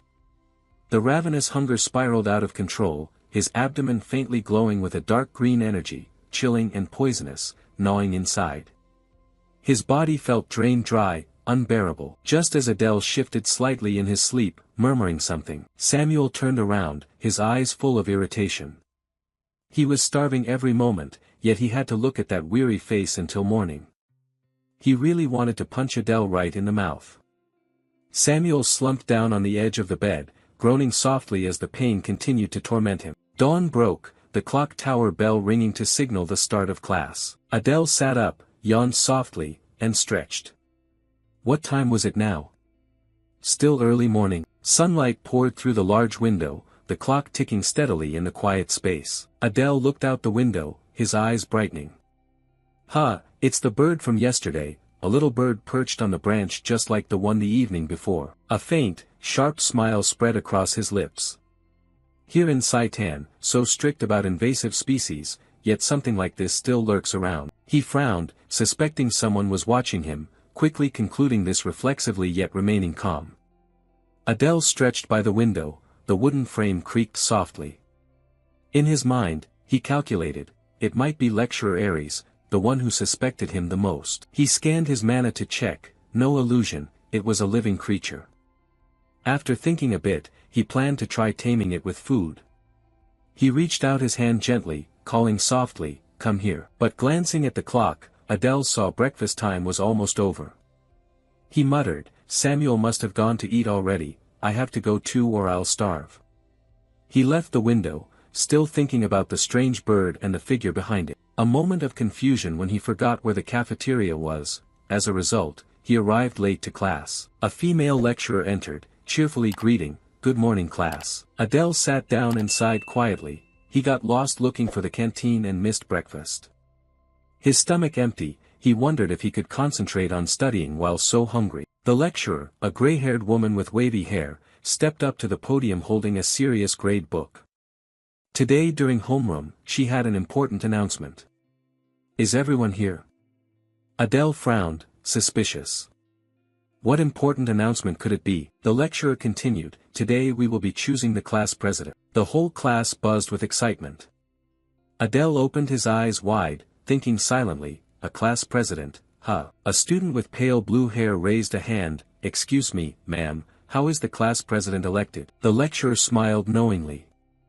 At first, she intended to let everyone vote, but then decided to appoint directly. The room fell silent for a moment. A horned female student stood up, a pink aura sparkling around her like a stage effect, a absolutely wise decision. Adele was startled, realizing she was prone, just like in the novel. He smiled faintly, with that personality, he was sure he couldn't become class president. Prone turned down confidently, "From now on, let me lead this class, serve me as your king." Adele quietly nodded. Prone was a reasonable choice, although slightly lacking in intellect, her charisma and ability to coerce were unmatched. Another student spoke up, "Yeah, why not let Adele be class president? He seems quite capable." Prone gave a contemptuous glance, "Please, a half-blood like him wanting to be class president." The lively discussion continued, someone asked, "What about Samuel?" Prone frowned, shrugged, "He's too scary." Adele smiled gently, feeling warm inside, not expecting that the performance the other day left such an impression. Being called out like this was also enjoyable. Prone puffed out his chest proudly, saying, "No matter what, I'm still the clearest choice." "Come on, teacher, make the announcement." The instructor exhaled and spoke decisively, "The class monitor is not the student Prone." Prone gaped, his blue eyes wide open in shock, yelling, "What are you shouting about?" The instructor smiled and turned to look at the red-haired boy near the window. "The class monitor is Adele." Adele froze in silence. "Huh?" He looked around, his mind tangled like a web. "What? Why is it me? A half-demon like me becoming the class monitor?" Before his thoughts could finish, the instructor's voice sounded again, his eyes gently glowing blue. "Adele, do your best to lead the class well." An excited student cheered, "Go ahead, class monitor Adele." Still stunned, Adele responded awkwardly, "Yes." He thought to himself, "I haven't even eaten breakfast yet." The instructor nodded, announcing that she would be teaching another class and left a few instructions behind. She said that to prepare for the midterm exam, the upcoming sessions would focus on practical combat training. The whole class buzzed with whispers, students murmuring among themselves. She continued, the training would be divided into groups of 3, and groups had to be formed by the end of the day. A pink-haired female student near Adele raised her hand to her chin, showing deep thought. Adele closed his eyes, deeply pondering the exam and the practical combat. He reasoned that if it was practical combat in Saitan, it was very likely to involve killing. Fighting here meant ending the enemy's life. The lecturer ended the session with a reminder. Prone looked up curiously and responded, "Yes." The teacher's voice was gentle but her eyes were full of authority. "If you address me disrespectfully once again, you will be prioritized for separate supplementary lessons, understood?" Prone jolted, froze, and her arrogant smile deflated like a popped balloon. With just one sentence, the lecturer made her understand her place. Adele observed quietly with a slight smile, thinking this teacher knew how to bring someone back down to earth. Before leaving the class, she reminded the class monitor to submit the group list by the last session. She smiled and wished everyone good studies. Adele was now officially the class monitor. Watching her leave, he pondered deeply about practical combat. He stroked his chin, considering whether to use the training puppet like before, but shook his head, dismissing the thought. Based on the storyline, it wasn't yet the time for the academy to attack humans, the current training was just preparation. Anyway, the priority was to form a team. Adele's eyes scanned the classroom. Resting on the pink-haired girl near him, he smirked, having almost chosen his teammates. In the hallway outside the classroom, just as the homeroom teacher left, 2 figures waiting nearby caught sight of her. One was a tall man with purple hair standing on end, a black cross tattoo on his neck, a cold, fierce face. He took heavy steps forward. In another room, lecturer Idea was writing documents when the door suddenly burst open. She looked up calmly. "You're here already." The man, Aries, growled angrily, "What the hell do you think you're doing?" Idea just smiled lightly. "It's been a long time since I've seen his serious face, which is worth something, right?" Her words, soft as the wind, only made Aries flare up. He snapped impatiently, "I didn't come here to hear you say meaningless things." He slammed his hand on the table, the sharp bang echoed, "Why appoint that guy as class president?" Idea kept a calm tone, "The matter just happened this morning and you already know." She smiled, "You really do have an information network all over Saitan, don't you?" Aries gritted his teeth, eyes sharp as knives. She couldn't fail to understand the meaning behind letting him be class president. Idea nodded without hesitation, "Of course I understand." But Aries shouted, "Even temporarily entrusting that guy with control over Class A was like handing him the whole world. You must be crazy." He slammed the table, trembling with anger, grinding his teeth, "It's not too late yet, replace him immediately, or else." He left the threat hanging in the air. Idea did not flinch under his piercing gaze. She looked straight at him with a calm but resolute expression. She didn't need to shout, her steadiness spoke for itself. Aries held his head, ruffled his hair in despair. "Oh God, this matter is enough to drive anyone crazy." Idea continued calmly, "I like that student." She explained that although he is highly capable, he isn't arrogant like the descendants of the 7 deadly sins. Moreover, the bear's family guarantees his status, his identity is clear, and he has strong backing. But Aries was not convinced. He emphasized that a clear status does not mean reliability. She should understand that better than anyone. He went on to say that the most dangerous sword is the blind sword. Idea sighed lightly, crossed her arms, and said she would take care of her class herself, and asked him not to interfere anymore. Even though she was just a new lecturer, she had great faith in her own eye for selecting people. Aries grew angry, slammed his hand on the table, but said nothing, silently left the room, leaving an infuriated Idea sitting alone. After she had disappeared from sight, he muttered a curse under his breath. Damn it. He growled inwardly, regretting that he should have fought for that class. Letting someone dangerous like her have it was definitely a mistake. A memory flashed by. A half-blood clan had left an unforgettable wound in a fierce battle. He thought the aura Adele gave off yesterday was too similar to that person. The chance that he was a descendant might be low, but it was too much of a coincidence to ignore. I haven't figured out what he wants yet. Just then, a small bird landed on Ares's shoulder, chirping. He turned his head, his gaze sharp and cold, still seeing nothing unusual, but ordered that no one take their eyes off him, not even for a second, understood? Elsewhere, apparently in the library, a group of students chatted animatedly. A pale purple-haired boy with pointed ears smiled. Beside him was someone with a dark tattoo on their neck and a blonde student with sharp hair and small horns, radiating friendliness. The atmosphere was very casual and warm, like school friends. None of them knew they were being closely watched with every move. During class break, everyone was starting to form groups. Adele sat quietly, observing the lively scene. He smiled softly, half joking, half sad, saying that even though he was the class president, no one had invited him to join a group yet. Maybe it was because his face looked too suspicious. Just as a student approached, slightly hesitant, "Hey, do you want to team up with me?" Samuel, sitting nearby with another student, glanced over upon hearing this and said coldly, "Just don't drag me down." The other student turned to thank Samuel before introducing his friend. Adele looked at them both and sighed inwardly. Even he had someone to invite him, yet here he was still sitting alone like an outsider. Adele sighed in resignation, accepting the truth. If he kept waiting to be invited, he'd never have a group. Steeling himself like a snake twisting its joints, he stood up determined. His gaze settled on the pink-haired girl he'd noticed earlier. He approached and greeted her simply, "Hello." The girl flinched slightly, letting out a small surprised sound. Adele remained calm. "I just scanned your mana, sorry if I startled you, but I noticed your mana level is quite good, and you have healing skills, perfect for forming a group." He smiled and introduced himself, "I'm Adele. We've met before, remember?" Then he asked, "Have you found a group yet?" The girl hesitated, replying softly, "No, not yet." Adele immediately nodded. "Great, then tell me your name." After a brief pause, she answered quietly, "Luna." Adele smiled gently, "That's a cute name." He tilted his head and invited her directly, "So join my team. Working with the class leader will be beneficial for you." Luna widened her eyes, flustered. This was a bit sudden. Adele stayed in control, leaning in to lower his voice as if whispering, "The final period is coming up, and there isn't much time left to submit the team list." He said this softly but cleverly. "Besides, since both of us are half-demons, we're sure to coordinate well together." Luna let out a small sound of surprise. Adele concluded, "Just say yes and it's done, from now on we're in the same group."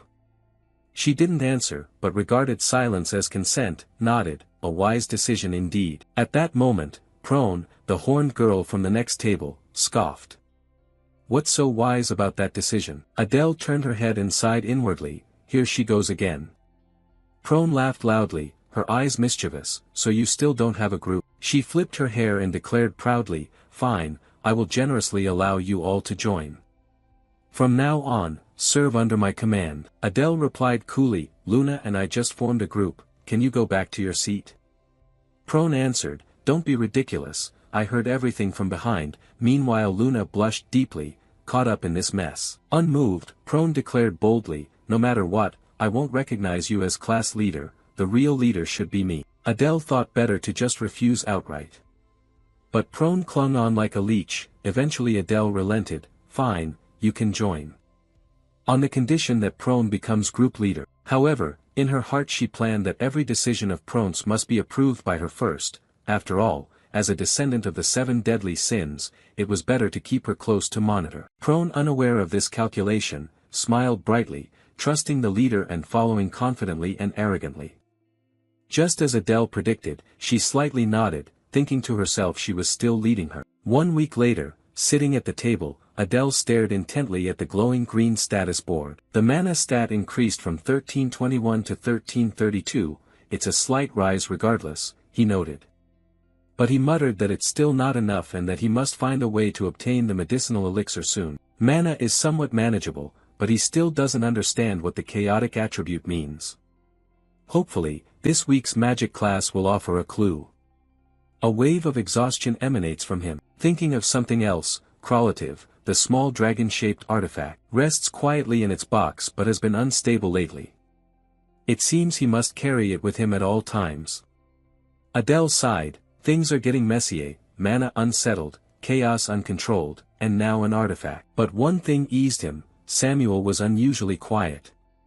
Glancing at his roommate, who just shrugged indifferently with unclear emotions. Despite mounting worries, Adele clung to a fragile optimism, believing things would eventually get better. The next morning, the clock tower bell rang, signaling the start of class. The lecturer entered, beaming with a radiant smile. "Good morning, everyone." Adele glanced at her, thinking she looked unusually cheerful today, surely something good happened. Idea clapped her hands.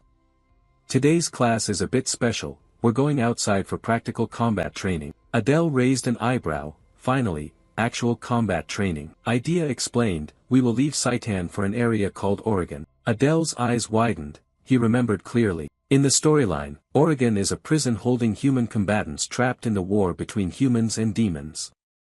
No one returns, we're heading to a prison camp. He thought as Idea continued with a bright expression, "We will travel via dimension space spaceship. Follow me, everyone." The students buzzed excitedly, going outside sounded thrilling. It wasn't a break but a chance to go out and have fun. Adele glanced around, sighed, and his eyes darkened. Everyone was excited just thinking that learning outside would be fun. If they knew what Oregon was, they would be stunned silent. More importantly than the training session was what awaited in Oregon. It was a special opportunity that the main character in the original novel was supposed to discover. If you went first, you could be the first to lay your hands on it. But he worried whether he could find it without being exposed to so many watchful eyes. He knew the guard force at Oregon was no ordinary matter. While he was pondering, Prone appeared, smiling teasingly. "What's up? Why does your face look so stiff, like a statue?" She giggled, tilting her head carefree. "First time training outdoors. You must be really nervous." Adele nodded. Prone was surprised. "Huh, you get nervous too?" She glanced at his solemn expression and thought that even looking so gloomy, he was still afraid. She puffed out her chest proudly. "Don't forget, your super-level captain is here, just follow me and it'll be fine." Adele sighed inwardly. She really never seemed to tire, but he smirked, thinking to himself to see if she would still be so confident when they reached Oregon. Still, he admitted that with her noisy presence, he felt somewhat relieved. The spaceship sped through the twilight space in the afternoon, its magic wheels sparking as it passed through the dark layers of the void. Sitting inside the cabin, Adele looked through the foggy window as the purple-hued, misty scenery drifted by coldly. Ahead of him, Oregon appeared as a huge, cold fortress, standing like a scar across the world. Adele clenched his fists, his eyes sharp and cold. This was a once-in-a-lifetime chance. No matter what happens, I have to seize it. The powerful locomotive, sparks flying from the wheels, thundered into the station as an announcement echoed. "Passengers, we have arrived in Oregon, please disembark safely." The voice resonated through the train cars. Adele and the other trainees got off the train, standing before a massive structure. Majestic beneath the purple sky dotted with indentations. Idea spoke to the group, "All right, everyone, we have arrived, please follow me closely. This is the human prison camp, Oregon." She declared, her gaze sweeping over the anxious faces. Observing the cage-like structures reinforced firmly, one trainee remarked on the tense atmosphere. Meanwhile, another expressed unease, asking if they would really be training here, as he had a bad feeling about the place. Idea, with a prominent expression and confident smile, confirmed, "Yes, this is your training site." Oregon added reassuringly, "No battles are expected, so don't worry too much." Though Renee's eyes gleamed with something contradictory, Adele remained silently doubtful. To say so without knowing what's coming next is a sick pastime if he's ever seen one, a sardonic thought he kept to himself. As they advanced, 3 stern-faced guards in dark uniforms with red armbands blocked their path. One of them demanded, "You're from Saitan?" His tone was curt and suspicious. Idea calmly responded, "Yes, this is our permit."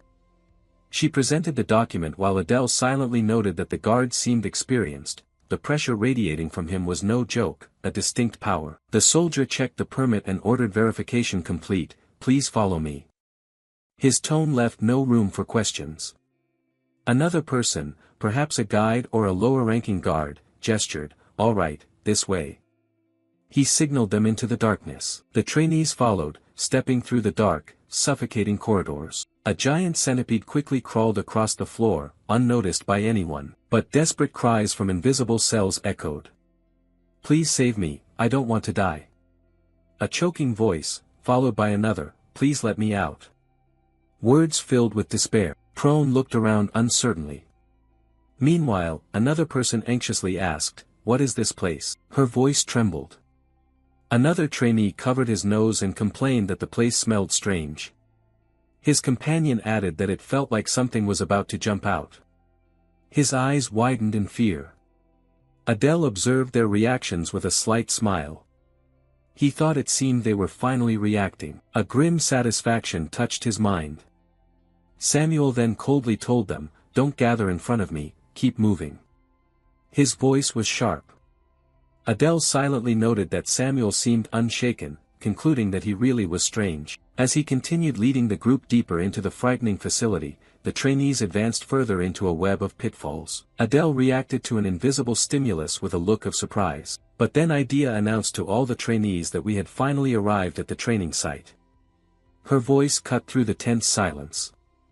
They stood looking down at a vast multi-story prison complex, the atmosphere purple with despair. Adele noticed the shocked expressions on her classmates' faces, and said gloomily, "This is the true nature of Oregon, hell itself," words hanging like a shroud. Flashing images of prisoners, gaunt and bloodied behind bars. Their forms barely resembled humans anymore. Idea confidently appeared to explain, "As you can see, this is the prison for those who have attacked the demon kingdom. Every person here has killed at least one demon, hardened criminals, some even pregnant women or children." She spoke in a cold tone. She gestured towards a gaunt chained prisoner in front of them, continuing with a smirk. "You are probably curious about your training. Take a good look, everyone." Her eyes gleamed with anticipation. Dark swirling energy surrounded her as she approached the panicked prisoner, who emitted choking sounds of extreme fear. Grasping his face, she commanded, "Now swallowing silence will be over quickly." As a glowing blue orb appeared in her hand, vibrating with malevolent energy, the trainees watched in horror, Luna covering her mouth as the prisoner emitted muffled cries of pain. Suddenly, the prisoner screamed as his head began to swell and shake violently, splattering onto the stone floor with a disgusting sound echoing in the sudden silence. Adele flinched, letting out a disgusting sound under his breath. Idea expressed smugly, explaining the mission simply, "All you have to do is kill a person in your own way, simple, right?" She asked, her gaze sweeping over the pale faces. Some trainees immediately vomited, the sight and sound too much to bear. However, Adele remained strangely calm, his expression obscured as he thought, even after witnessing such a brutal death, he strangely felt unaffected. Perhaps because he had synchronized with Adele. With a cold awareness, he reaffirmed his resolve. No matter how much worse things got, his goal would not change. He would survive to the end, fix this damn world's ending, and fulfill Adele's wish. This silent vow strengthened his composure. Idea then turned to the class president, asking, "Do you have any final words?" Her tone was challenging. Adele, as class president, stepped up to a cell where a gaunt prisoner, chained and curling up, he held a glowing dagger that looked sinister. Adele was silent for a moment before calmly asking, "Is there anything you want to say before it ends?" His voice was devoid of emotion. The prisoner, eyes blazing with hatred, spat defiantly. "The only regret I have is not being able to kill more of your demons. We humans will wipe out every single one," he shouted with unwavering determination. Adele, his face expressionless and smeared with blood from the previous execution, stuck the knife into the prisoner without saying a word, silently thinking that killing him after hearing that made him even more satisfied. A dark thought passed through his mind. Adele turned to ask if that was enough. His expression was unreadable. Idea clapped slowly and commented, "Perfect." Her lips curved into a pleased smile. Then she addressed the remaining trainees, "Now, as your class leader, go into a cell and begin training." Her voice rang out with authority. However, she quickly added, "Oh, half-demon trainees, please stand aside a little." Her sharp gaze fixed on them. The pink-haired girl Luna and another male trainee clearly looked distressed by this sudden discrimination. Idea ordered, "Please stand over here," signaling toward a specific area. Adele observed that only the half-demons were separated. So there were more than just him and Luna in this class, but Luna looked truly unwell. He remarked with detached concern. Idea then revealed with a cruel smile that the trainees here had specific prisoners to kill. Her words dripped with malice, as she gestured toward a row of gaunt figures kneeling below. Adele immediately realized, his expression stiffened, these prisoners were half-demons, a truth that sent chills down his spine. Idea continued, her voice full of malice, "You all need to prove something, that you're different from these traitors." She hissed, eyes devoid of mercy. One of the male half-demon trainees, his face twisted with anger and perhaps fear, suddenly shouted, "You know how much we have suffered because of you." Then violently kicked one of the half-demon prisoners with brutal force. Another joined the shouting, "Why don't you die if you deserve to?" His voice cracked with a mix of anger and frenzy. Adele observed this horrifying scene unfold, his expression dark as he thought, "So it has begun." The atmosphere grew increasingly heavy. A cold hiss echoed through the prison, emphasizing the harsh reality of the training session. As other half-demon trainees attacked the prisoners brutally, Samuel's eyes glowed with an eerie blue light, unleashing a terrifying blue shadow entity, commanding it to devour them. His voice resonated with dark power as the entity lunged at a panicked prisoner. His scream abruptly cut off. Luna, the pink-haired girl, cried out in pain, clutching her head as tears streamed down her face, overwhelmed by the brutality. Adele watched Samuel's actions, silently noting that Samuel didn't need to kill them with his magic like that, wondering if he was eager to tear humans apart or if this was just a display. Luna continued to sob uncontrollably, clearly distressed by the surrounding violence. Adele observed that Luna was completely broken, and noted that if Idea paid such attention to her, it could be very bad. A practical concern arose. Prone approached Idea and said to her, "As long as she kills using her own abilities, she will pass, right?" Seeking clarity about the test parameters, Idea confirmed, "Yes, that's correct, technically." A faint, almost imperceptible smile appeared on her lips.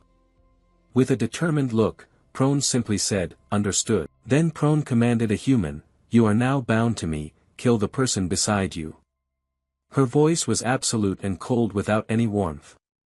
Prone did not hesitate to reach toward a lanky, panicked prisoner, her eyes glowing with a frightening pink light as her power took hold. The prisoner screamed, and another cried out, "Don't do it."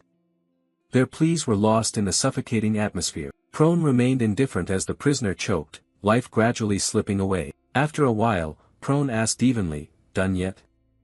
Idea replied, "Yes, she passed, we can fix the weakness over time." Her assessment was clinical. Adele watched Prone silently, quietly noting with a slight snort that Prone seemed not to lack hatred toward humans, yet she was more compassionate than he had expected. A surprising observation. Idea then turned her attention to the last half-demon cadet and said to her, "Now only one remains, Cadet Luna." Her tone was as cold as ice. Luna was panting, her face pale and tear-streaked, still trembling uncontrollably. Idea gave a cruel smile and commanded, "Proving who you are." Her voice was as sharp as a knife. Adele looked grim, thinking that if Luna couldn't complete this training, the consequences would be severe. Luna's eyes widened in terror as she whispered, "No, she couldn't do it, please let me out of here." Her plea was a fragile sound against such cruelty. Luna collapsed to her knees, her voice full of despair as she cried out miserably. Tears ran down her face as she lamented that for a man not even worthy of being called a father, she had come here to avenge her mother, who had lived a life of hell. She could do nothing, her hands clenched uselessly as if mocking her own helplessness. Adele stepped forward and gently asked if she was okay. Luna looked up, startled by his sudden presence, and asked uncertainly, "Adele?"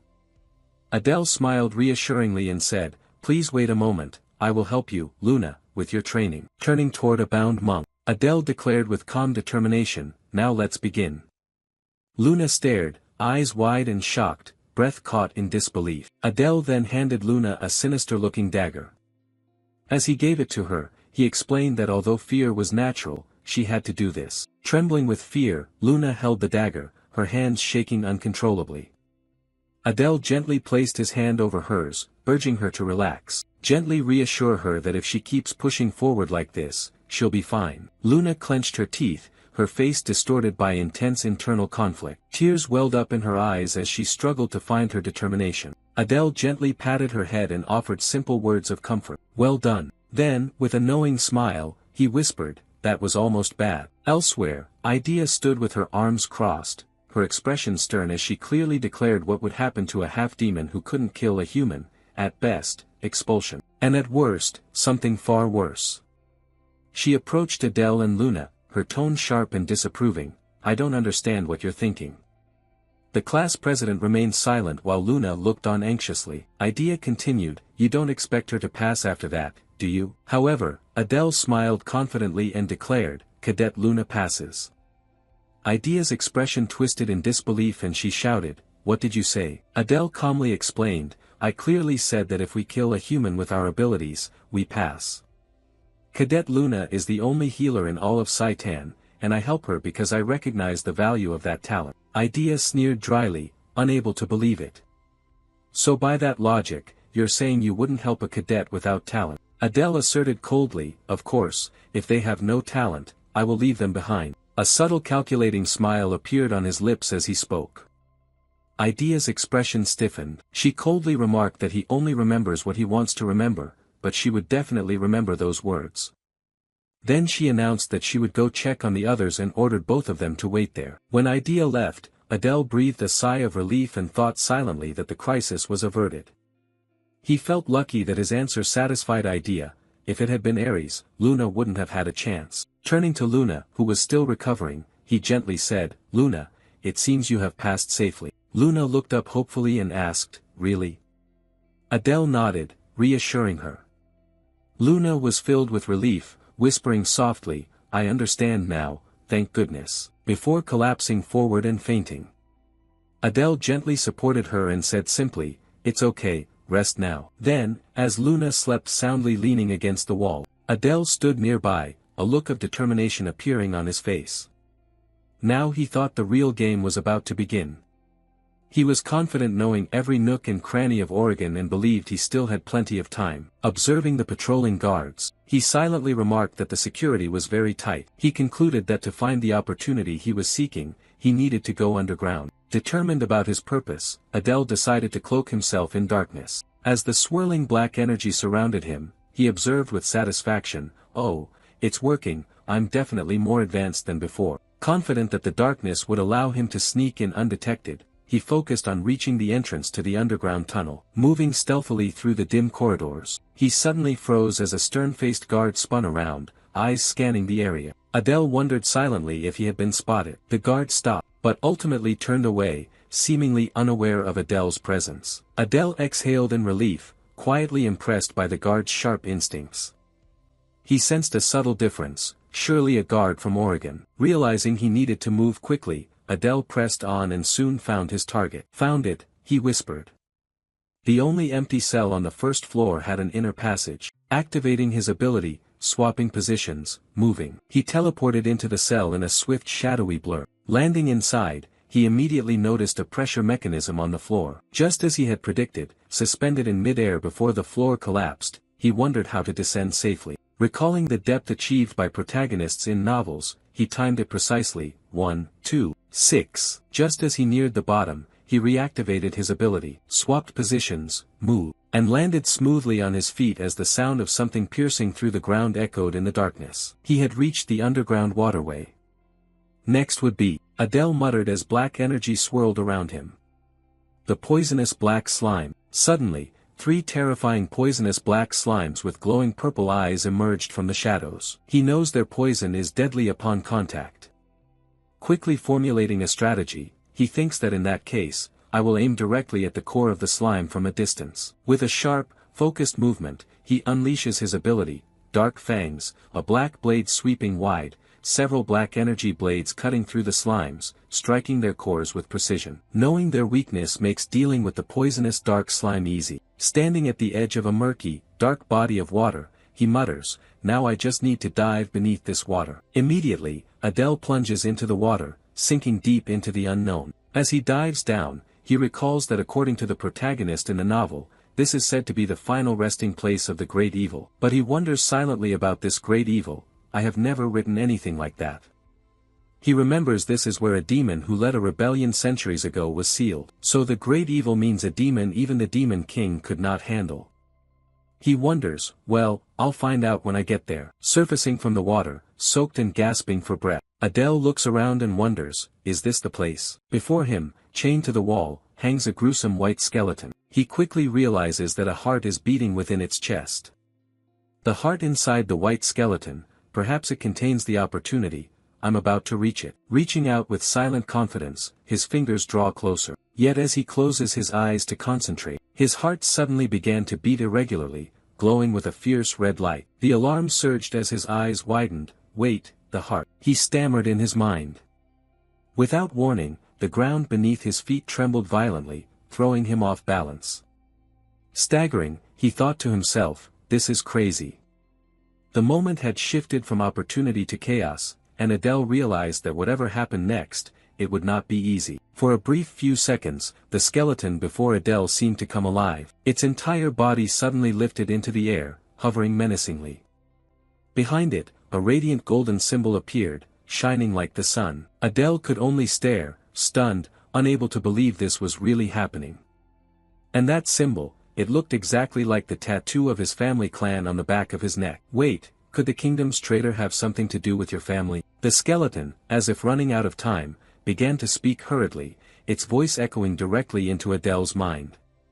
Child of the arson house, listen carefully to what I say. If you can hear my thoughts, it means we now share the same burden. Chaos is born from me. Do not let yourself be swallowed by that disorder. Chaos is what warps the natural order of the world. If you lose yourself chasing its meaning, you will end up like me. With that final warning, the skeleton slowly disintegrated, dispersing into the air as gray dust. The message was delivered, and its existence vanished.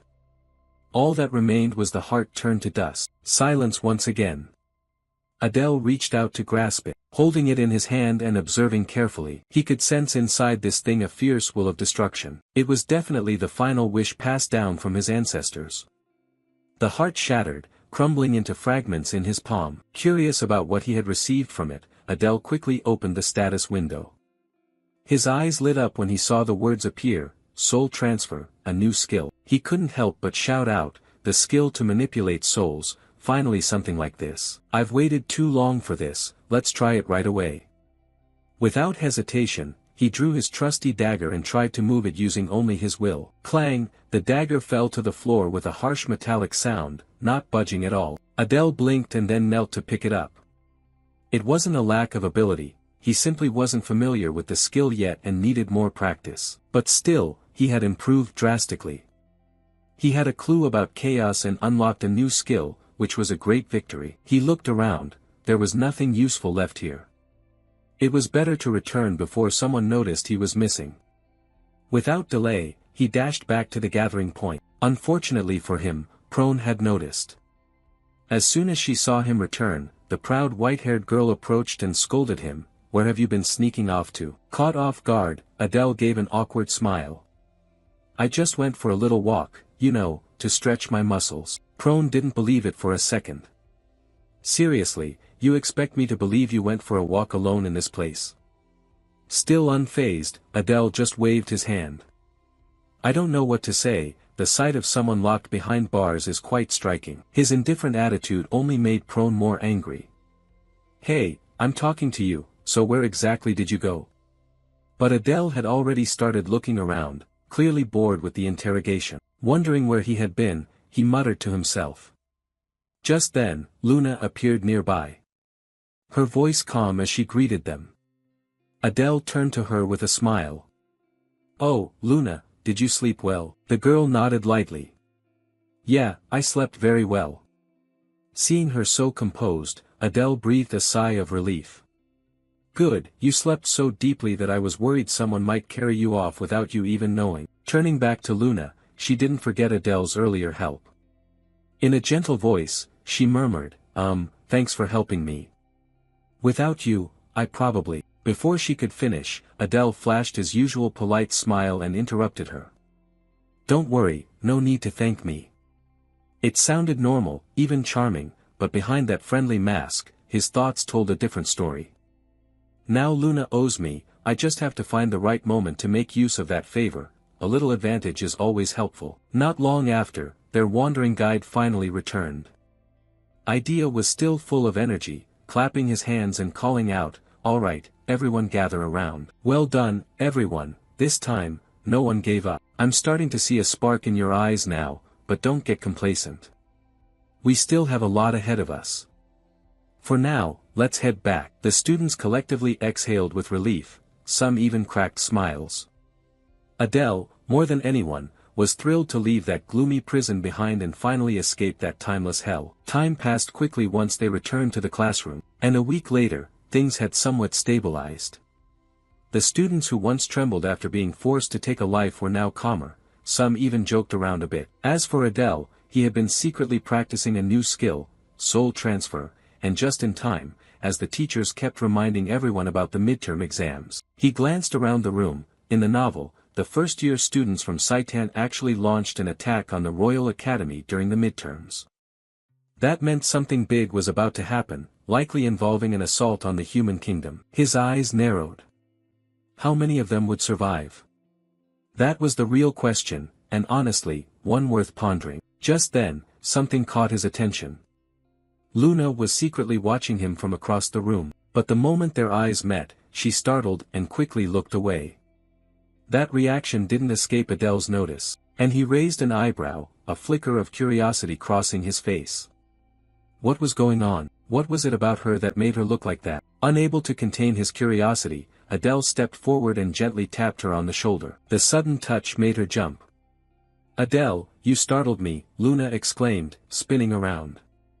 Adele looked at her calmly, almost playfully. You didn't answer, so I thought I'd sneak a little closer. You look strange, is something wrong? Your words hit a sensitive spot. Luna immediately panicked, waving her hands to deny it, saying, no, nothing's wrong. But that reaction only made Adele more suspicious. Really? He asked, his voice full of doubt. Luna nodded so vigorously it looked almost cartoonish. Really, I swear. Seconds passed, and Adele sighed inwardly. She was definitely hiding something, but instead of pressuring her, he gave her an out. Want to have lunch together? Luna blinked in surprise. Lunch. Adele nodded, unless you have other plans. Her face quickly blossomed into a relieved smile. No, let's have lunch together, she replied eagerly. That made Adele nod in satisfaction. I'll wait at the cafeteria entrance at noon. Her reaction, especially the warmth in her eyes, reassured him. She looked more relaxed, a little fragile but approachable. She wasn't afraid of him anymore, it seemed he had earned some points with her. Lunchtime arrived. Adele waited outside the cafeteria but saw no sign of Luna. He checked the time again, frowning. The lunch break was almost over. Where had she gone? He sighed. I don't usually eat alone, but it seems I have no other choice. Well then, back to the dorm and keep training. Disappointed, he turned to leave, but after a few steps, he paused. Two familiar figures are approaching from across the street, Renee and Diana. Oh no, your mind nearly shuts down, not now. Without hesitation, Adele activates his teleportation skill and vanishes in a flash of energy just before being spotted. Almost caught, Renee stops, instincts warning her. She narrows her eyes to scan the area. Diana steps a few paces ahead, notices, and turns back.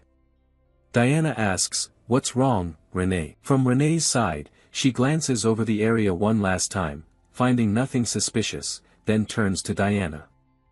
"I thought I just saw my escort, I must have imagined it." Meanwhile, a few bushes away, Adele is crouched low, his heart pounding. Why are they here? His thoughts swirl in confusion. This pair is the worst-case scenario. I've already heard enough in Oregon. If they find out I'm a descendant of the arson family, I'm as good as dead. His mind replays memories. I'm not just a side character in this story. I play a central role in the downfall of the demon kingdom. More than that, I killed the demon king, both him and his wife. If that truth is revealed, it's the end of everything. Adele bites his lip and slowly crawls away from the area. Only after putting enough distance does he finally let out a sigh of relief. That was dangerously close.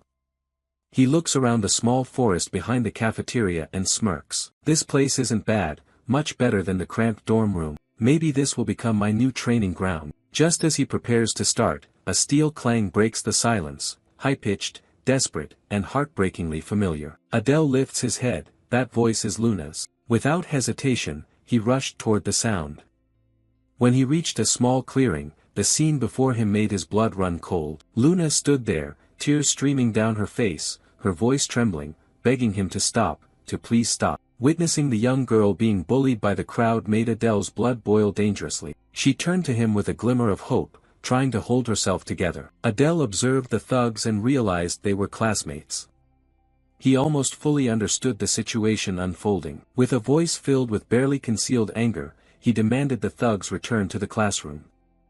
They were definitely bullying Luna, while everyone here was also a demi-human. The leader of the thugs had been resisting from the start, refusing to acknowledge Adele's authority. As the class president, these guys had no real guts, thinking they couldn't handle a 3-on-1 situation. But they were quickly proven wrong. With pure mana brimming with deadly intent, Adele grabbed one thug and choked him without even touching. The remaining 2 were panic-stricken, sensing the terrifying hostility from their class president. These fools dared oppose him but were immobilized just by a hint of his lethal intent. He dropped the thug to the ground, looking down at the miserable worm. Suddenly, Adele realized he had underestimated a thug standing on the sidelines. The man with a spiderweb birthmark on his cheek showed no fear, even calmly analyzing each of Adele's moves. After teaching one of them a lesson, Adele advised the thugs to stop disgracing themselves and to run away. Hearing them bark more, he issued the final warning. One last chance for them to shut up. It was still lunchtime, and he didn't want to see their innards before the meal. Casually walking away, the 3 fools retreated with their tails tucked between their legs. The boy with the spiderweb tattoo remained calm and composed, cautiously watching Adele. Such calmness was unusual for a trainee. Besides Luna, perhaps Class A had another rough gem. When the gang left, Luna ran to the person who saved her, expressing sincere gratitude. Having been held back too long, their lunch appointment had to be postponed. Class was about to start, so they needed to hurry back. Adele heard that today they would learn real magic, so he didn't want to be late. Day by day, Luna felt closer to her fox-eyed boy. A few minutes later, Teacher Robolt entered the classroom, and excitedly announced that they would begin learning magic for practical situations. Today they would focus on 2 techniques, invisibility and silence. These 2 techniques should not fall into the hands of perverts. Incidentally, they were also Adele's specialty. The purpose of learning these 2 techniques was simple: how to deal with someone stronger than you on the battlefield. Sometimes the only way was assassination. For some, these dark methods were not a choice but a necessity. Currently, no trainee in Class A could defeat a human hero in a direct fight. To begin, Robolt demonstrated invisibility magic. He carefully explained how to cyclically heat their demon tattoos and gradually release mana. Despite the low purity of mana, they had to strive to evenly spread a thin and uniform mana coating all over their bodies. Failure to do so would result in failure. After flawlessly completing all the steps, the teacher seemed to vanish without a trace. That must be the reason no one noticed when Robolt entered during Adele's fight with Samuel. The teacher appeared right where he had disappeared. He assigned the students the task of wrapping mana around their bodies. First, they had to close their eyes and fully concentrate on handling mana precisely and with difficulty. This step required time and patience. Even if they accidentally succeeded after several attempts, the caster could still see their own body. Each student tried their best to focus all their willpower and control mana toward this task. Robolt estimated it would probably take more than a day for any of these kids to achieve some success. One of the outstanding students was Prone. She had deep lineage and good control abilities, unsurprising for a child of the 7 deadly sins. More impressively, Samuel, the boy known for his rebelliousness, showed astonishing control. His body had begun to fade. He must have a natural talent for this technique. For ordinary students, a week of practice is the threshold to feel the complexity of invisibility, Prone and Samuel were already at a genius level. While busy praising the rich kids, Robolt noticed a prominent student was absent from class. The boy with the chaotic attribute whom Ares had warned him about. Looking at Adele's seat, his physical form had completely disappeared. He remembered the boy sitting there when the lecture began. While the teacher was mentally panicked, Adele easily maintained his invisibility spell without much effort, thanks to the innate talent of his body. Invisibility magic was too easy to master. He was even thinking of how to combine the chaotic attribute with it. The invisibility and assassination skills discussed today were not enough to deal with truly strong opponents. He needed a more powerful way to kill. When returning to the dormitory, Adele was stopped by Teacher Robolt in the hallway. He just wanted to know if Adele had ever practiced magic before entering Saitan. Seeing no harm in it, Adele admitted he was new to magic but could always use his innate talent. Realizing he had a generational talent in hand, Robolt invited Adele to visit his laboratory regularly. He praised Adele's outstanding potential in magic and the untapped abilities of his rare chaotic attribute. Adele might be very skilled in assassination, but exploring other directions wouldn't hurt. Since he already had plans today, he promised to visit Robolt's lab another time. This would help his school life if he continued to maintain the facade of a magical genius. Sitting in the dormitory, Adele needed to handle something before the midterm exam began. To do so, he required a technique that surpassed mere invisibility. Samuel was absent. This was the perfect time to practice. If events were as in his novel, then a human spy must be hiding within the demon kingdom. He could not let that person discover him. Adele needed to find and kill that spy at any cost. A high-level spy would be very difficult to handle, so mastering the trump card was key. Surpassing simple invisibility, he intended to both exist and not exist at the same time. With the perfect combination of compatible attributes and mastery of basic invisibility magic, he succeeded after only a few attempts. This technique was so effective that he could no longer see himself. As his existence and presence faded away, Adele felt a grim premonition. Perhaps he had overdone the non-existence part of this technique, and now, he was struggling to breathe.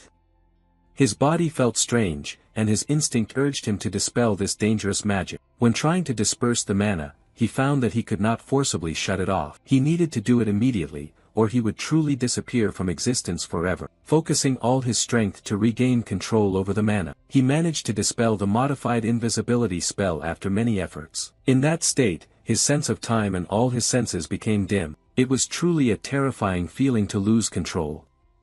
Furthermore, his mana was severely depleted, making it difficult to stop this annihilation technique. If not controlled in time, he could have been completely swallowed into the void. This experience made him understand why the ancestors warned about being engulfed by the power of chaos. Nonetheless, he could not give up such a promising trump card.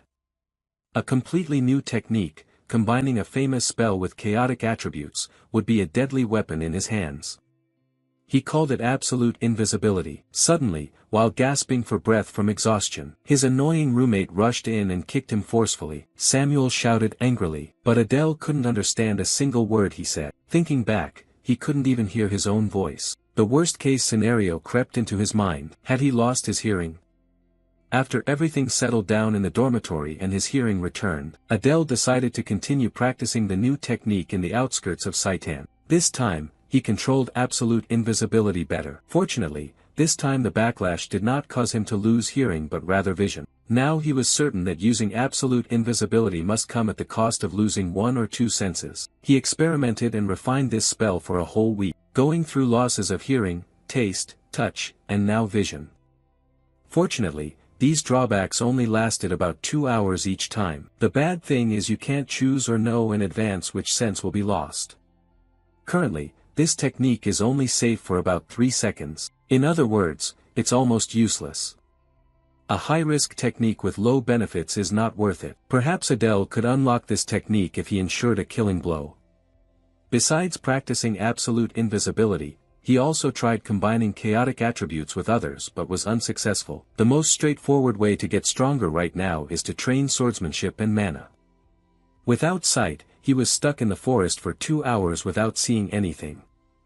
Because he was used to coming early in the morning, he wasn't worried about being late for class. Class A is managed by the strict teacher, Ares. After regaining his vision, Adele was forced to line up and run as if his life depended on it. Weeks have passed, and the class consisted only of physical exercises instead of learning how to use the sword. After a grueling physical training session, Aries ordered the students to gather. As the class leader, Adele was used to conveying orders from the teacher to his classmates. Of course, this always annoyed the muscular guy, still bitter because he was assigned this important role. After clearing his throat, Aries announced that they would reduce the time for physical training to start formal swordsmanship lessons. Adele was not the only student pleased to hear that the running sessions would be reduced. Today's swordsmanship class would begin with a demonstration. As he drew his sword, Aries signaled the class leader to step forward. Adele had no choice but to comply.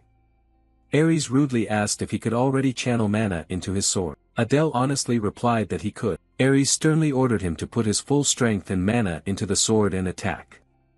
To create an advantage, the teacher would not use mana, relying solely on raw strength. Knowing this hateful personality, he was certainly aiming to stage a humiliating scene for Adele. Before attacking, Adele confirmed that Aries would only use the sword. Under that condition, he drew his trusted dagger. Although permitted to use mana, employing his innate traits might be excessive. Currently, he wanted to probe the teacher's level.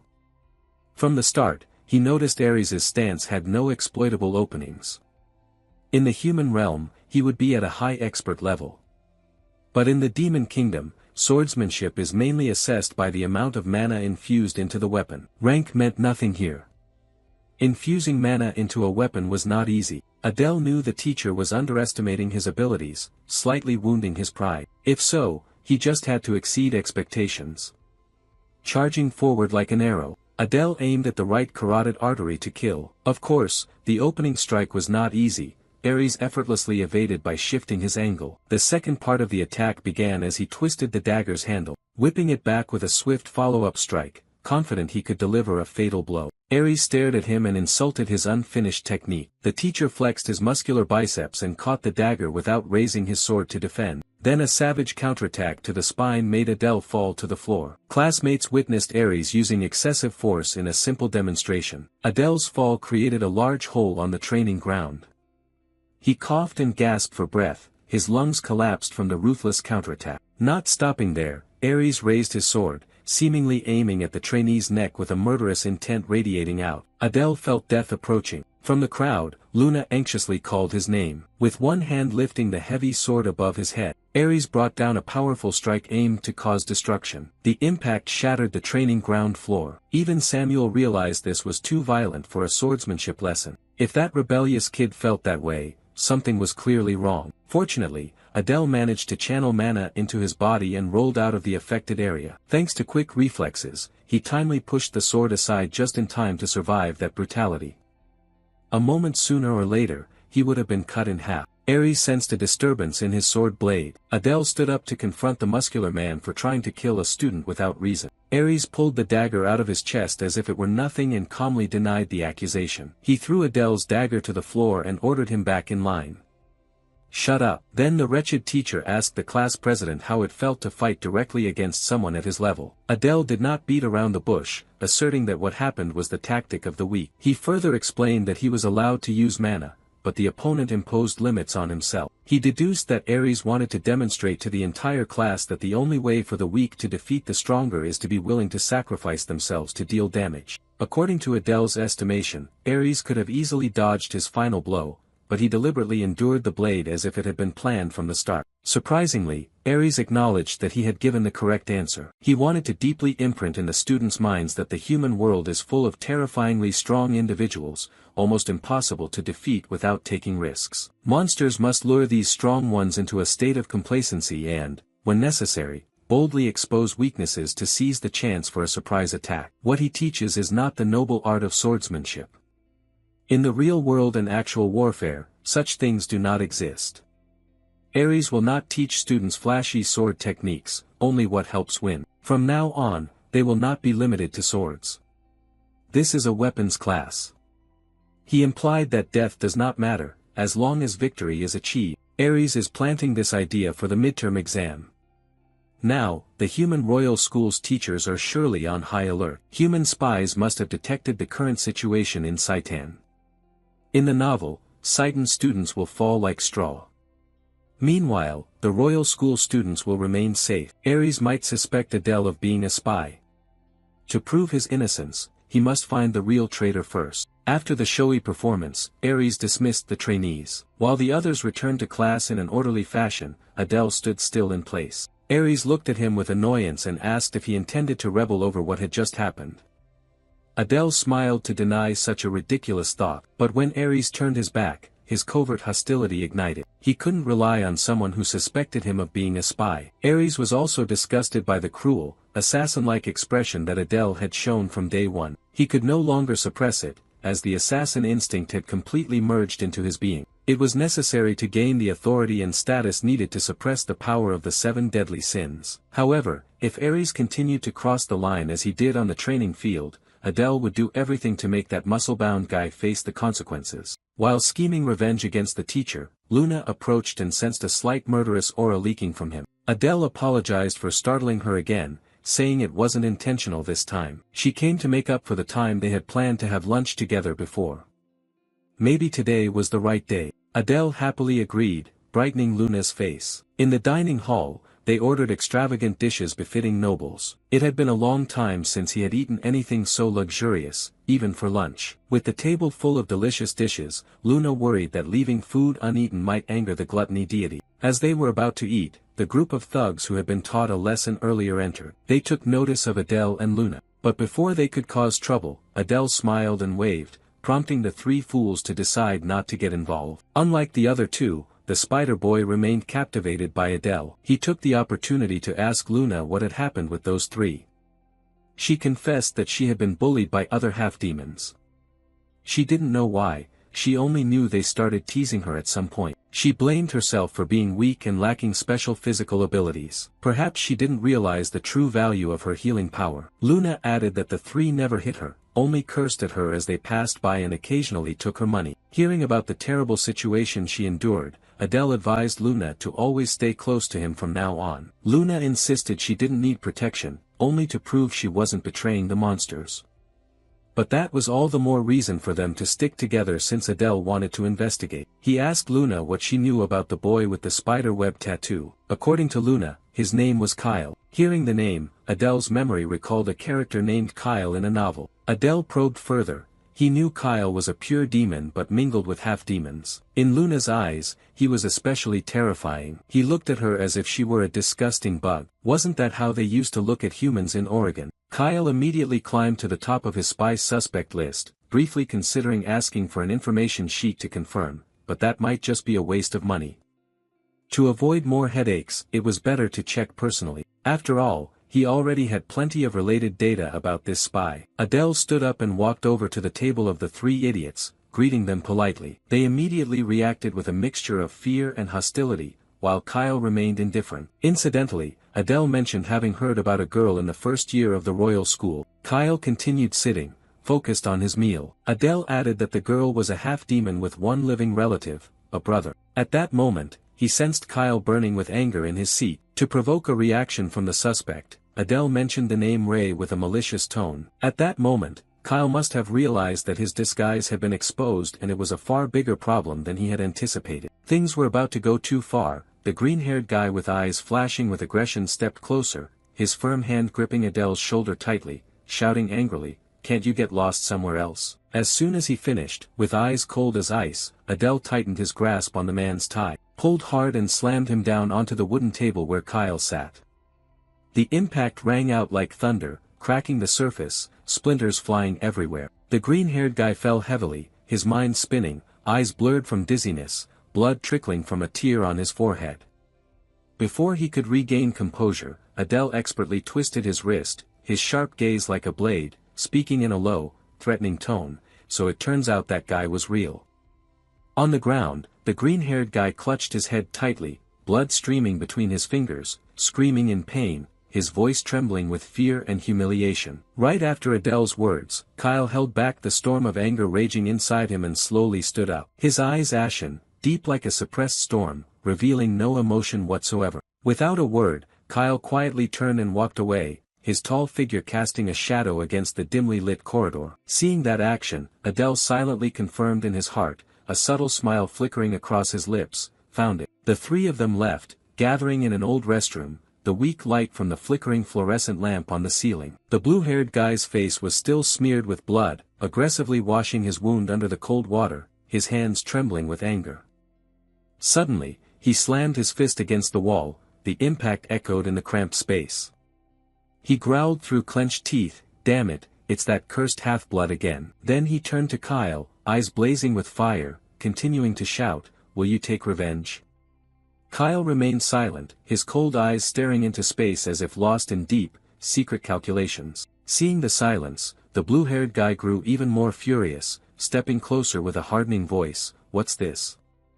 Why aren't you answering?" Kyle still didn't speak, his face as still as a stone statue. At the peak of his anger, the blue-haired man lunged forward, shouting, "You're the untrustworthy one among the half-demons, yet you're the one talking to them. Now you plan to abandon us?" He grabbed Kyle by the neck and yelled, "You cowardly bastard." But as soon as he finished speaking, Kyle, like a provoked beast, spun around with terrifying speed, grabbed the blue-haired man's head, and slammed it hard against the brick wall. The dry crunch echoed along with the blue-haired guy's pained cries. Unrelenting, Kyle's face twisted with rage. He continued banging the man's head against the wall, each blow as rhythmic as the heartbeat of a destructive machine. The wall began to crack and shatter, debris falling heavily to the floor. The blonde-haired guy stood beside them, his face pale, watching the scene in horror. Finally, when the wall was stained with blood splatters, Kyle stopped, still gripping the green-haired man's head tightly, his voice low and filled with murderous intent, "These pesky vermin are really troublesome." The blonde man stammered tremblingly, "Hey Kyle, what are you doing?" At this moment, Kyle seemed to become a different person, his bloodshot eyes flashing like fresh blood, grinding his teeth as he looked at the blonde man, who cowered in fear to the floor.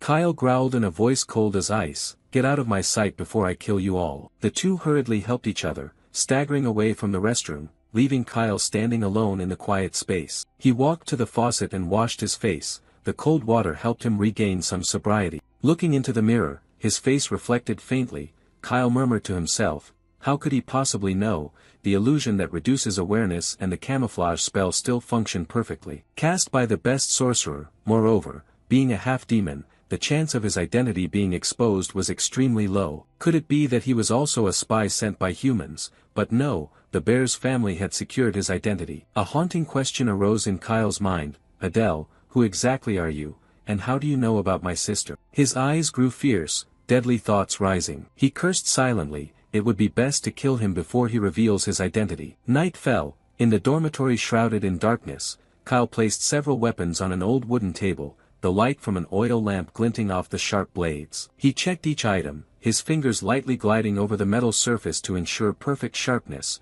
silently calculating that to kill him he must be thoroughly prepared. First, he needed to send the information he had gathered. His identity seemed to have been discovered by Adele. Just as he was about to write a letter, the door suddenly swung open, Adele barging in with a loud push, causing Kyle to startle and turn around. Adele, looking exhausted as if having just run a marathon, sighed softly, "Haha, that was nearly late." Kyle's sharp eyes questioned, "How did you find this place?" Adele adjusted his outfit and smiled comfortably, "Tonight is truly beautiful." As Adele stepped closer, Kyle hesitated not at all, and flung the pen he was holding fiercely toward him, shouting, "Damn your head, if it weren't for you, tonight would have been peaceful." The pen flew swiftly, but Adele easily dodged and caught it, his tone still calm, "Too difficult, huh?" Immediately after, a sudden explosion sounded behind Adele, startling him. A brilliant yellow energy beam shot forward like lightning, Adele quickly dodged. Realizing Kyle had taken the initiative to attack, he smiled mockingly, "Dual element energy orb magic, huh?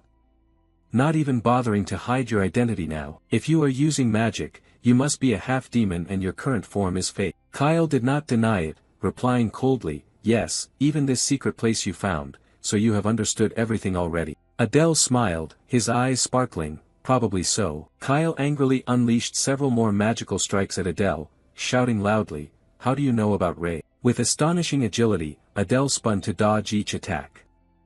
While running, he thought, even in this situation, he was still worried about his younger sister first. Which was understandable. Kyle was not acting out of concern for humanity, but for a younger sister with a peculiar constitution, whose magical energy was concentrated in her heart with reserves beyond endurance to cure a terminal illness. He had allied with humanity, and faced with Adele's defensive dodging, Kyle continued to unleash fierce magical attacks, yelling, "Answer me quickly." Adele did not resist, he only dodged. But a thought flickered in his mind: why not dig out the truth completely? A smirk tugged at the corner of his mouth. He adjusted his clothes and calmly said, "How would I know? How could I possibly know?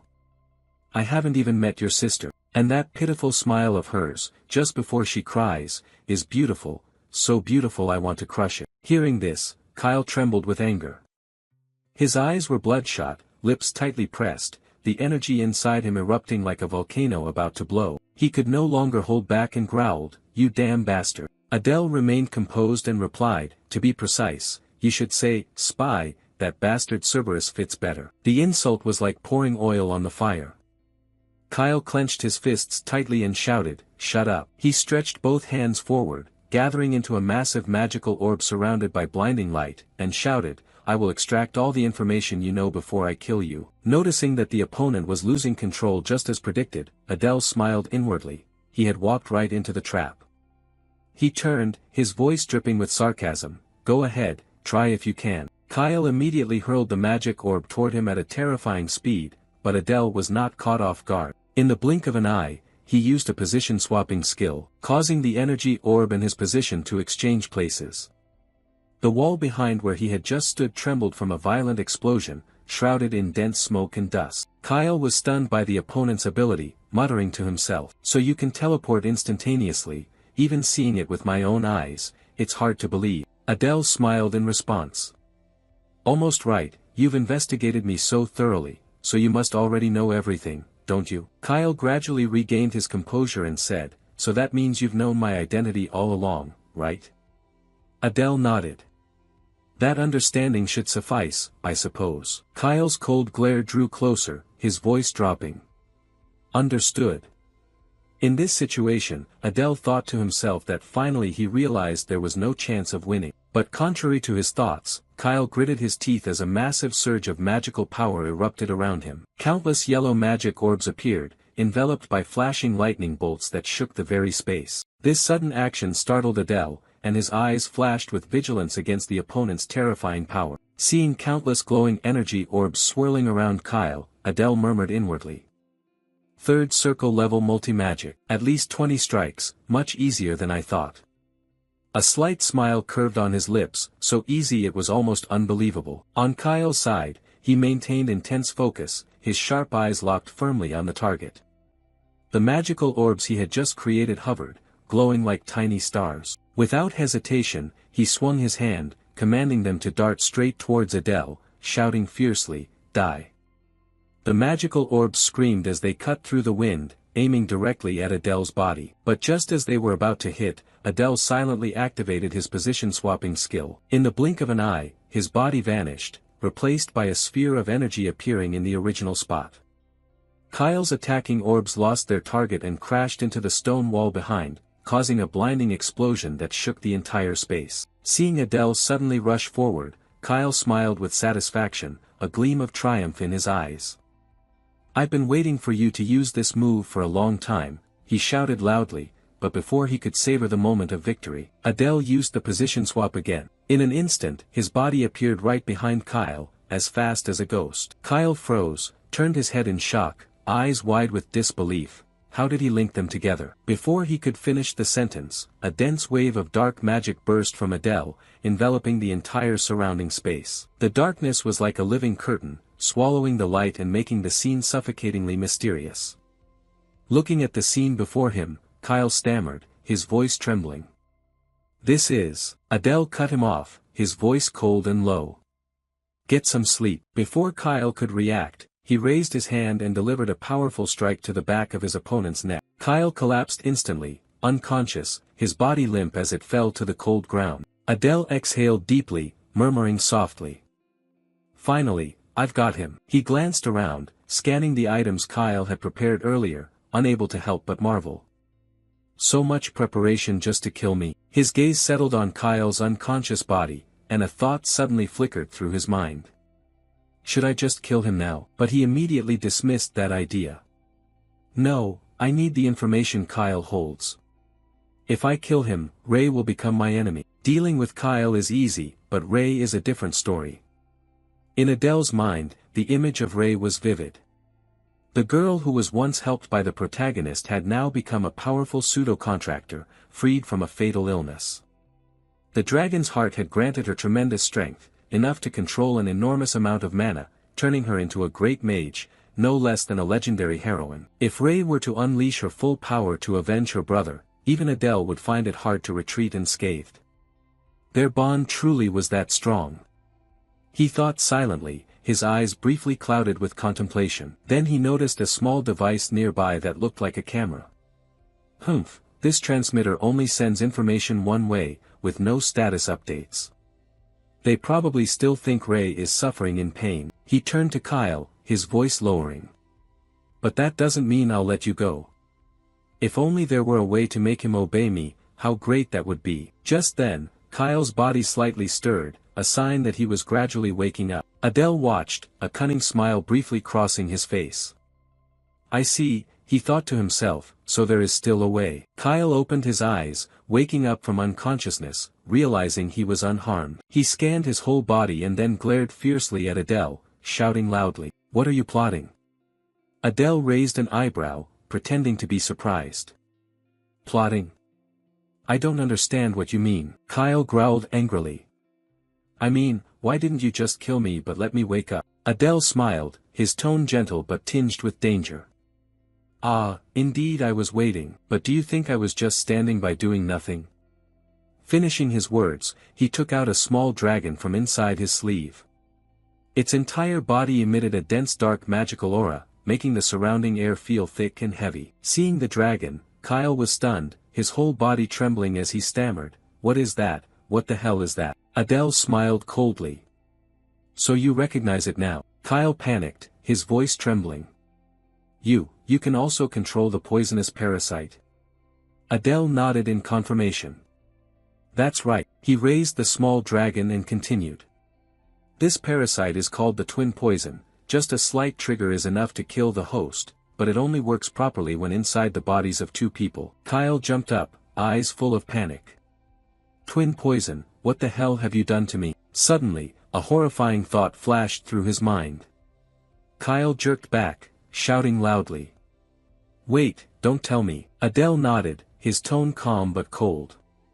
Just as you think, the last one is inside Ray. Hearing this, Kyle's whole body trembled with anger. Adele continued leisurely. Her body is truly fascinating, her mana sensitivity is so high that even my heart can hardly bear it, which makes the parasite implantation much easier. These words made Kyle shake violently, unable to utter a word. His body turned to stone. Adele went on, her voice gentle but full of authority. Although her condition is very dangerous, it is not incurable. Kyle seemed to snap out of it and hurriedly spoke. So. Adele interrupted him. If it were me, I could cure her. Kyle narrowed his eyes in suspicion. Someone like you can do what even the great national archmages cannot. Adele smiled, raising a finger. A stream of dark mana burst from the fingertip, awakening the little dragon. It opened its eyes, devouring that mana like a starving beast. Adele slowly explained. The Bear's clan's parasites feed on the host's mana. Ray's heart cannot withstand the overwhelming mana, but the parasite absorbs it.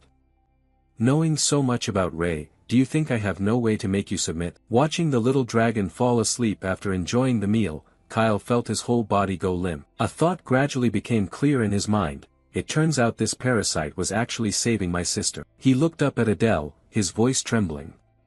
So, what do you want from me?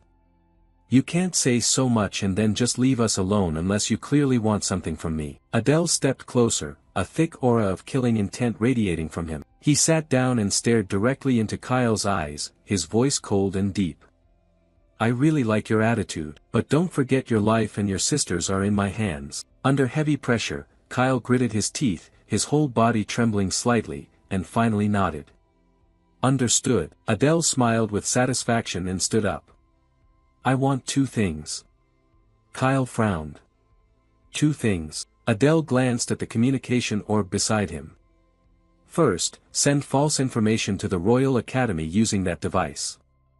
Say that Saitan is plotting an attack on the candidates of the 35th hero. Kyle was puzzled. You plan to attack another 5, right? I can't accept that. Adele reassured him. I understand your concern, and of course you worry because Ray is studying at the Royal Academy. Don't worry, if you cooperate, I will ensure Ray's safety. Hearing this, Kyle clenched his hand tightly, trembling. He nodded. All right, I will send the false message as you said. What is the second request? Adele replied immediately, leave this place. Kyle was stunned, his body turning to stone. He looked up. You want me to leave Saitan? Adele nodded, yes, there's something I need you to do outside. Regularly gather and report all rumors about the hidden regions in the demon realm to me. Upon this condition, Kyle immediately agreed. All right, I will give you what you want. Feeling that everything was going smoothly, Adele silently rejoiced. It was even easier than he thought. Just a little deception, and when the fake news was exposed, Kyle would be discarded. Plus, taking advantage of his spying skills was really convenient. But just then, Kyle cut through his thoughts, speaking in a low voice. I have one condition. Adele was startled and thought to himself, what, even now he dares to make a condition? He calmly asked, what's the condition? Kyle gritted his teeth, his tone resolute. Write a pact of gods and demons. If you don't agree, just kill me and my sister, I don't care. Adele was stunned, thinking to himself, a pact of gods and demons. Under the name of magic, a pact set up creates an inviolable bond. Whoever dares to break a vow sworn under the name of god or demon must pay with their life. Adele looked Kyle straight in the eyes and thought to himself, it's risky, but this is the surest way to restrain him. Seeing Adele deep in thought, Kyle frowned suspiciously. What are you planning to do? Adele smiled coldly and replied, fine, I accept. In his mind, a plan gradually formed. If I cleverly slip a small trick into the pact, breaking the vow won't be too hard. He turned to Kyle, his voice steady. Only a Grandmaster level mage can create such an item, do you have any left? Kyle shrugged and snapped, none left. Hearing that, Adele burst out laughing, his eyes flashing with mockery. Haha, aren't you a bit too confident? Kyle stared at him challengingly. For someone like you, getting that thing can't be too hard, right? Faced with Kyle's arrogant attitude, Adele slightly clenched his teeth and muttered under his breath. I knew it, in the end, I still have to do it myself, he thought silently. Of course, someone must possess it, the question is who. Suddenly, a thought flashed through his mind. That's right, maybe Lecturer Robolt will have it. Putting the thought aside, Adele immediately spoke up. All right, I'll try to get one today. He extended his hand, his tone resolute. Meet me here at dawn tomorrow. Kyle hesitated for a few seconds, his eyes filled with doubt, then also reached out his hand to seal the deal, after which the two went their separate ways. Adele had just taken a few steps when the corner of his mouth lifted into a slight smile. Looks like I've just found a useful dog. Meanwhile, Kyle clenched his teeth tightly, cursing silently to himself. Damn it, after walking a bit, an uneasy feeling suddenly rose within Adele. Even if he deceived them with false information about Kyle, he still wasn't sure he could do well in the midterm exam. No matter what is done at Imperial University, the chance of success is almost zero. He clenched his fists tightly, telling himself that nevertheless, he must try at all costs. The scene shifted to Lecturer Robolt's office. At this moment, Robolt was still immersed in his research, his eyes focused intently on the pile of documents before him. Suddenly, a noise from outside startled him. Adele stepped in, offering a friendly smile. Good morning, Professor. His unexpected appearance left Robolt amazed. He stood up abruptly and approached, his tone cheerful. You really came as we agreed. Adele nodded in reply. Of course, a promise must be kept. Robolt warmly invited him. Sit down, would you like some tea? Adele nodded. Yes, thank you, sir. While waiting for Robolt to brew the tea, Adele glanced around the room. The shelves were filled with documents, magical tools glittering with mana, and ancient ritual symbols on the walls. He wasn't just interested in books but rituals as well. This truly was a mage professor's laboratory, Adele thought silently in admiration. Just a few minutes later, Robolt brought out a steaming pot of tea. As he poured the tea, he spoke, "Thank you for coming."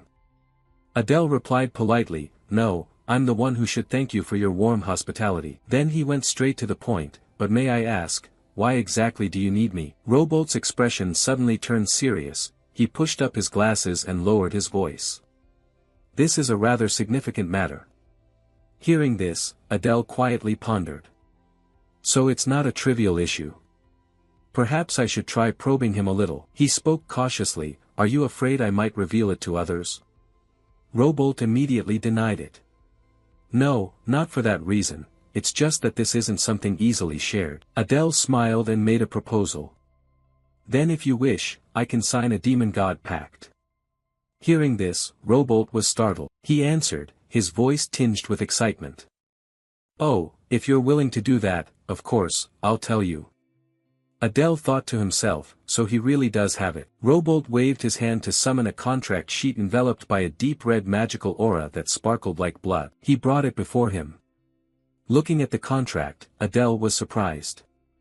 Was it really that easy? The contract clearly stated that Robolt's research documents must not be disclosed, and that support for the research must continue until significant results were achieved. In exchange, he would receive a salary, with terms spelled out clearly. Adele turned to Robolt and asked, "Did you prepare this in advance?" Robolt scratched his head and laughed awkwardly. "Haha." Adele continued, "Okay, can we adjust a clause to be fairer? If during the research process I find it beyond my capabilities, I can stop supporting and return all the salary I've received." Robolt nodded. "Reasonable.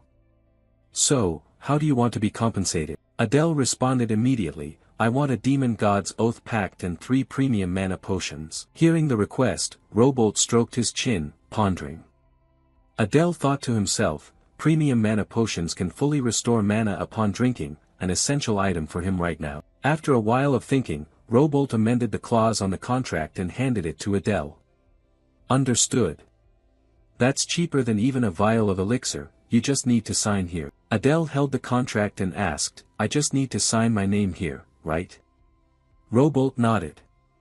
"That's right." Before signing, Adele curiously asked why he chose me. "Surely there are many students better than me." Robolt replied calmly.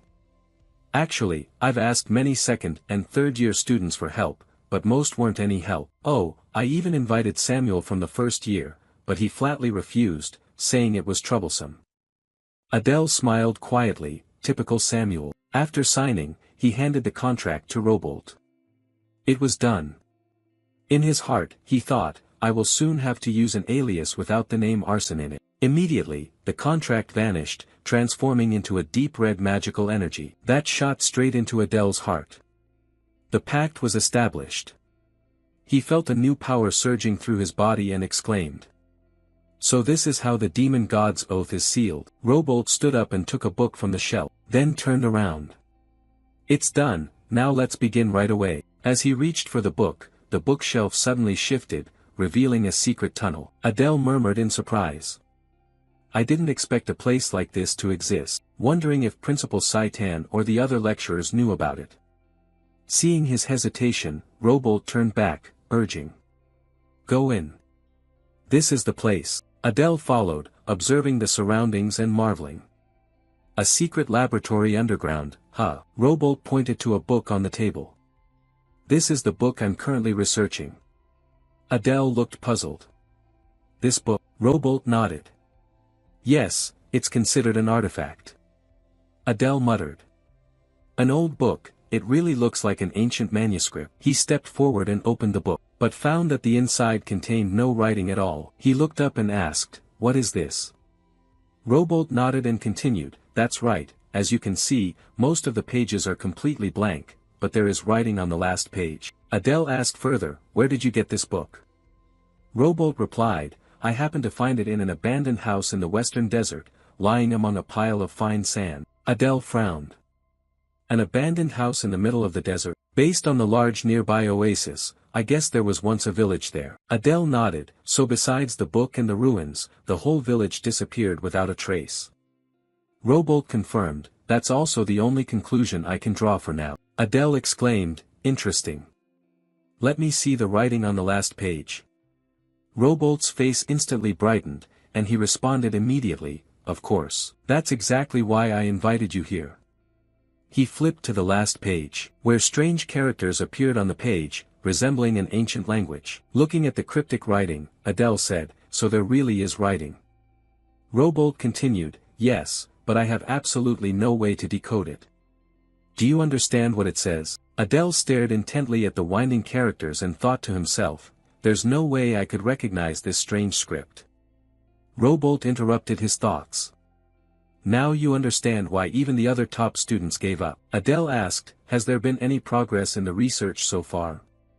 Robolt shook his head, no, still no leads. Adele proposed a hypothesis, perhaps the clue lies where the book was found. Robolt replied that strangely, he had visited several nearby villages, but no one knew anything about the ruins or this book. Seeing the case at an impasse, Adele frowned slightly, thinking to himself that trying to find an answer without any clues was really difficult. What if they returned empty-handed? He reached out and touched the page, feeling to see if there was anything unusual. Suddenly, a violent surge of energy emanated from the book. Adele was startled, thinking to himself, what is this? Why is my necklace reacting? At the same time, the lines of text on the page began to change strangely, as if they were coming to life. Looking at the squiggly lines before him, Adele marveled inwardly. Are the letters moving? Could it be that his eyes were playing tricks on him? But no, the ancient scripts on the page truly began to move, twisting like magical snakes, rearranging themselves into characters he could read. The first line appeared clearly and coldly, the breaker of the laws, the price paid is brutal destruction. Everything will continually perish until this world comes to an end. Adele pondered quietly, his gaze fixed on the page. He could read it, but understood nothing. He reached to touch the necklace around his neck, sensing the strange energy vibrating. The pendant's reaction surely had something to do with demons or gods. Seeing Adele deep in thought, Robolt spoke up curiously, is something wrong? Adele looked up calmly and replied, I have decoded the inscription. Robolt was startled and exclaimed, what? Adele explained slowly, this sentence talks about breaking the law, but I can't clearly explain the rest yet. Robolt looked at the book, his eyes shining brightly, an excited tone, indeed, the syllables match perfectly. It is indeed related to the chaos attribute, a rare attribute, very worthy of study. He suddenly turned to a hurried tone, wanting to know more, we need to conduct further research. But for now, this is an extraordinary discovery. Adele raised an eyebrow and replied lightly, is that so? Robolt nodded enthusiastically, yes, I think we need to continue searching for artifacts and ancient texts in other lands. He paused, looked at the students, that will be enough for now. Adele intended to ask permission to leave, but Robolt suddenly spoke up, the payment will be transferred right now. Adele replied, right now? Robolt smiled, that's right, please wait a moment. Adele thought to himself, if it were a divine demonic contract, that would be understandable, but mana recovery potions require time to brew. Meanwhile, Robolt rummaged through things, mumbling, let's see, where did I put it? Hearing this, Adele suddenly froze, a thought flashed, wait a minute, if Robolt continues researching other ancient texts and artifacts. He reached out and touched the necklace, the 3 gems on it were glowing a bright blood red. The influence of the ancient texts has turned these 3 treasured gems red. If the entire necklace were soaked in blood, what would happen? Even he did not know. He pondered silently, if it had nothing to do with demons or gods, it was best to keep it close. Although he was familiar with Robolt, the man was not entirely trustworthy yet. After a moment of searching, Robolt exclaimed, found it. He turned back and handed a mana vial to Adele, smiling warmly. Adele accepted it, still deep in thought that it would be safer to keep it on him. Robolt then took out a small bag. Here it is, I've put all the payment into this bag so it's easier for you to carry. Adele nodded as he took the bag, thanking him sincerely. Robolt stepped forward politely, no, I should be the one thanking you. Without you, I wouldn't have been able to read those texts. I hope to cooperate with you again in the future. Adele smiled, I will help as much as I can. Robolt suddenly became serious and warned, please don't tell anyone else about my research. Adele's expression soured slightly.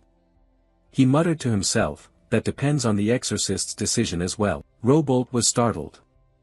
No, are you planning to break the contract? Adele stepped closer, exuding a strong aura of menace. He looked Robolt straight in the eyes and said coldly, it seems this research hasn't been approved by the headmaster, right? If all procedures were followed and Saitan had given consent, there'd be no need to sign a secrecy contract.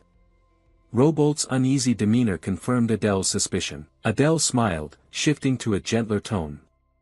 If this research gets discovered, I'd probably be expelled, but since we're in this together, I'll do my best to help you. All you need is some more mana recovery potions. Robolt broke out in a cold sweat, stammering, I understood. He hurriedly grabbed a few more mana potions, his voice trembling, saying that this is all he has left now. Looking at the number of mana potions, Adele thought silently, not bad. He accepted the payment, turned around to leave, thanking and taking his leave.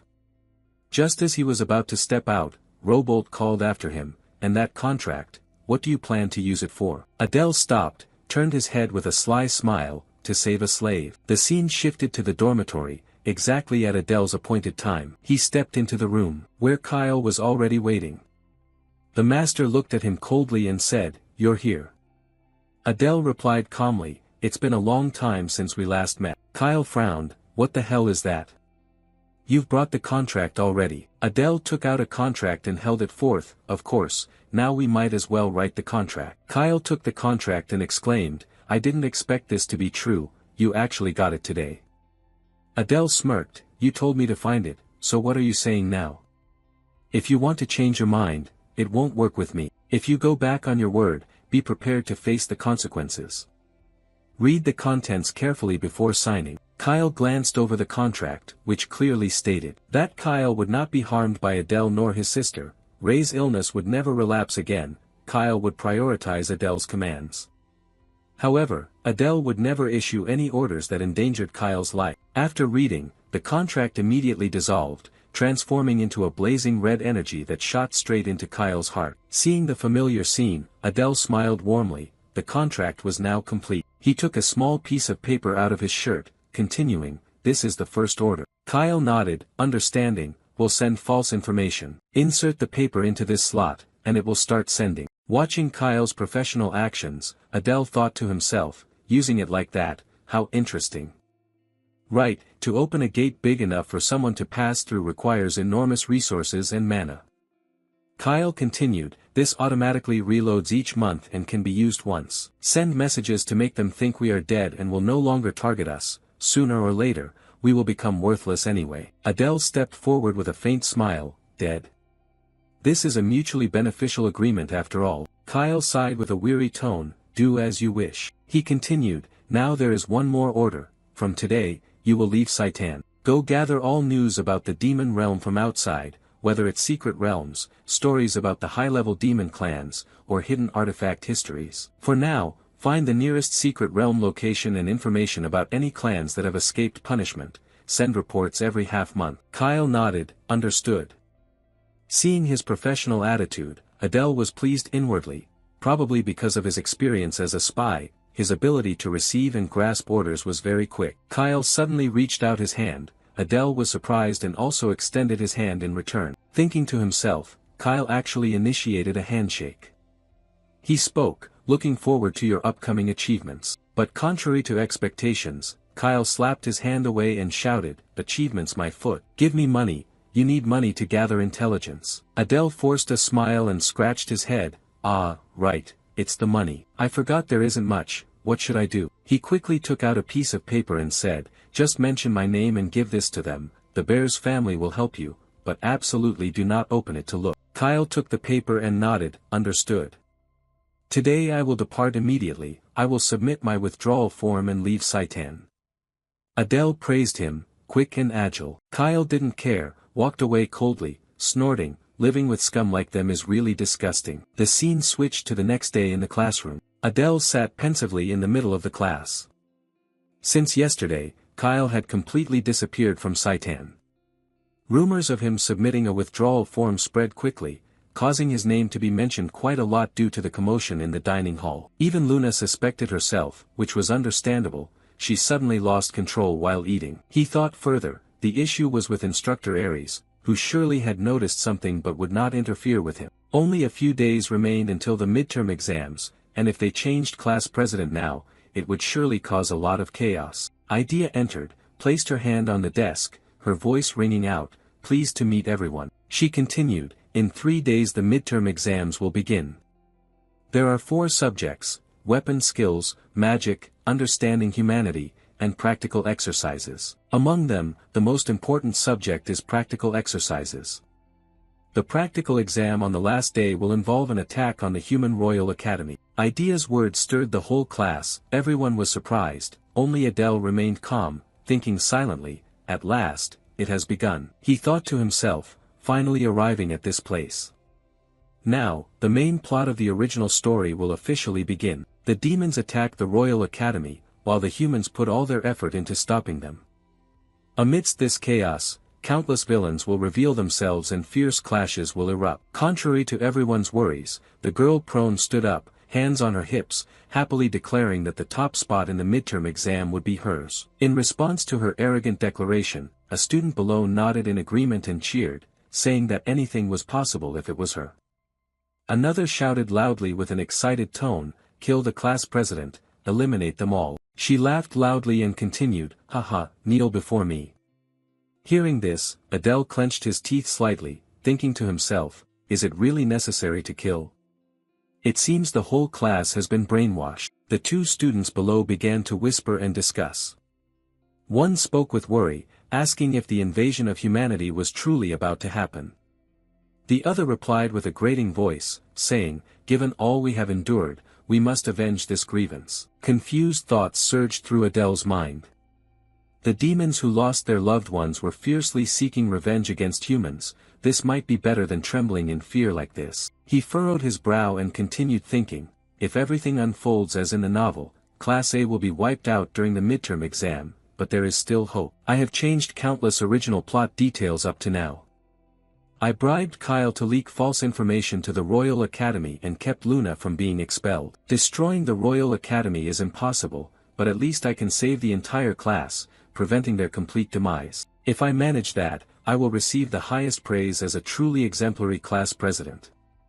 And Ares's trust will be the accompanying reward, opening more opportunities to access Sidon's armory again." A smile spread across his lips. The goal for this exam was to survive and achieve a high score. He resolutely decided, in a determined tone, to go all in as if betting his very life. Back at the dormitory, Renee stood before him, speaking coldly. It had been a long time since they last met. In response to this somewhat brusque remark, Adele slightly furrowed his brows and replied, "Yes, miss, it feels like months have passed, as if it has been many months since we last met."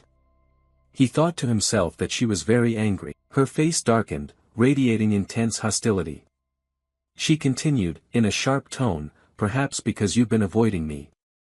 Under this heavy pressure, Adele slightly stooped. He thought to himself that they had been using the excuse of training together to evade each other, and now, suddenly being summoned before the midterm exam, he understood why she was so angry. But despite that, he glanced sideways. At this moment, Diana was sitting with her legs crossed, looking straight at him. He thought to himself, "Why do you two always go everywhere together?" Surprised by Adele's astonished look, Diana smiled and spoke up, "Hello, I'm Diana." Adele didn't reply immediately, still lost in his thoughts. They say the more you try to avoid bad karmic ties, the tighter they cling. I really don't know what to do. Noticing he was silent and thoughtful, Diana tilted her head teasingly, no greeting back. Then I'd be very sad. He snapped out of his thoughts, hurriedly put his hand over his chest, bowed in greeting, "I'm Adele, honored to meet someone of noble lineage like you, miss." She smiled in response, "Yes, nice to meet you." Renee immediately cut into the conversation, her tone cold, "Skip the greetings, explain to me why you have been avoiding me all this time and now suddenly demand a fight." Adele stepped closer, speaking softly, "Because I feel guilty." She questioned suspiciously, "Guilty of what?" He wiped his tears lightly, sobbing, "I am your defender, and I failed to protect you. That has tormented me all this time." Facing Adele's genuine expression, Renee, embarrassed and angry, shouted, "Can you stop crying like a little puppy?" He continued, his voice trembling, "You don't understand how I feel." Renee was cold, her whole body slightly trembling with anger. Adele thought to himself, damn it, do I really need to use this method? Then he took out a mana vial and said, actually, to make amends, I brought you a gift, my lady. Seeing the vial in Adele's hand, Diana came over to peek curiously and asked, what is this, a mana vial? Adele nodded in response, yes, I had to work very hard to get it. Diana smiled and turned to say, I heard that after the war, they became much rarer. Renee, you should take it and forgive him. Seeing her speak up for him, Adele thought silently, repaying anger with kindness, thank you, Diana. But Renee immediately brushed Diana's hand away and responded indifferently, no thanks, I don't need these things. This time Adele thought to himself, she really is angry with me. He began his charm offensive, opening up. Actually, I was bullied by other trainees because I am a half-demon, so I've been trying to keep my distance to avoid causing you trouble, Lady Renee. He immediately knelt down on one knee, his voice sincere, if that hurt you, I sincerely apologize, sorry, my lady. He thought to himself, I've said everything I could, hope this will work. Diana stood beside him, arms crossed, adding, he really cares about you, he's a very good protector. Hearing these words, Renee pondered for a moment, then the corners of her lips softly curved into a gentle smile. She stepped forward and spoke, I won't accept it. Seeing that she was less angry, Adele put his hand into his shirt and smiled as he continued, you mean you accept the mana basin now? She still kept an indifferent attitude, turning her face away and continued, I said I'm not hurt at all. Those words left Adele speechless, not knowing how to respond. Diana stepped up to rescue him once again, cheerfully saying, that's great, it seems everything is fine now. Renee glanced sideways and coldly replied, don't talk to me. Diana pointed at her eyes and laughed loudly, I'm telling you, Renee is just a bit too rigid, if she could fix that, it would be absolutely wonderful. Seeing Diana's warm attitude, Adele thought to himself, I didn't expect Diana to have this side as well. Then the group proceeded to the training room. Renee held a sword in her hand and said, then let's have a sparring match, it's been a while after all. Adele nodded and replied, all right. Diana stepped closer and whispered into Renee's ear, Renee, show him your new technique. But these words accidentally reached Adele's ears. He thought to himself, a new technique, so she must have learned something while we were apart. At that moment, a dense dark aura radiated from her. Her eyes narrowed, her voice full of killing intent. Watch carefully. She tightened her grip on the sword, mana bursting forth outward. It increased steadily, and her eyes suddenly gleamed brightly. The space around her mysteriously solidified. Facing this intense killing aura, Adele slightly furrowed his brows, thinking to himself that such a fierce killing intent was truly astonishing. The sword in Renee's hand suddenly turned jet black, emitting a dense aura of dark energy. Adele was terrified, thinking that the demonic power gathering in each sword was turning it black. Could it be a dark sword? A form of sword aura that only master knights of humanity could achieve. Usually, channeling magical power into a weapon or body can activate skills. But with a dark sword, the magic must be refined as thin as a sheet of paper. Yet he could do it, truly the descendant of the seven-shaped great sin. She gripped the sword tightly for a long moment, then relaxed her hands, causing the dark aura to gradually dissipate and returning the sword to its normal state. Seeing this, Adele stepped forward and spoke, wondering if it was not yet perfected. Renee nodded in reply, yes, I still have to concentrate with all my focus to the utmost limit. Adele tightened his short sword in hand and smiled, then let's have a match and see how it goes. The girl happily nodded, all right then. He thought to himself, curious about the power of the dark sword, but for now he'd try using a regular knife first. With that thought, he rushed toward Renee, swinging his knife with great force. She immediately swung her sword to block the attack, their weapons clashing and sparking fiery bursts all around. Facing this powerful attack, Renee took a slight step back, her eyes flashing as she spun her sword to deliver a horizontal slash. Fortunately, Adele leaned back, dodging the slash. He stepped back, dropping to one knee, readying himself for the next strike. Thinking to himself, with enhanced vision, I can see all of Renee's movements, this is doable. On the other side, Renee wielded the dark sword once again, her eyes flashed, the blade turning pitch black and exuding a terrifying pressure. The dagger in Adele's hand suddenly shattered. He was startled, thinking silently, did she deploy the dark sword that quickly? The outcome was almost decided. Adele shyly scratched his head and said, amazing, a dark sword with such power. Renee replied confidently, of course. Diana stepped forward to add, a noble lady stronger than even her own guards, that's not something you see every day. Renee is truly remarkable, isn't she? Faced with such praise, Renee quietly reflected without responding. Diana teased, what's this, are you blushing? That's not very Renee-like. Renee's expression suddenly changed. Diana's eyes flashed with a terrifying murderous intent as she spoke, but the more I look, the stranger it seems, something seemingly ordinary yet far from trivial.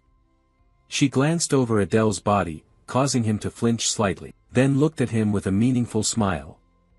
What is this? I feel genuinely curious. Under the dreadful pressure she radiated, Adele shivered and broke out in a sweat as if bathed. The cold gaze of Diana as she approached him made his whole body tremble slightly. Looking into those sharp eyes, he thought silently, one of the powers Diana possessed was the ability of keen observation, capable of noticing even the tiniest fine hairs on the opponent's body. To be noticed so intently by someone destined to become a demon lord was truly overwhelming. How should I react now?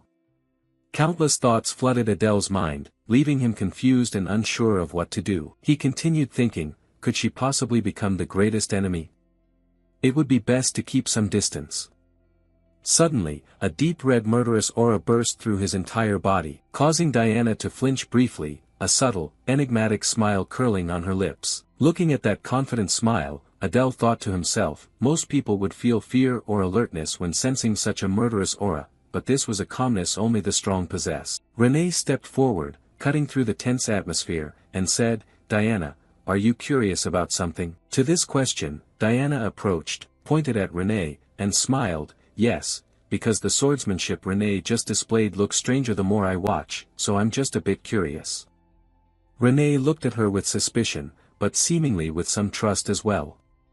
Seeing this, Adele muttered inwardly, she's so easily deceived. Then he turned to Renee and said, I also want to ask, how is such swordsmanship performed? Holding the sword in her hand, Renee began to explain firmly, first, you must grasp the secret, which feels like pouring energy fully into the sword itself. Adele nodded repeatedly, ah, so that's how it is, he thought to himself.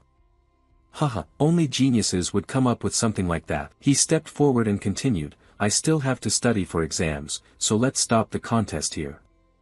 Renee nodded in agreement, yeah, let's do that. Watching her back as she turned away, Adele asked, Renee, how is your preparation for the midterm exam going? She looked at him and smiled confidently. Perfect. Faced with that confident look, Adele also smiled, thinking that the timing of the first midterm exam and the moment the main characters received that arrogant glance didn't align. Which means Renee will survive this exam, but the chances are very high that my Class A students will all perish. Watching their backs as they walked away, he said, then good luck, miss. Renee turned back and waved, yeah, you be careful too. Diana glanced at Adele beside her and gave a slight smile, whispering, see you later. This unexpected remark startled Adele. He thought to himself, looks like I'm being noticed again. Scene changes to the next day, the academy appears under the clear blue sky. Sun rays streamed through the window panes, and a little bird perched on the windowsill, pecking at tiny crumbs of bread. Adele looked at the bird and thought, finally the midterm exams start today. Aries worked me so hard he didn't even let me eat, I still have to take exams, so hurry up and eat quickly. He was almost exhausted, his face pale, muttering to himself. The first subject is human knowledge, and despite studying all night, not a single word seemed to stick. Being the author but not understanding this subject, it's truly ridiculous. But he comforted himself, back in school, he often studied selectively, so he probably managed to salvage a few points. When he sat down in class, Adele's expression turned blank. He cursed, realizing that as soon as he entered the classroom, he forgot everything he had studied. Luna approached him, clenched her fists tightly, and encouraged him, Adele, you've done your best. His face looked like he hadn't finished speaking, but Adele interrupted, it's not that bad. He then asked Luna if she was ready. She smiled and said, yeah, I'm a bit fuzzy, but it's probably not enough to fail. He turned to Prone and asked, what about you? Prone crossed his arms with a confident smile, saying, why bother with theoretical subjects? As long as I do well in the practical parts, that's enough. Hearing that, Adele thought to himself that to increase the chance of survival, even by just 1%, no part should be taken lightly. Prone laughed loudly, ho ho ho, after all, the top rank will belong to this young lady here. At that moment, a teacher entered, speaking in a clear, strong voice, everyone, take your seats, arrange your notebooks, and put everything into your desk compartments. If anyone is caught cheating, they will be immediately expelled from the exam room. As the proctor finished speaking, the students below bowed their heads and began their exams. While working on the test, Adele muttered to himself that perhaps thanks to his interest and focus, cramming had surprisingly been effective, and the test was going smoothly. But then, a question caught his eye, causing him to pause briefly. What do you think about humanity? This question isn't graded. He mumbled, but this isn't a multiple-choice question, it's an essay, and moreover, it has no points. What does it mean to ask what I think about humanity? If it were Adele, whose clan was destroyed by humans, the answer would be obvious. But since I created both humans and nobles, I am their father, how am I supposed to write the correct answer? Though feeling somewhat uneasy, he still knew the answer that Saitan wanted. After much thought, he wrote 2 words on the paper, enemy. 45 minutes passed, the proctor announced, time's up, hand in your papers. The second period will be the weapon skills test. The scene switched to the training ground. Ares crossed his arms, his expression dark and very serious. He looked toward the students, his voice low, today you will compete in one-on-one battles, showing your true strength. Magic or weapons, whatever it is, give it your all in the fight. You must not avoid combat out of fear.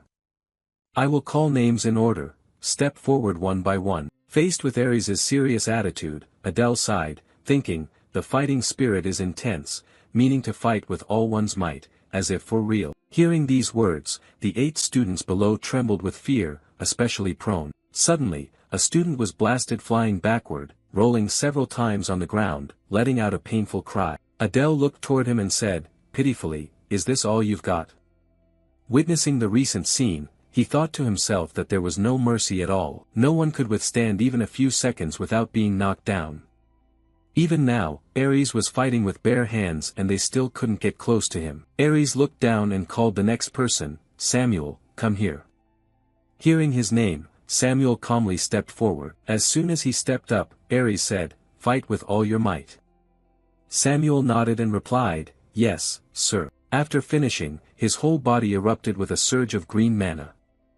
From within, countless bizarre-shaped monsters screamed, mixed with Samuel's cries. Immediately after, he launched numerous magical attacks straight at Ares. Facing these attacks, Ares tightened his grip on the lightning sword, mouth curling into a cold sneer, this time I'll have to use some strength. I will respond seriously.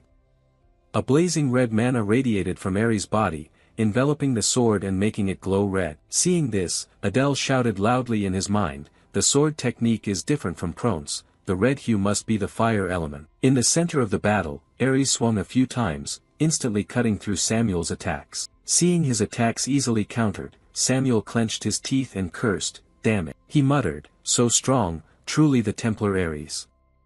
Even using that technique, he remained steady and unshaken. But then he clenched his fists tightly, faced the sky, shouted loudly, and his entire body burst forth with countless streams of dark mana surrounding him. Seeing that, Ares clenched his teeth, his facial muscles tensed, and spoke up, restoring his previous state was fine too. But with just a single charge, the bizarre monsters created by Samuel were immediately cut into pieces by Ares. He lunged forward, pointing the blade in front of Samuel, causing him to flinch briefly. Before Samuel could react, Ares tightened his other fist and threw a straight punch into his chest. Samuel let out a painful cry. Kneeling down on both knees, clutching his stomach, his whole body trembling, he struggled to speak, clearing his throat. Ares coldly asked, are you still willing to continue? Samuel's trembling hand slightly lifted to resist, gritting his teeth against the intense pain. From behind, a demon created from mana opened its mouth wide and charged straight at Ares. Just as Ares realized, it bit hard into his shoulder, causing a few droplets of blood to spatter. But this strike seemed to have no effect on him. He reached out and gave a slight pull, instantly tearing the monster in two, his expression turning cold. My shoulder has been getting hurt a lot lately, huh? An unexpected counterattack, a wise decision. At this moment, Samuel was breathing heavily and after a few seconds fell face down onto the ground. Seeing this, Aries turned back and spoke out, "Quickly take Samuel out of the exam room." He looked toward the group of students, his voice stern, "Next one, come here." His gaze was extremely fierce as he looked directly at Adele and called out, "Come up here, Adele." As soon as Adele stepped forward, the dark red murderous aura surged out from Aries, making the whole space feel suffocating, and everyone was terrified. He looked directly at him, his voice deep and low, and began. Looking at him, Adele muttered inwardly, the murderous aura was truly terrifying. Even if he didn't kill him, the master intended to take at least an arm or a leg from him. Aries raised his sword forward and declared clearly, "Give it your all." Adele immediately responded, "Please wait a moment." Aries frowned, suspicious, "What else do you want to prepare?"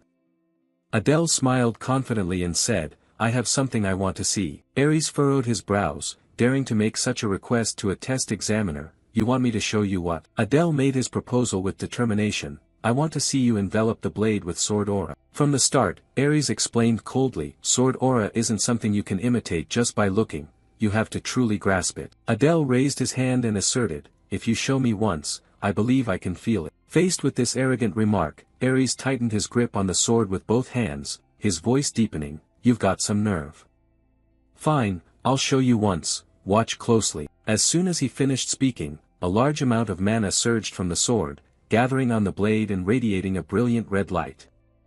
Watching this scene, Adele thought to himself, in just an instant, the red mana condensed and enveloped the blade, truly astonishing. Seeing Adele deep in thought, Aries asked in puzzlement, "Do you think you can do this?" Adele clenched his fist, eyes full of determination, "Thank you for showing me." He smiled confidently, thinking to himself that this wasn't something you could learn by using just your brain. At that moment, a large amount of purple mana surged from Adele's body and converged into the blade in his hand. Seeing this, Aries' expression darkened slightly. He clenched his teeth and coldly said, "I admit you have talent, but that sword energy wave can only last for 5 seconds before dissipating."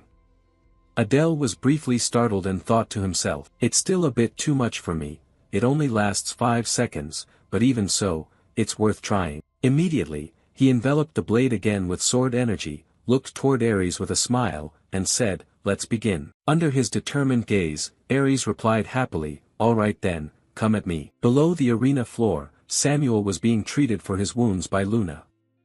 He looked up at Adele in the arena, thinking to himself, if he moves like that. Cutting back to the arena, the fierce clashes of sword energy caused the space to tremble, with energy radiating everywhere and creating a chaotic scene. Adele retreated backward, took a stance, then charged straight at Aries, attacking relentlessly. Suddenly, a confident smile appeared on his lips. He thrust a sword straight towards Aries, but Aries easily raised his sword to block. The two swords clashed, sparks flying everywhere. Aries smiled and said, "You cloak your sword with energy when you swing it, it feels like watching a performance." Adele smiled lightly, thanking him for the compliment. But immediately after, Aries swung his sword powerfully, knocking Adele back several steps. While he was still suspended in the air, Adele immediately used the position-swapping skill. This time, the target was Aries' sword. In an instant, he appeared right in front of him. The blade, enveloped by sword aura, aimed straight at Aries' face. A powerful stab rushed forward, but with quick reflexes, Aries leaned backward, dodging the attack. Then he swung his leg to kick hard, sending Adele flying several meters backward. Adele thought to himself, the master just dropped his sword. Right then, he immediately unleashed the triple dark Fong blade technique. 3 mana blades appeared around him, exuding a dense killing intent. At his command, the 3 blades shot straight toward Aries, but Aries remained unscathed. He gritted his teeth, thinking it was just a minor irritation. He tensed, creating a protective circle that blocked all 3 of Adele's attacks. Faced with such quick reflexes, Adele thought to himself, that massive body had unbelievably fast reflexes, plus a body shield, even his dark blades couldn't hit him. That master really was a monster. Just as the thought ended, Aries clenched his fist tightly, raising his other hand, aiming to grab Adele's head to attack. When the fist was close to his face, Adele yelled loudly, "I surrender." The unexpected word startled Aries. He wondered, what did he say? He angrily shouted, "I already told you, you are not allowed to run away. Adele calmly explained that both his arms used to block the attacks were injured and that he had completely run out of mana, unable to continue fighting. He gently brushed aside Ares' fist, thinking silently that getting injured before the combat test would only be a disadvantage. There was no need for him to act that way. Also, he surrendered just to annoy that teacher. Ares angrily put his hands on his hips, turned around and shouted, "All right, go back to your seat." Adele smiled and thanked the teacher for understanding. He turned back angrily and shouted, "Stop talking nonsense." Next person, faced with Ares' furious attitude, Adele smiled inwardly, scared stiff and too afraid to speak. Following behind him as he stepped down, the students below buzzed with whispers, the class monitor collaborating with the examiner. After this, it would be impossible. Another added, even if half demonic, the class monitor is still the class monitor. These rumors were exactly as Adele had predicted. He smiled inwardly, everything unfolded just as he planned. He had attracted attention with flashy moves while Ares seemed unable to do anything. During the combat test, I have to be clearly the center of the entire class. If Prone led as in the original story, Class A would have been wiped out. After witnessing the recent fight, Samuel approached, clenched his fist tightly, and wondered, why did it end up like that? Adele turned back and replied, "You recovered really fast, but what the heck are you talking about?" Samuel shouted, "I'm asking why." Adele adjusted his shirt and calmly explained, "Well, I ran out of mana and energy, so I had no choice but to surrender." Samuel interrupted angrily, "That's not what I'm asking. The question is, why are you so strong?" His arm clenched into a fist, trembling slightly with anger. Adele looked at him with a smile, "Oh, maybe it's just innate." Samuel angrily asked back, "Is that all?" Adele replied, "Do I need any other reason?" Samuel sneered mockingly, "Ha, hard to believe that someone like you could be so strong." Adele responded calmly, "Aren't you also born into a well-off family and possess that greedy power?" At this slightly provocative remark, Samuel's expression darkened. He coldly said, "You little trash, watch your mouth, one day I'll break your teeth." As words left his mouth, a dense murderous aura radiated from him. Seeing Samuel's darkened gaze, Adele was puzzled, but he remained silent. After a moment of staring at each other, Samuel angrily turned and left, snorting coldly, "What trash?" Watching his retreating back, Adele thought to himself, suddenly appearing out of nowhere to pick a fight, "I worry he won't obey orders during the midterm exam." Prone stepped forward, cutting off his thoughts, and said, "So what's going on? Why are you acting like this?" Adele turned and replied, "Samuel was the one who started it." She continued seriously, "The issue isn't about that. It's true that Samuel treats you badly, but I don't understand why you keep provoking his family. Just because I mentioned his family and made a fuss. Compared to how he looks down on me for being a half-demon." Hearing that, Prone gently closed his eyes and sighed, turns out he really didn't know. She explained that Samuel is the head of the gluttonous clan. Watching Samuel's figure walk away, he murmured to himself, "A first-year student who has just enrolled is already a clan head?" As if understanding his thoughts, Prone spoke up to explain, "Just as you think, his clan was completely annihilated." Hearing this, Adele quietly murmured in his heart, "So that's why, no wonder he reacts like that every time his clan is mentioned." She continued, "During the Great War between humans and demons, all the bloodlines were wiped out by humanity, only Samuel survived, becoming the clan head. Now you understand why I blame you." At that moment, Adele thought silently, "Originally, I was also in the same situation of clan annihilation, but since I merged with him, I didn't truly feel the rage or sorrow. Samuel is different. He witnessed and experienced that tragic scene firsthand. He once thought that things like clan or family exterminations were just plot setups, but never expected the characters in his novel to become this vivid." Then he turned to her with a smile and said, "From now on, I'll be more cautious." She nodded in response, "Do that, I'm off now." Watching her back as she walked away, he said, "Good luck on your exam." She laughed loudly, "Haha, even a servant worries about me." She looked back confidently and said, "This is as easy as eating porridge, just sit there and watch with your own eyes." Looking at her back, Adele smiled, thinking to himself that he thought it was all just bragging, but it turns out there's a serious side too. But then, distant noises suddenly made him flinch. "Prone, come here quickly." Then from over there, loud cries rang out, "Wake up for me. Prone, please spare me." Faced with this scene, he frowned slightly, thinking that he should start preparing for the next test. The third test was stealth techniques and magic theory, which were his strong suits, so there was nothing to worry about. The magic theory part mostly covered familiar knowledge, so it wasn't difficult. As soon as the test was finished, the proctor announced, "All right, everyone has worked hard. Please take a good rest before the practical exam begins." As soon as the words ended, he laid his head on the desk and sighed softly. Phew. Among all the tests, this was the easiest one. Maybe his magic score would be almost perfect. But the problem was the practical exam afterward. No matter how well he did in previous subjects, dying during practice would render everything meaningless. Could he do it? Just thinking about the practical made him feel nauseous. Then from a distance, a figure approached his desk, causing him to flinch. It was prone. She crossed her arms and asked, "Did you do okay on the magic test?" He replied, "It was okay. How about you?"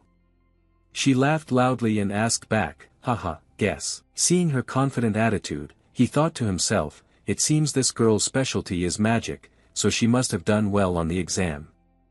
If he didn't indulge her a little, he'd probably be bothered all day long. He spoke up, she must have gotten a perfect score. Ending his thought, he continued, clearly, she just bombed the weapon proficiency test, yet for some reason, she still likes to brag. Hearing this, her expression suddenly changed, her face stiffening. She stepped forward, grabbed him by the collar, and shouted, "What did you say, you bastard?" Seeing her anger, he immediately explained, Hey, I just misspoke. I was just worried about the practical exam and said something careless." She lightly punched him in the face and yelled, "Go to hell." Then, from outside, an orange-haired young man walked in and said, "Hello, Class A." Recognizing him as somewhat familiar, he thought quietly, "Is that Baltan?" Just as he expected, Baltan approached him and asked, "Oh, you're well, huh?" He replied warmly, "Long time no see, Baltan." He wondered silently, why did this guy suddenly come here? In response to his polite attitude, Baltan smiled shyly and said, "Haha, you remember me? I'm really touched then." But then his demeanor suddenly shifted, his eyes filled with menace as he said coldly, "Looks like you've gotten much stronger." Faced with this somewhat threatening remark, Adele refused to show weakness. Purple magical auras radiated from him as he smiled and replied, "Thank you for the compliment." Feeling that Adele's attitude was a bit firm, Baltan sighed softly and spoke, "Actually I wanted to have a match once, but today I have other matters." This statement made him slightly startled. Then Prone turned to ask Baltan, "You're the descendant of jealousy, right? I remember you from the entrance exam, haven't met you since that day, huh?" Looking at the girl, Baltan replied, "And you are Prone, right?"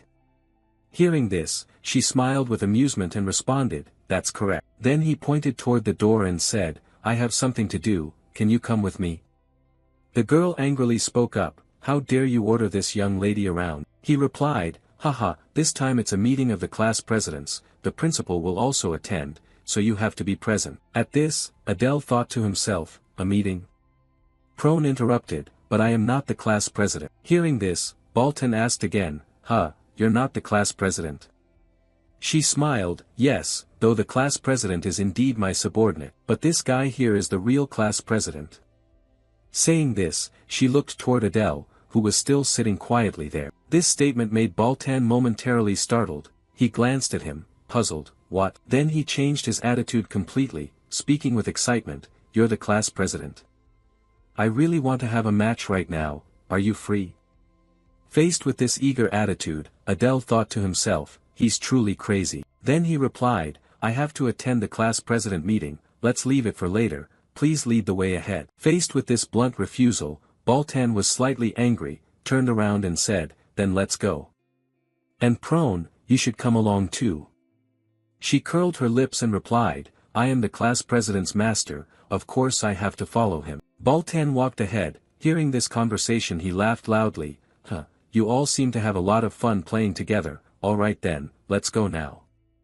Prone's face was cheerful, excited as if reaping a good harvest, quickly speaking up, "Follow me, and you stay in the back." Slightly frowning, Adele cursed silently inside, "Oh God, what on earth is going on here?" Scene shifts to the hallway. Adele stepped up and asked, "By the way, why did you call the class president's meeting?" Baltan answered while walking, "Oh, it's to divide areas for the midterm exam, this time it's invading the human world, you all know that, right? He in the back replied, so that's it, meaning the meeting is to determine which areas each class will attack. Hearing this, Baltan turned back and praised, very sharp indeed, no wonder you were chosen as class president. Even if you are a half-demon class president, it's still better than those big-headed dull types like some grape-shaped brains. As he finished speaking, he pushed open the door and the three of them entered the room. At that moment, Renee, Diana, and the other class presidents were present in the room. Seeing his appearance, Renee wondered inwardly, why is he here? Beside them were the class president of Class D, Gu War, and the class president of Class B, Aaron. Baltan was the class president of Class E. He looked toward the person sitting directly opposite and said, everyone is here now, principal. Seeing the three people enter, the principal said, please come in quickly, class president of Class A, Adele. These words made Renee startle briefly, surprised to learn that Adele was the class president. Meanwhile, Aaron put on a look of frustration, asking again, what, that guy is the class president? Gu War next to him snorted coldly without responding. He stepped forward, smiling brightly and said, yes, thank you for calling me. Diana was equally surprised and turned to tease Renee, what's with your defender being so fierce? These words made Renee's expression turn shy and she didn't reply. Seeing that attitude, Adele thought to himself, so I never told Renee that I was the class president, explaining it later will probably be difficult. Seeing everyone was gathered, the principal spoke up, if everyone is here, then let's begin now, please take your seats. However, Gu War stepped forward, looked at Adele, and mocked, how ridiculous, a half-demon as class president. Then he glanced at Prone behind him and continued, and that fool back there who bore the notorious title of the 7 deadly sins has now been ousted from the class president seat. Sitting and studying with these scummy people, even Cerberus passing by couldn't hold back laughter, isn't that right? Aaron, still with his head down on the table, added, haha, not wrong at all. At these words, Prone trembled slightly with anger but remained silent. Adele maintained a calm demeanor, but thoughts began surfacing in his mind. What is this? What kind of atmosphere is this? This isn't a meeting, it's a trap. Gu War looked up and threatened, you'd better get out of my sight immediately, you damned hybrid bastard. In response to this threat, Adele did not falter at all, his eyes narrowed slightly, flashing a heavy killing intent, silently scoffing inside, surrounded by enemies on all sides. At this moment, Adele was being overwhelmed by Gu War's massive body. He thought to himself, just following Baltan to the meeting room, and yet such a thing happens. Even the principal tacitly allowed this situation to occur. Could it be that they deliberately arranged this to test if he was qualified or not? If so, I must show some real strength. Seeing Adele just standing there without saying a word, Gu War angrily shouted, are your ears deaf? Then he stepped forward, grabbed his head with his hand, and continued, talking won't do any good. But immediately, Adele used his hand to push his arm away, his hand wrapped tightly, gripping the blade firmly, aiming straight for Gu War's throat in an incredibly fast instant. As the blade approached, Gu War instantly used his enhanced physical strength to toss aside his strike. But at that moment, countless blades created by dark magic appeared in the air, ready to plunge down. Seeing this, Gu War's whole body flared up with anger, veins bulging across his face. He shouted loudly, you damned half-demon. Then he unleashed a series of punches to block the blades rushing straight at him. As soon as he finished defending, Adele gave him no chance, immediately rushing in close. In an instant, Gu War shouted loudly, I will smash your head.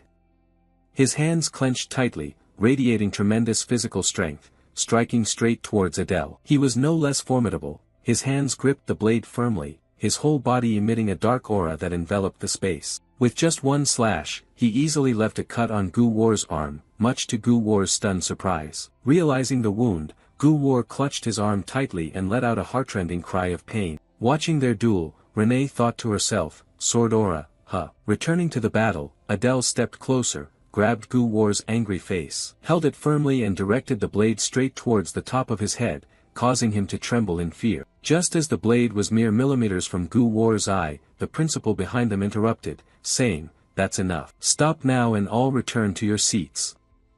These words were like a lifeline to Gu War, who was trembling violently from what had just happened. Adele immediately changed his attitude completely, sheathed his blade and smiled, saying, are you satisfied now?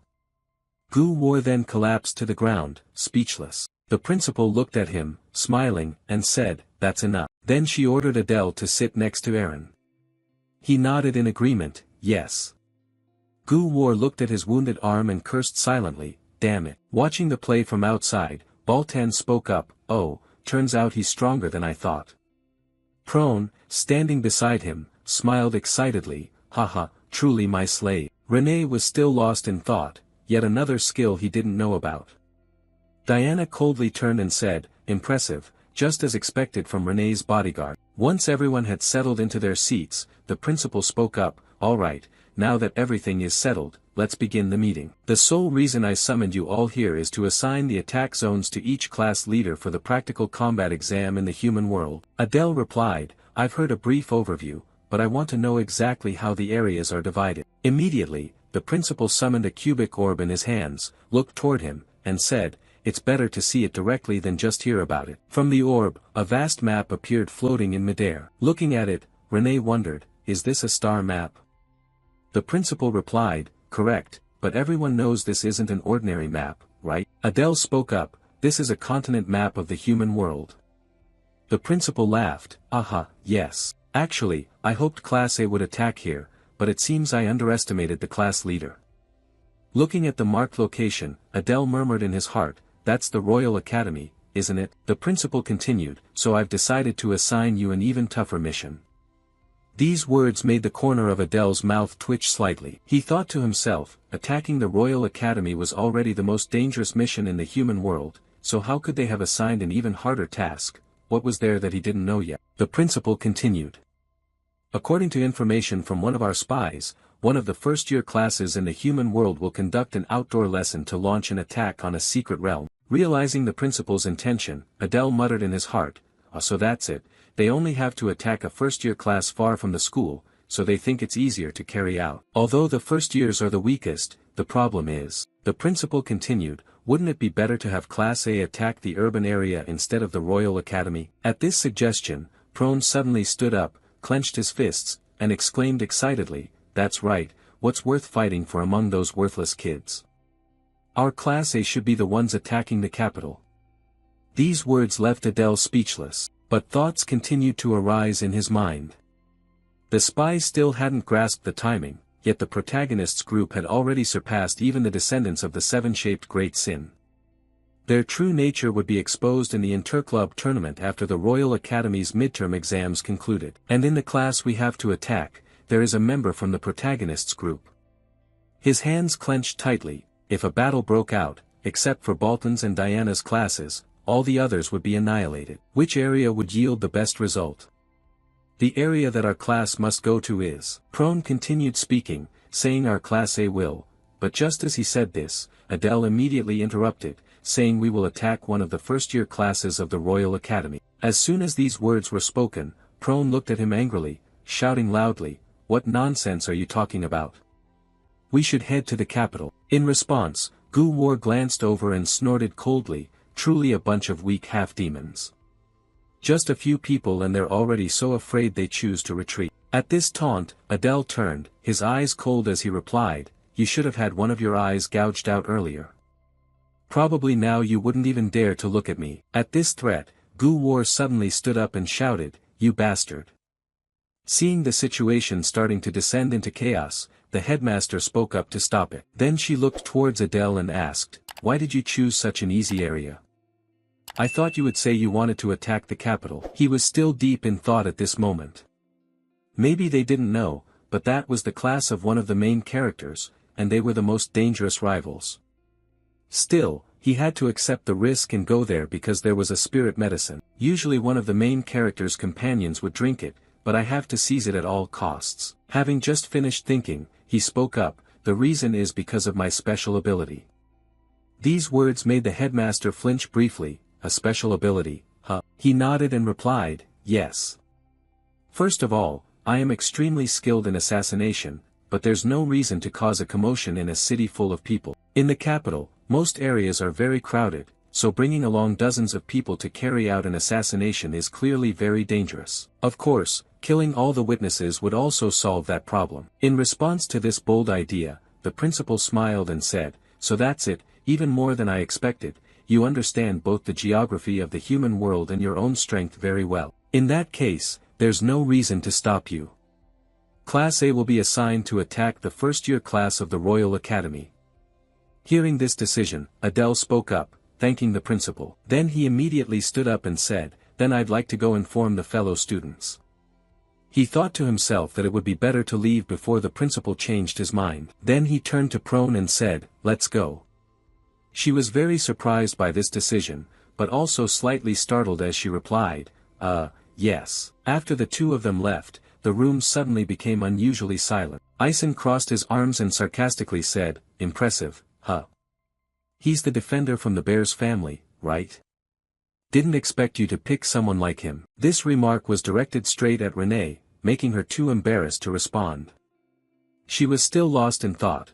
What Adele used just now was definitely sword chi, but until recently, he hadn't even demonstrated sword chi, so how on earth did he do it? Her eyes darkened, growing heavy with emotion. Adele had always been good at hiding things. What exactly is going on? Why does this pain feel so sharp? Baltan leaned back in his chair, sighed softly. When competing in martial arts, he had only been slightly stronger, but now he has grown up so quickly, which only made me want to fight him even more, aha. The principal stepped over to the window, his gaze distant, thinking to himself that now he understood why Instructor Ares warned us to be careful with Adele. He had defeated one of the descendants of the 7 great sins just to prove his strength. He might have chosen a harder area, yet acted with extreme caution, his judgment and abilities both exceptional. Truly a valuable seedling not to be eliminated. Just because of Ares' warning, if properly guided, he could become a true hunting dog like those from the Arson family. But if he cannot be tamed, the only option left would be the same as with the 6 human clans. Walking down the corridor, Adele mumbled to himself that finally, tomorrow the real combat test begins, and he must prepare thoroughly. Scene shift to the next day, in a great hall. Adele and the other students donned their battle gear and stepped inside. 2 guys behind spoke up, wondering if our class will kill the human hero. One replied, "My clan is the target of theirs, it's truly something to look forward to." Another next to him clenched his fist and raised it high, determined, "Let's show those inferior people the power of Class A." Looking at everyone's confidence, Adele thought to himself that they had sent false information claiming they would attack the 3rd-year dormitory, so the instructors from the Empire Academy would rush to the dorm area. Only one instructor would accompany the 1st-year class outside. If my prediction is correct, that instructor is a 5th circle mage.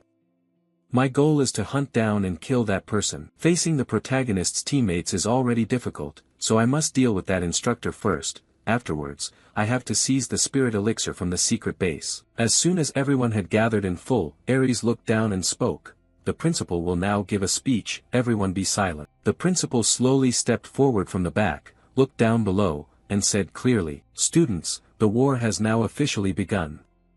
You will face the civilians who killed your parents, your brothers and friends among the lives lost in Saitan. No one can escape that pain. All of you have surely witnessed the destruction of precious bonds, and have only been able to hold your families' bodies and wail in grief. Those cowardly and despicable people even desecrated our corpses. But now it's our turn to go hunting humans." In response to the principal's impassioned declaration, the students below shouted in unison to boost morale. Looking at the scene before him, Adele thought to himself that this spectacle was like a frenzy. The principal's speech raised everyone's morale to its peak. As soon as he finished speaking, the principal extended his hand to bless all the students below. Seeing this action, Adele thought to himself, that being able to bless so many people at once, the principal is truly a monster, and it would be very frightening to face him. Then she turned to the instructors and said, "Hey instructors, please lead your students forward." Idea, standing beside her, added, "We will board the ship now, please move in an orderly manner." The ship immediately began to move. At this time, all the students of Class A were already on board. The ship speaker announced, "This is the vessel heading to the Otherworld station. Passengers, please prepare for the upcoming impact." Idea stepped forward cheerfully and said, "We will arrive in about an hour. Please relax comfortably while waiting." Everyone began to relax, but at this moment Adele's gaze became more intense than ever. He thought, Otherworld station, it must have cost hundreds of holy stones to teleport so many students. However, later in the storyline, more and more portals appeared connecting to the human world, and eventually the two worlds merged into one. Noticing his contemplation, Luna looked down and offered a piece of jerky, saying, "Adele, do you want to eat some? It's jerky made from spiritual deer, very delicious." Taking the meat, he said, "Thanks, I'll eat it now." Watching him eat eagerly, she asked, "Is it tasty?" He nodded and replied, "Yeah, it's very good." Then he muttered, "Now, let's check the current situation." A system panel appeared before him, showing race, half-demon, good and evil, temperate, talent, position swapping. Traits, interesting, focus, killing intent, darkness, magic control, arrogant eyes, conception. Mana 1381. Looking at the mana stat, he muttered that his magic was still too weak, even though he trained before sleep every night, the results remain just like this. He must obtain that elixir, maybe then his conception will become stronger. Seeing him continue to brood, Luna called out, asking what he was thinking about so intently. Suddenly, a surge of energy surrounded her body, causing her to flinch and scream, "What is this? My body suddenly." At this moment, not only was she, but Adele too was enveloped in a wave of energy. He looked on and muttered, lifting Luna only a few centimeters, but that was enough for practical combat application. Experimentation is paramount, he must not be careless and must keep evolving. Because in the future, it would be regarded as a transcendent ability, like a distinct domain, since it allows him to manipulate gravity. Alright, this check is fine, but he was still worried that the Knights of the Continent might encounter someone who had once tried to kill him. In the storyline, Leon reported to his superiors that he had fallen into a ravine and died, but he did not actually fall and had instead arrived in the demon world, learning of the Arson family's betrayal, so it could only be presumed that he had died there. Of course, Principal Lucian would think so too through the spy network. But being cautious is never excessive, it's best to find a mask to cover your face. Suddenly, the train car shook violently, startling the other trainees briefly. An announcement came over the loudspeaker, "We are about to arrive." After just a few minutes, the train officially came to a stop. As soon as everyone stepped out, what struck their eyes was a huge mass of magical stones. Adele stepped closer and quietly exclaimed that it was all magical stones, selling just one would provide enough gold to live on for a whole year. It was really a waste to spend so much on a one-time use teleportation gate. If they had waited a bit longer, the price would have been much lower. Seeing everyone had gathered sufficiently, Idea stepped forward and said, "All right, surely everyone knows where this place is now." Then she came closer, placed her hand on a nearby box, and continued, "Before departure, each person should take one item for themselves." Someone stepped up and handed him a mask. He looked at it and muttered, "Is this really a mask?" Just in time, I was wondering where to find one. Idea took a mask and put it on, explaining that this mask was imbued with magic to reduce recognition ability. It would help them conceal their identities. Those who wear the masks could still recognize each other, so there's no need to worry too much. Then she looked at him and said, "Class leader, please try it on." He nodded and replied, "Yes." Then she turned to everyone and said, "Everyone else should try putting one on too." Having said that, he and the other trainees immediately put their masks on. The moment he put them on, his vision improved significantly, making him let out a slight, "Oh," seeing even better than usual. "I'm starting to like these already." Idea approached and asked, "So, how is it? Can you see more clearly?" He replied, "Yes, it's more effective than you expected." Then she took out some bars and said, "Haha, and also take this." He looked at the wooden-like bars in front of him and asked, "What are these?" She answered, "They're emergency rations. Eat one per day so you won't need any other meals. But don't eat too many when you're on the battlefield, their taste is like dirt mixed with insect guts." This statement made Adele flinch slightly. She stepped over and continued, "Anyway, just one per day is enough. Got it?" He nodded and replied, "Yes." But inwardly he cursed, "Haha, that taste is really horrible." After finishing the instructions, Idea said, "Now, before entering the gate, I will explain the exam procedures. First, in this test, the instructors will not accompany you." As soon as she finished speaking, the students below started murmuring and speculating, "Not accompanying us? That can't be. Then who will guide us?" She immediately reassured them, saying, "After all, this test is exclusively for the students, so we've assigned targets suited to your level."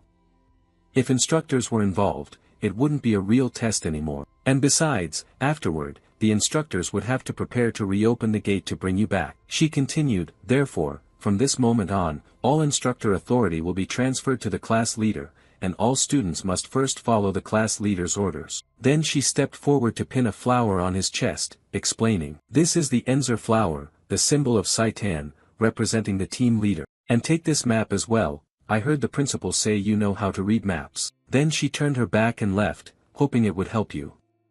He nodded and said, "Thank you." As soon as everything was done, she said, "Now open the gate, good luck to you all." As soon as her words ended, the pillar covered in magic stones radiated a huge energy. From behind, spatial gates began to gradually appear. Looking ahead, putting on his mask, Adele murmured to himself, "Everything is ready. To them this is a strange world, but to me this is hell. At all costs, I will survive and return." Right after, the entire class stepped through the gate together. As they stepped in, the other students seemed unable to bear the atmosphere here and held their noses. Seeing that, Adele thought to himself that because this is an alternate dimension, their bodies cannot adapt. Even I can't endure it for long. Suddenly he saw a light on the other side, making him suspect in his heart that is the exit. Luckily, it seems we just need to go a little further. Then he urged the whole class, "Everyone, we're almost out. You can see the end of the path, hurry up." Suddenly, the gate behind them gradually started to close. Seeing that, Adele shouted loudly, "The gate is starting to close, run fast." Seeing that, the whole group rushed forward as fast as they could. In the end, only Adele and Luna remained at the back. Seeing this, he grabbed her hand and forcefully pushed her toward the opening gate. Fortunately, she managed to get outside the gate in time. Finally, Adele leapt out just before the gate closed. Outside, before everyone's eyes was the clear, bright scene of the human world. In front of them stood the Imperial Sky Island Academy. The entire class was quite surprised by this. Adele couldn't hide his amazement as he thought, so this is the Imperial Academy. Seeing it in person, it's indeed much more magnificent. Truly worthy of being the pinnacle of human magic and technology. The other students also exclaimed in awe, "What is this? That island is a school. How could an entire island float in the sky?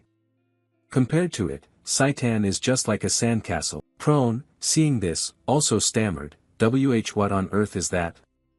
Adele didn't hesitate to explain to them, "As you can see, that's a school. Unlike Saitan, this is a school for humanity." Prone replied, "Even seeing it with my own eyes, I still can't believe it." Luna, standing beside him, asked anxiously, "Do we need to go inside?" Adele smiled and replied, "No need, and we can't either. That place is protected by a barrier so strong that even the dragon tribe cannot break through it." Hearing that, Prone shouted in astonishment, "Even the dragon tribe can't destroy it?" Adele smiled, stroking his chin thoughtfully. "I could use the teleportation skill to get in alone. But the main party would immediately punish me." Breaking away from his train of thought, he clapped his hands once and commanded, "All right everyone, gather around." He held up the map and described the plan to everyone. "According to the map, if we go around the other side of the academy, the target location will appear. We have to move immediately, let's get going." Cut to a forest scene. Everyone was marching through there. Suddenly, Adele realized something and thought to himself, "But in this forest, I've felt someone's gaze following us all along. Was it an enemy?" Behind him, Samuel was glaring at him angrily. Realizing this, he turned back and silently scolded himself, "That guy is still acting like that in this situation. This is a life-or-death moment, yet he only makes me feel more irritated." But in the plan I laid out, Samuel's role is extremely important.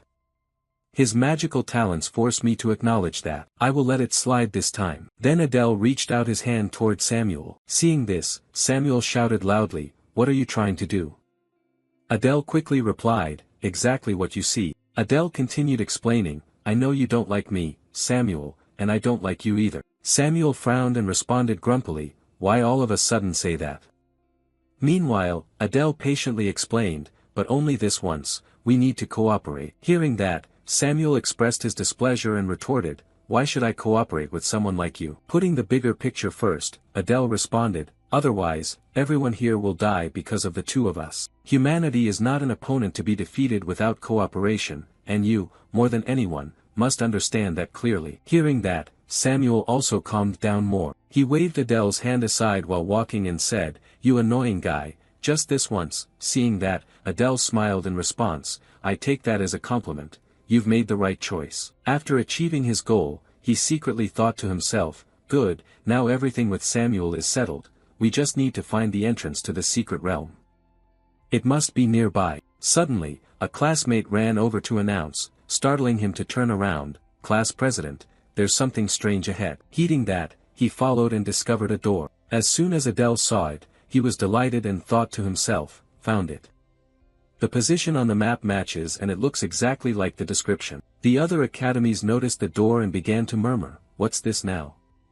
First, it was the floating islands, now even doors can fly. Adele, hearing them, explained that this door is the entrance to a secret realm created by humanity. "From here, we will enter inside." A student stepped forward and said, "All right, I'll open it." Seeing this, Adele also cheerfully said, "Go ahead and try." Grasping the handle, the student thought, no problem." Just as he pulled, he was fiercely attacked by a surge of red energy. Adele on the side looked at his friend, who was charred black, thinking secretly, he got shocked. Actually, it only allows teachers of the Empire's Academy to open it. Then Adele turned to look at Samuel and gave a mischievous smile. Seeing that, Samuel asked confusedly, "Why are you looking at me again?" Adele replied, "Sir Samuel, you must take action."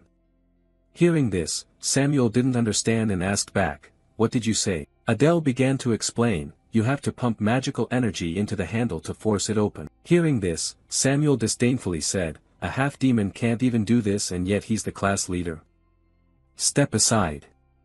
Adele heard this but still smiled, though inwardly he was angry, thinking, "That mouth of his." Then Samuel stepped forward and infused magic into the door handle. After a while, he stopped. The door began to show signs of movement. Then it swung wide open. Seeing this, Adele reminded everyone, "Hurry, get inside." At the front, he turned back to reassure everyone, "Fortunately, it seems the traps ahead have not been triggered, so we can proceed with ease." Passing through the gate, they entered a canyon. Prone walked beside Adele, exclaiming, "It's larger than I thought, and the atmosphere resembles that of the demon realm's secret landscapes."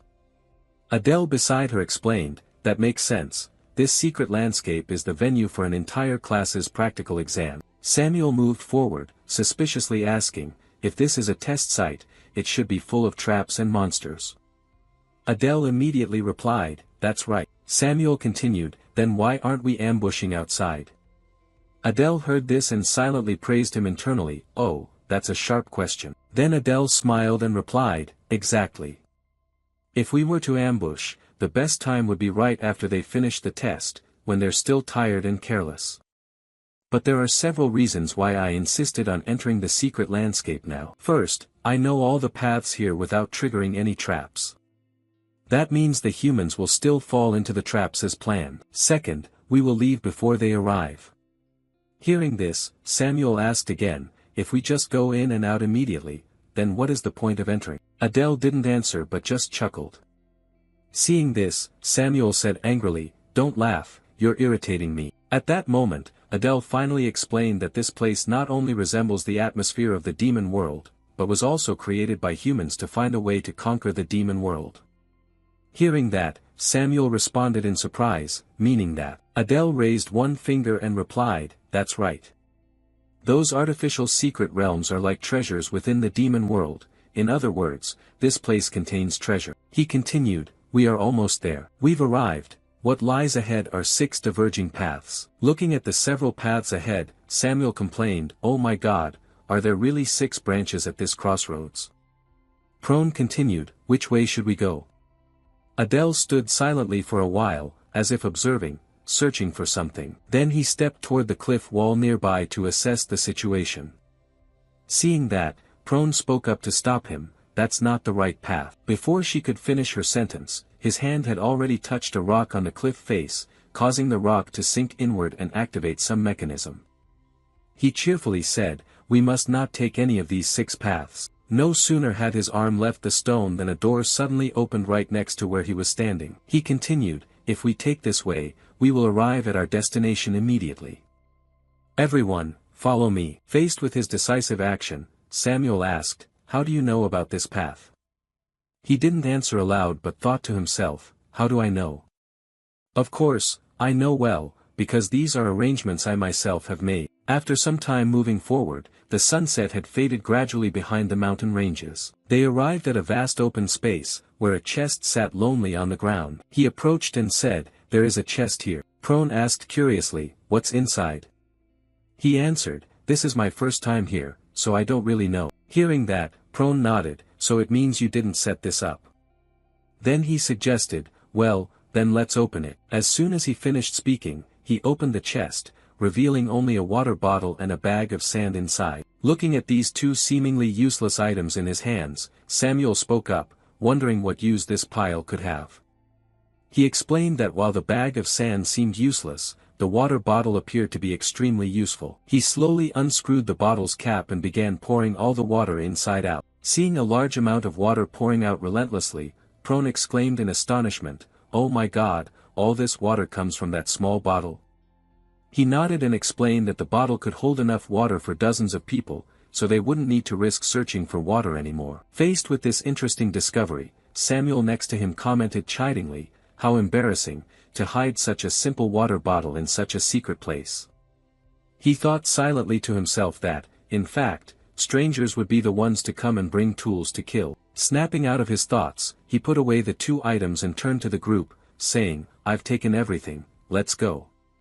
A battle is about to take place here, so be sure to check the surroundings carefully. After a while of moving, they had now exited the cave. The group found themselves in a vast forest.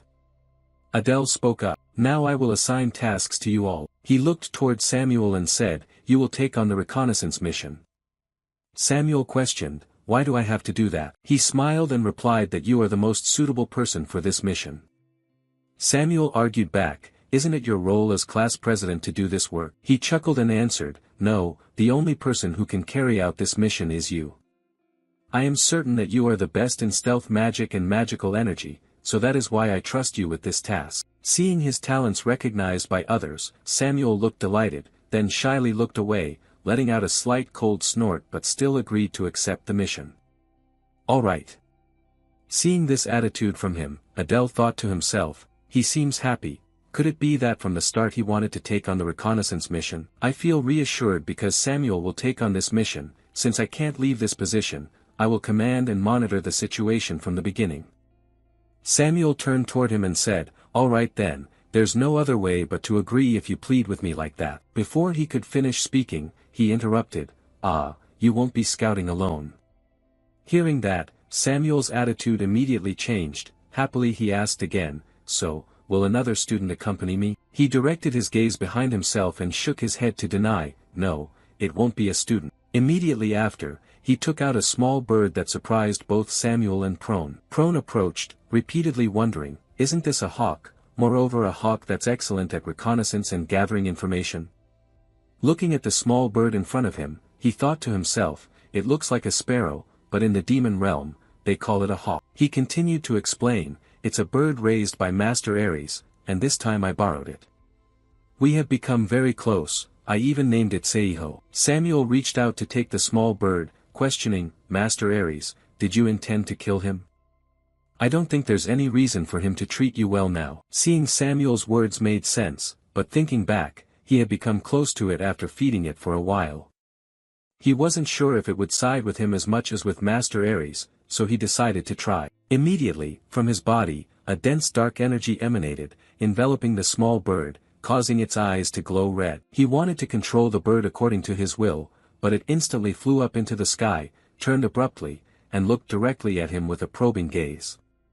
This startled him briefly, thinking, why won't you come back to me? But then something appeared before his eyes that made him flinch. At that moment, a small screen appeared in the sky, showing his image through the eyes of the small bird.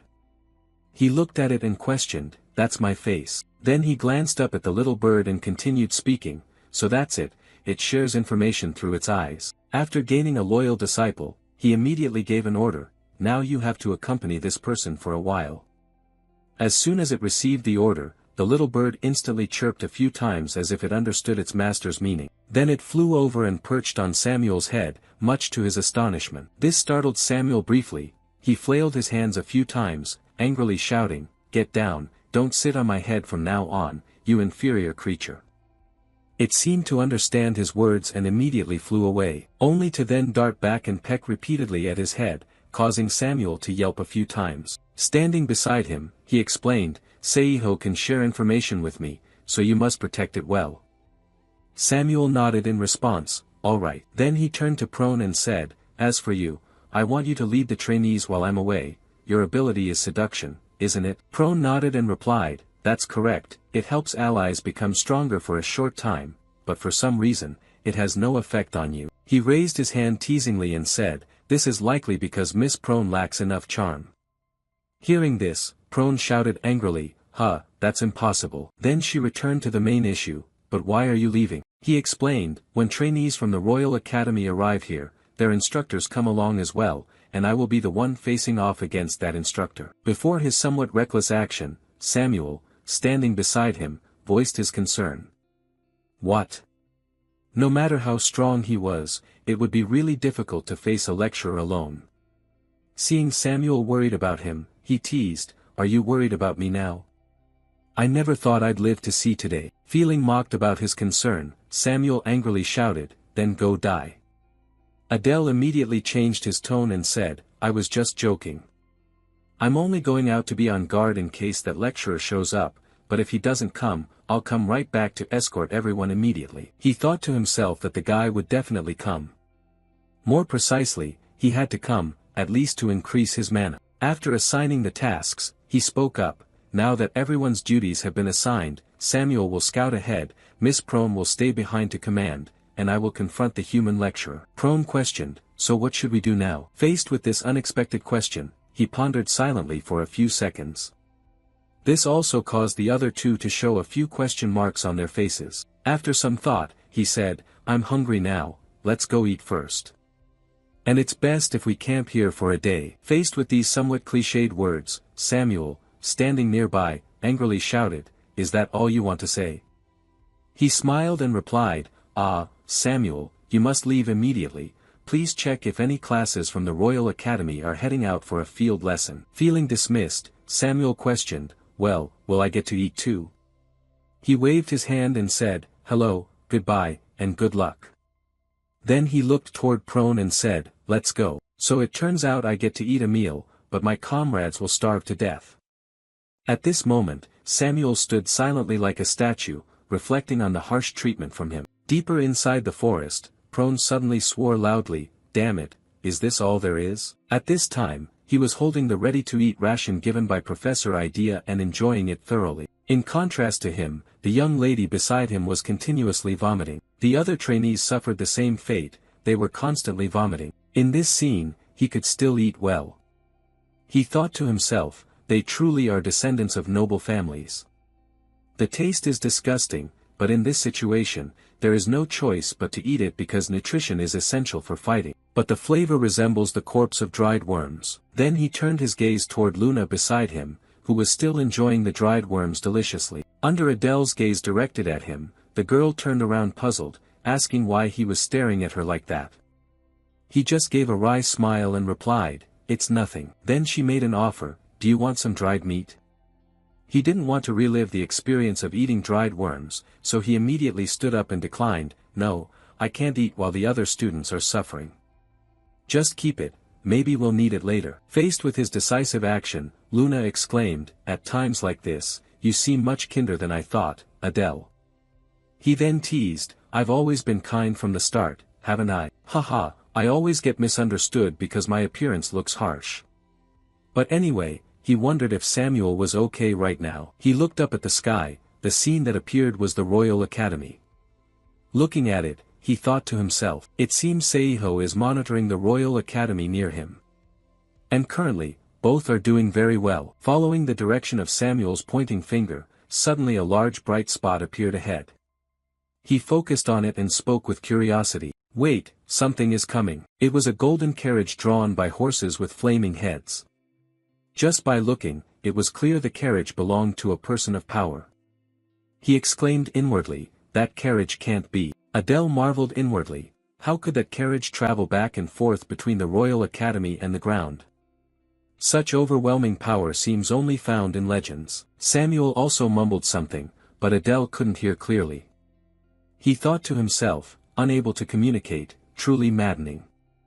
Now all he could do was hope that he got the hint and would retreat. In just a few seconds of movement, the carriage safely descended to the ground.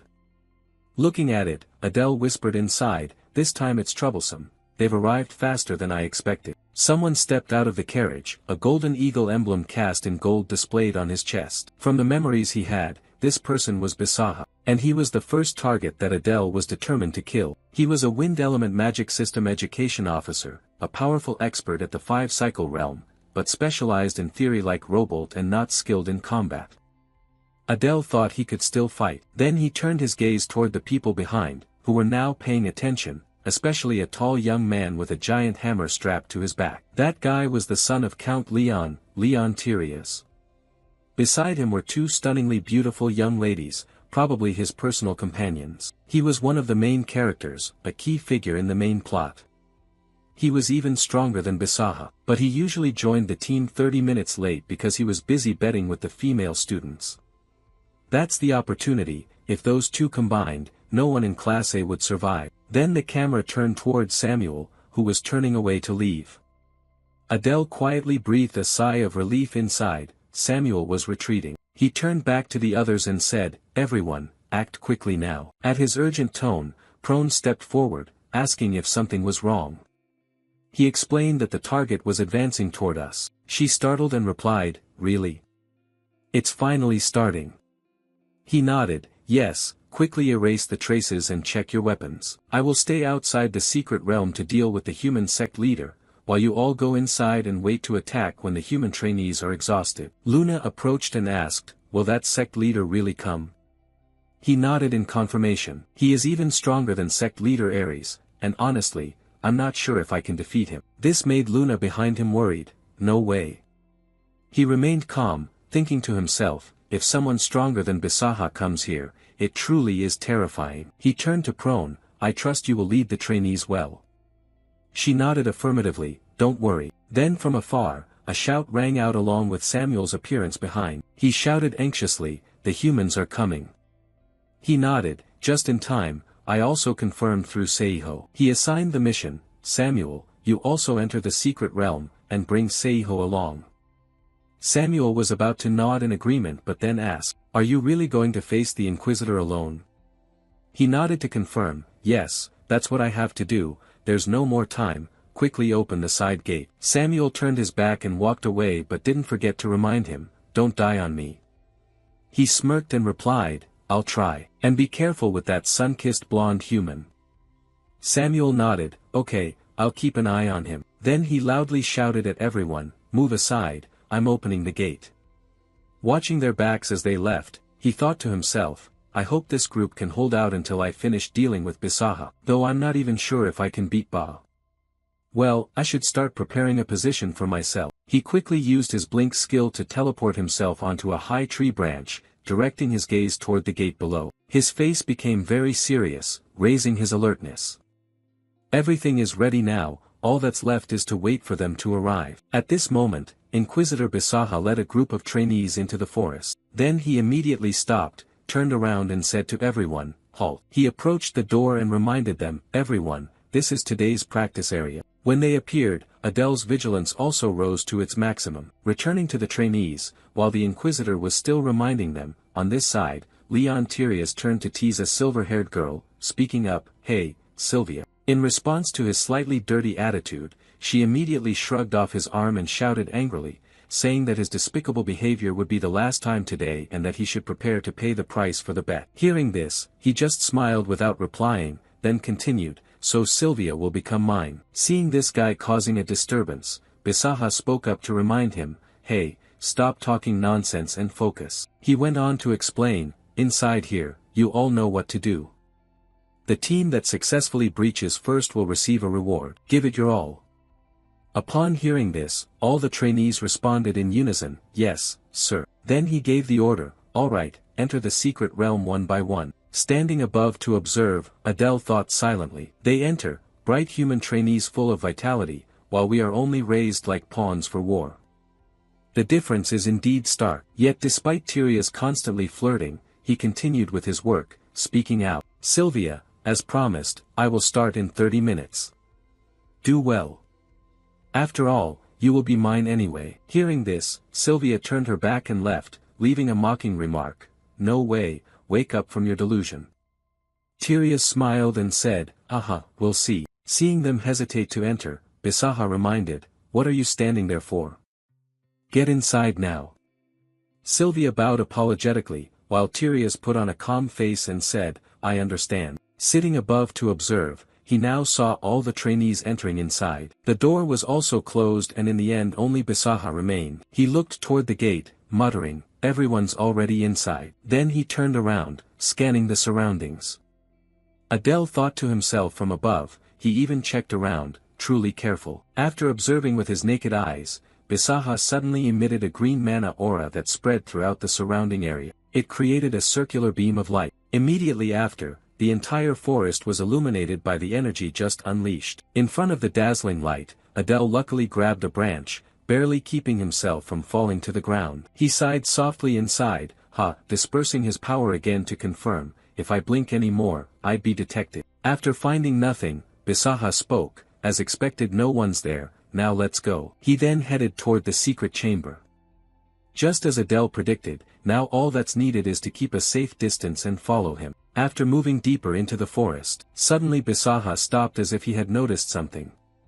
Behind a tree, Adele had also blinked into position. He only made a very slight noise, but this time it reached Bisaha's ears. He startled and spoke up, clearly sensing someone, or was it just a hallucination? He continued moving and approached a tree trunk. Touching it, he muttered, what kind of terror is this demon clan planning, making me come all the way here? They should have just wiped me out. In response to his strange action, Adele observed from above, thinking to himself, what is he doing in front of that tree? Below, Bisaha channeled magical power into the opposite tree, murmuring, never mind, as long as it serves my great experiment. Then from a small tree, suddenly a swirl of magic appeared around it, causing the tree to shake violently. In just a few seconds, the small tree had transformed into a towering giant tree. This made Adele flinch momentarily, just as he thought, that tree is a protective mechanism, if disturbed recklessly, it would have already been blown away. Standing before the tree for a while, Bisaha spoke up,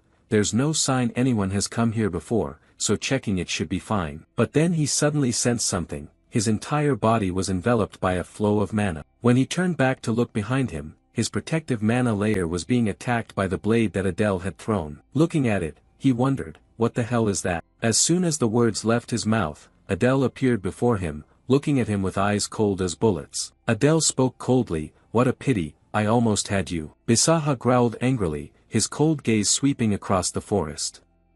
Who are you? Adele simply raised his dagger, a surge of power enveloping it and himself. Then Adele used his stealth skill, his figure immediately beginning to fade. Bisaha was surprised when Adele's figure completely vanished. He immediately condensed his power, shouting angrily, you dare play tricks before me. He raised his hand high, green demonic energy burst forth, forming a giant vortex that engulfed the entire forest. Adele gritted his teeth as the fierce wind blasted his body backward. In his heart, he roared, damn it, his power is terrifying. Meanwhile, Bisaha recited a chant, wandering wind of the forest, find him. Strong demonic energy radiated from Bisaha, searching for Adele. As the surge of power neared him, Adele quickly used Swap 2 to teleport. Instantly, his body shifted to a high tree branch, temporarily evading Bisaha's attack. But the pressure from that massive mana still made cold sweat pour down his forehead.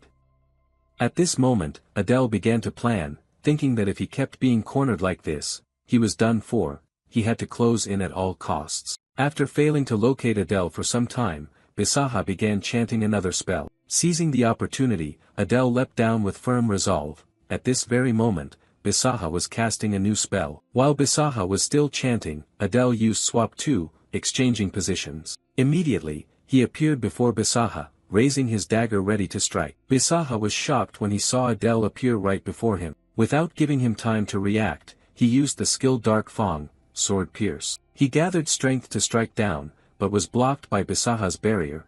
Two streams of power collided, creating a terrible pressure that shook the entire forest. Adele cursed silently in his heart, damn it, it's a barrier again. Bisaha was also angry at this moment and shouted loudly, "You insect." Then he unleashed his power, a stream of mana surrounding him. It was so strong that it pierced straight up into the blue sky. Fortunately, Adele used displacement to retreat far away, but the trees around him were not so lucky. They were knocked down and scattered everywhere by Bisaha's power. Looking at Bisaha, Adele thought to himself, piercing straight into the blade reveals that the magical shield Bisaha covers himself with has about 10 layers. Bisaha, furious at missing his hit, shouted loudly, "Don't hide like a rat, come out here." At this time, Adele had retreated to a corner thinking inwardly that if it weren't for his sword stance, his body would have been shredded by the recoil like a rag. Luckily, it was Bisaha. If it were a mage specializing in melee combat, they would have likely covered themselves with dozens of layers of shields. I've broken through 2, leaving 8 more. While he was still calculating, Bisaha had already started deploying his skill. He unleashed 3 tornado columns, 3 times stronger than his previous attack.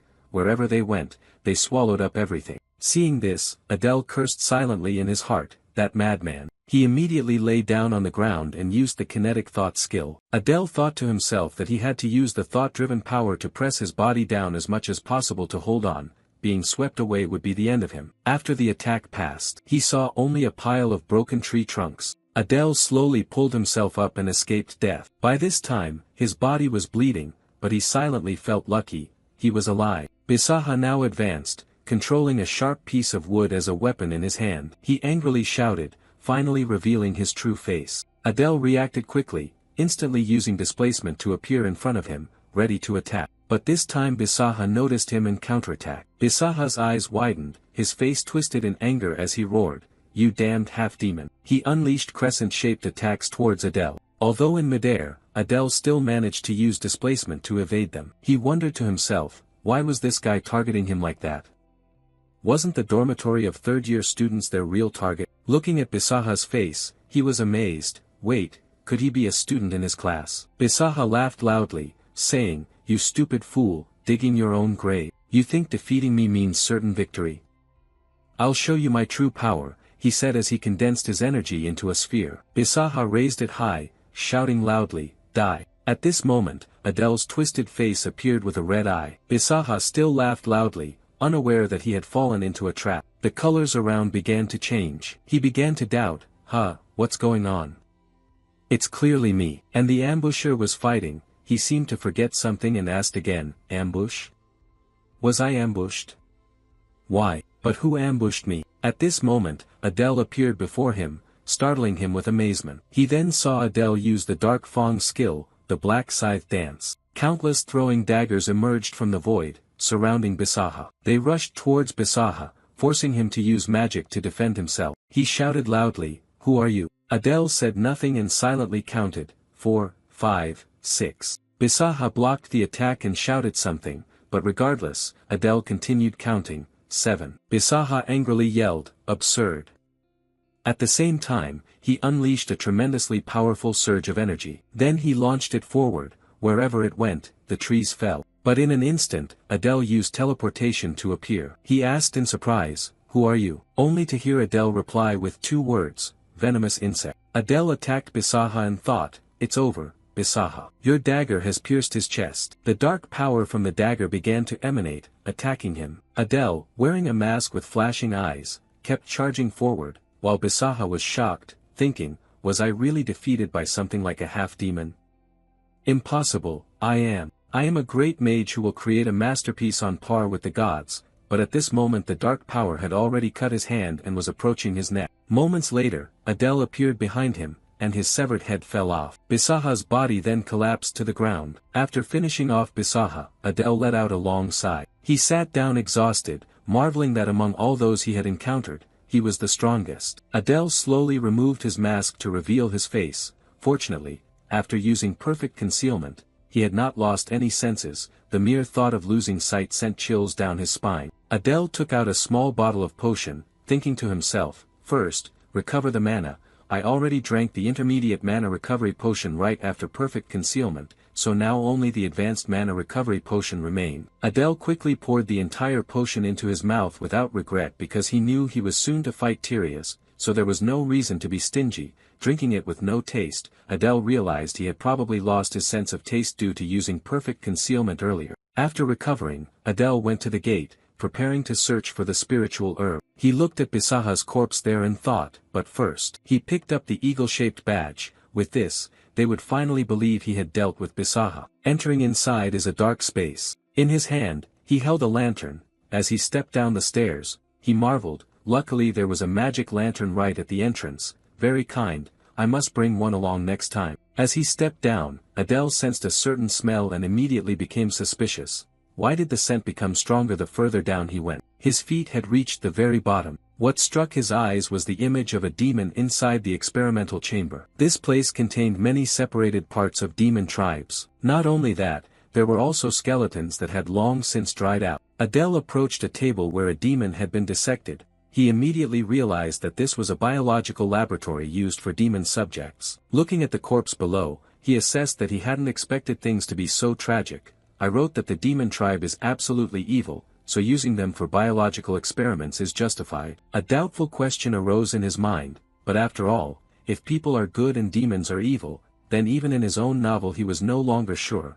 However, humans also had their reasons for conducting the experiments. Looking at the test tube before him, Adele recognized what Bisaha had once tried to create. The homunculus crushed countless demons to form itself. Inside the test tube was something purple. Looking at the object floating before him, Adele inferred that having a homunculus would help its owner avoid the imminent death. Hence, Bisaha wanted to create it at all costs, but ultimately, the research failed. At this moment, Adele immediately thought of Robolt. Although it was unfinished, Robolt would probably like it. In return, he should demand some intermediate-level mana restoration potion, right? The bag he carried now had something moving inside, causing it to shake as if it wanted to jump out. It turned out to be the lone venomous creature. It jumped out with bright eyes staring at the homunculus. Before Adele could react, the venomous creature broke the test tube and lunged toward the homunculus. Immediately after, it swallowed the homunculus whole. Adele beside only knew to shout, "What are you doing?" At this time,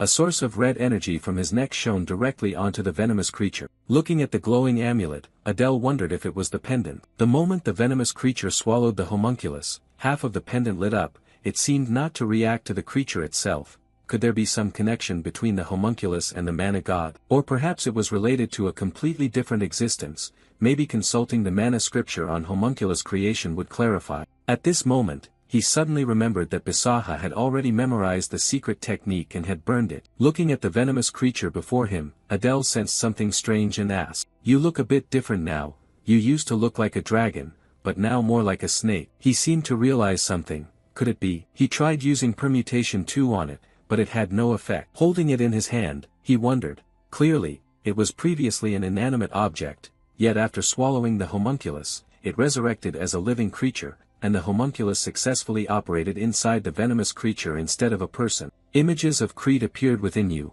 Wait, if this transformation transmits to Crete, then you just ignore it and put the small snake in your pocket. For the sake of your spiritual health, just let it be. Quickly consume the elixir and move on. Then you found something that looked like a mountain ginseng. As you absorbed it and manipulated your magic power, your entire body was enveloped by a light blue magic aura. While chewing, Adele sighed in admiration, swallowing as the intense heat surged through his body, feeling his veins expanding. The whole room was now surrounded by the light emitted from him. After finishing the absorption, Adele exhaled deeply. The status board appeared: race, half-demon, alignment, chaos, talent, transposition 2, traits, interest, focus, sword coat, killing intent 2, darkness 2, mana manipulation, eye of superbia, telekinesis, mana, 1381 increased to 2072. Looking at the status board, Adele smiled quietly. Finally, his magic power surpassed 2000, the once unstable sword energy became a stable trait,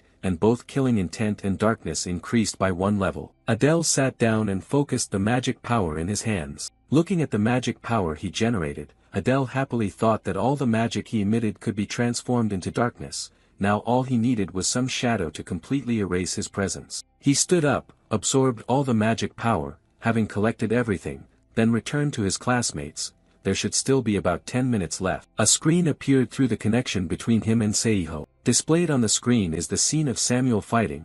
Looking at the girl confronting Samuel, Adele immediately recognizes that girl as Sylvia. Fortunately, Tyrius hasn't appeared yet. Watching Samuel fight fiercely, Adele silently admires. Indeed, Samuel shows no sign of weakness and is pressing his advantage well. Suddenly, the pendant around his neck glowed once more. This surprised Adele. What could it be that the pendant is reacting again? Inside, a piece of paper appeared faintly. Adele exclaimed in astonishment. It was a purchase slip this time. The paper displayed clearly that it allowed viewing the recent past. Looking at it, Adele wondered aloud, the recent past. Previously, it only repeated matters of offering to the gods. What exactly is this about? Both reacted in unison, certain something was going on. Adele then took out a small knife and drew some blood from himself.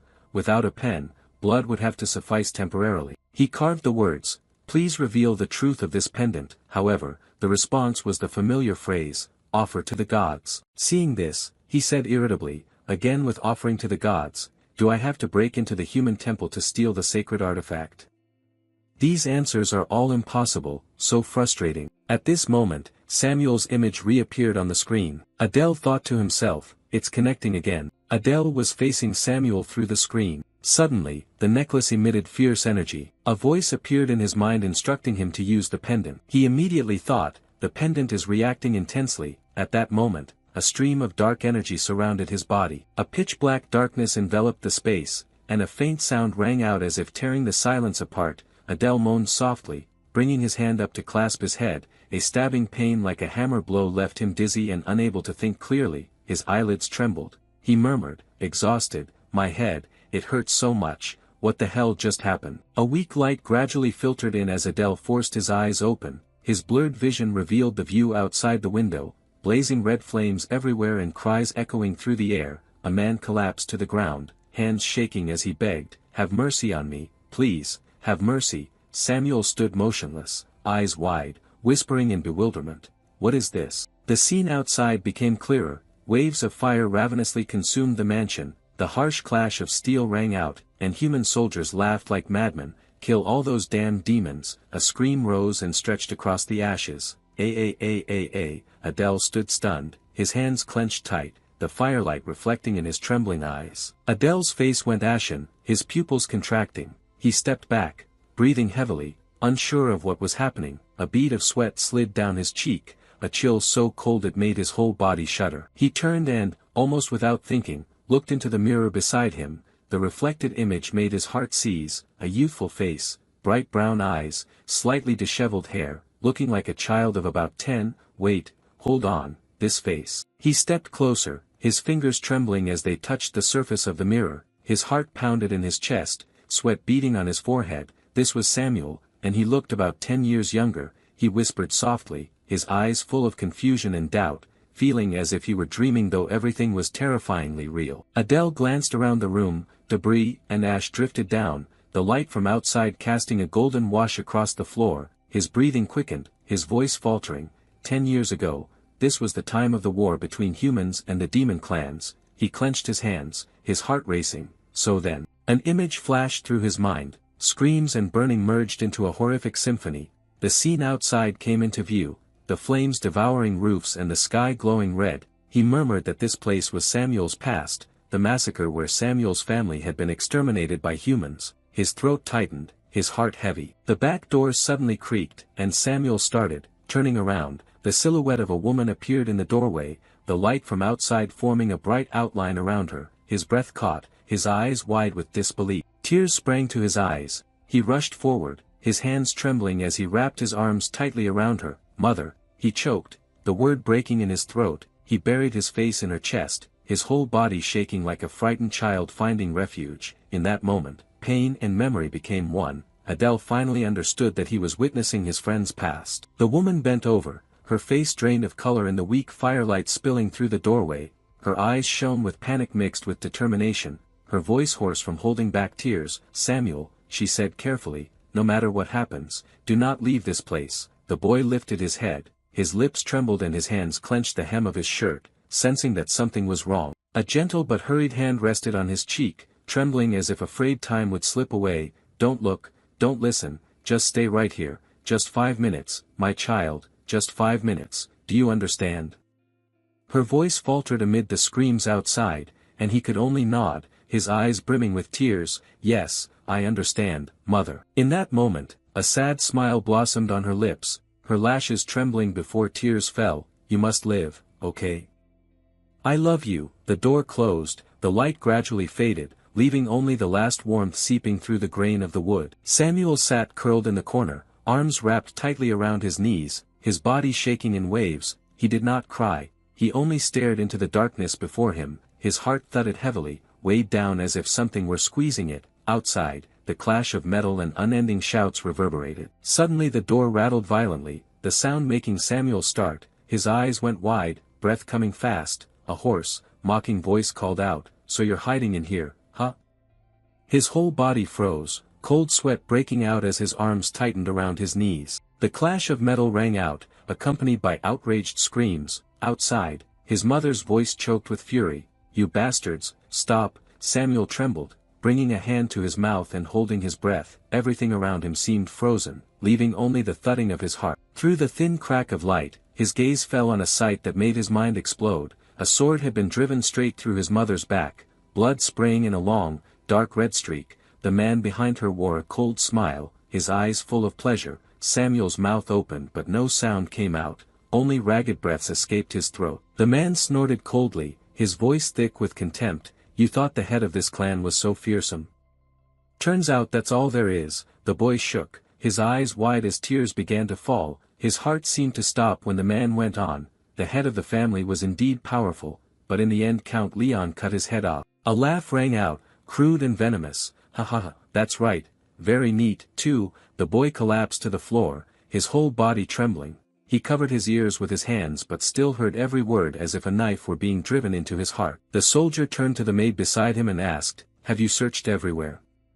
She answered fearfully, "Yes, there isn't a single survivor." When Adele saw her, he recognized immediately that that maid was a half-demon. She had betrayed them and sided with the humans. Flames burst into a fierce blaze. The man raised his hand, a cold, crooked smile on his lips. "Is that so?" He swung his sword, a red light cutting through the air and incinerating everything in an instant. Screams mixed with the acrid smell of smoke and spread throughout the room. He bent down, his eyes gleaming with pleasure. "We said we'd spare you, not that we'd let you live." He laughed, his tone light as if making small talk. "Don't take it to heart." The servant's head fell, tears still streaming. Another soldier's voice rang out, "It's all finished, sir." He snorted softly and nodded. "Good, withdraw." The air sank into a deadly silence, only footsteps echoing through the bloodstained house. After taking a few steps he suddenly paused, his smile widening. "Wait, I forgot one small thing." A terrible explosion rang out, a red light swallowing the entire mansion.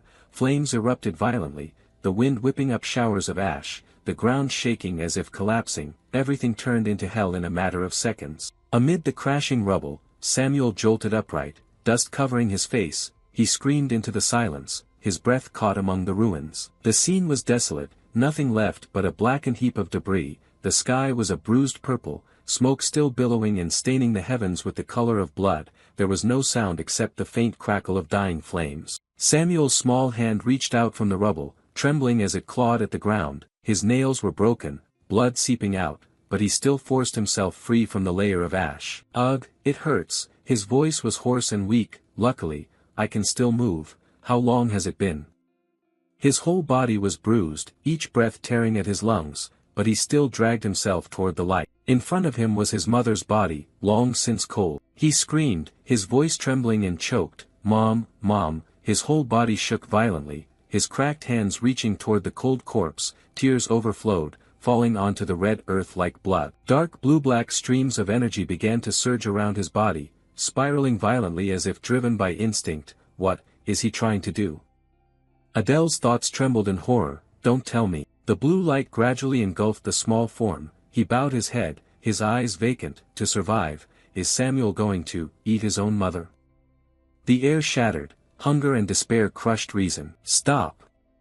Adele screamed in despair. "I said stop," but Samuel had completely lost his mind. He lifted his head, eyes blazing red, screaming in agony. The demonic energy erupted, coiling as if trying to swallow the soul whole. A flash of light flared, and then everything vanished. Adele came to, gasping, cold sweat running down his forehead. "Ugh!"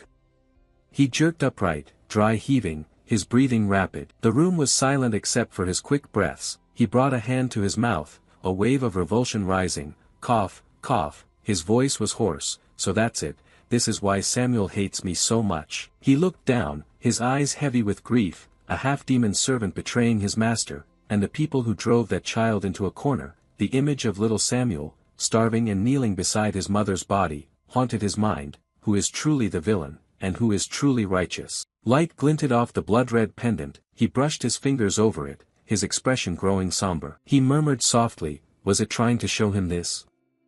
The line between good and evil that he'd once drawn might not be the truth. Adele took a deep breath and gently put the red necklace away. He forced himself to calm down after what had just happened. He told himself, I need to steady myself first. Now, I have to focus on pushing back Leon Tyrius. He put his mask back on, knowing an opponent's past secrets or weaknesses could be very useful, but only up to a point. Adele used his skill to fly off swiftly. Now, he had to place the larger objective above all else. Through Seiho he observed the battlefield and thought to himself that the pendant had slowed him down too much. Tyrius might already have arrived. The view still showed the intense clash between Samuel and Sylvia. Adele wondered, are they still engaged with Sylvia? He dashed off at full speed, but realized one thing.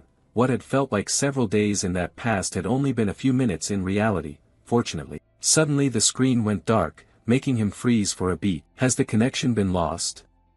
The shockwave is too fierce, it's destabilizing the magical energy. A red gleam flashed in his eyes. Hurry, Tyrius is about to run into those kids. Over here, the clang of swords striking one another still rang out without pause. The battle between humans and demons was still at full force. Neither side was yielding. Samuel let out a roar, and a surge of mana burst from him, taking the form of sharks. They, with their razor-sharp teeth, lunged forward to attack the human ranks. Suddenly a shout rang out, "You damned insect!"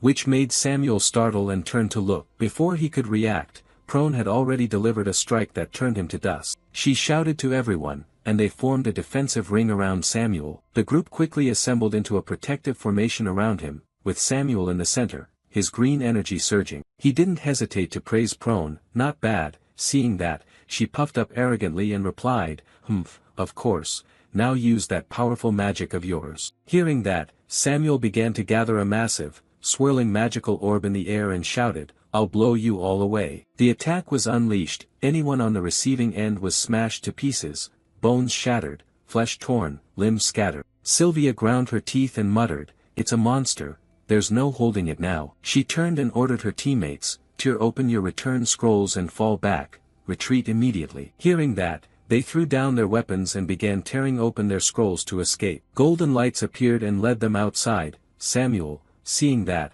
was a little surprised. He attacked towards Sylvia, shouting that none of them should get away. A monster emerging from him rushed forward to attack Sylvia. He thrust his hand out, channeling all his energy to surge forward, yelling to consume them. But when they drew near Sylvia, everything froze. This surprised Samuel. A drop of sweat rolled down his cheek, to freeze everything in a split second. Is that the priest? Has Adele already failed? From within the ice, the silhouette of a man materialized. He said angrily that he had smelled blood and had rushed over. His eyes grew icy cold. "What is this? Who are you people?" Tyrius shouldered his hammer, his eyes giving off an icy blue light, like a butcher. From beneath his feet, a ripple of ice began to spread. Samuel, seeing this, tensed up and shouted, "Everyone be careful." Tyrius, his face fierce, began to swing his hammer. He unleashed a strike, forming a ball of ice that pierced everything before it. Fortunately Samuel wasn't hit by that full-force blow, but the friend beside him was not so lucky. The upper half of his body was cut away by the attack and vanished completely, only blood spraying everywhere. Samuel turned and, seeing his comrade fallen, was utterly shocked. The others nearby also cried out loudly at the sight. Prone, who had been watching, stammered, "What kind of thing was that?" and Samuel cursed once, "Damn." On the other side, Tyrius approached the girl who had collapsed and called out, "Sylvia." He reached out his hand and asked, "Can you stand up?" Sylvia didn't respond at first, then stood up and replied, "I can stand on my own." But a moment later she collapsed again in pain. Tyrius quickly caught her. He asked briefly, "Status?" Sylvia shot him a resentful glance and answered. In total 8 people were dead, the remaining trainees were either wounded or still alive. She trembled slightly and continued, "We have returned to the Royal Academy." She was on the verge of tears, but a firm hand was gently placed on her head to comfort her. "You've worked hard, leave the rest to me, you go back first." As Tyria's turned to leave, Sylvia shouted for him to wait. "No, I'll stay here too, I may become a burden, but even so I'll fight by your side." He laughed loudly at that. "That's the woman for me," Sylvia huffed, holding her wounded arm. "As for that." Before she could finish, the demon ranks surged forward to attack. Someone shouted, "Madman!" Everyone charged in, "Kill them all." Seeing this, Samuel yelled a warning to his comrades,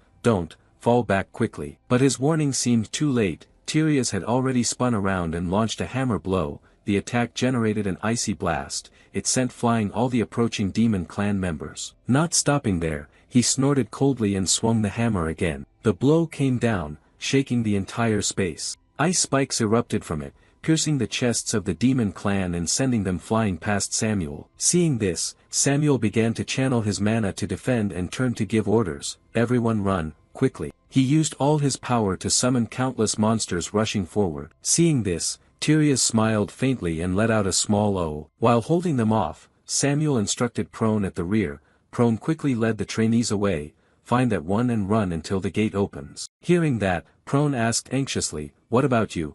Are you planning to hold that monster off by yourself?" Not sure how long he could hold out, Samuel shouted, "We can only all die here. In this situation this is the optimal choice. I'll try to find a way to follow." She also understood the current situation, turned to warn those who were leaving.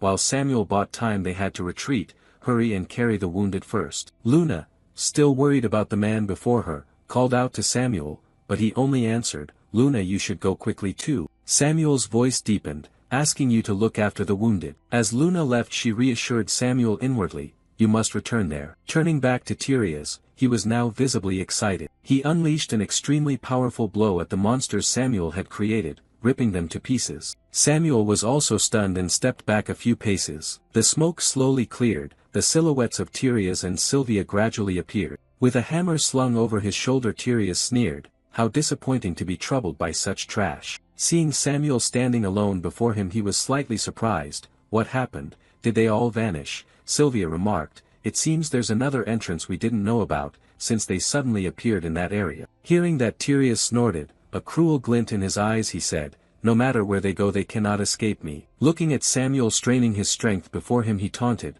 "Come on, show me what you can do, don't disappoint me." Hearing that Samuel angrily shouted, "Enough already." "I'll show you," he said, then slammed his hand into the ground, creating 3 attack lines studded with sharp spikes that rushed toward Tyria's. The attack drew near but he paid it little heed. Seconds later he smiled, his eyes had turned blue, magical energy began to radiate around. He stamped his foot on the ground and a ring of magical energy began to spread around. It formed sharp stakes that blocked Samuel's attack, causing it to start cracking. Seeing that he sneered, "Is that all?" Samuel gritted his teeth in response, "Someone who's bleeding shouldn't be saying that." Tyria's, hearing this, glanced down and, seeing his arm was bleeding, was somewhat surprised. He laughed loudly, "As if you were underestimating me." Then a blue gleam flashed from his eye. Seconds later he and his thunder-charged hammer appeared right beside Samuel. The strike came down, shaking the entire area. Sylvia next to them was also a little frightened by the power. When the dust cleared only Samuel lay collapsed there. He struggled to sit up and spat out a mouthful of blood, silently thinking, "Thanks to the greed ability I managed to survive." Bracing his hammer against the ground Tyria said, "Well, it didn't land fully, don't go pretending to be hurt." Samuel's whole body ached. He silently assessed the situation, all his ribs seemed broken, making it hard to breathe. He forced himself to stand up, he thought, "But, I will not let anyone die right before my eyes," he shouted, "Don't come any closer." Before he could finish the sentence one of his legs was severed from his body. Sylvia was a little startled at the sight. Tyria sneered, "Truly like vermin, so persistent, isn't that right, Sylvia?" She reminded him to hurry and clean up, then chase after them, they probably haven't fully withdrawn yet. Another hammer was swung, Samuel's arm flew out with it. Tyria's hesitated, "Ah, that's right. If you dared lay a hand on my woman, don't expect to die peacefully." Samuel was now writhing in pain and lay collapsed. But Tyria showed no mercy, he brought the hammer down while shouting, "I'll turn the rest into the same, just wait." Samuel lay sprawled on the dusty ground, blood running down his cheek and mingling with his shallow breaths, his eyes half open, vision fading as if about to go out. "Ah, is this the end?" he whispered, voice trembling in the daze. Consciousness blurred, but a question still echoed in his mind: if it were him, if that person were in this situation, what would he do? Samuel's gaze trembled, a flash of light passing through his memory. A stranger's silhouette appeared in the darkness, blue light writhing around his body like something alive, making the space itself tremble. Him.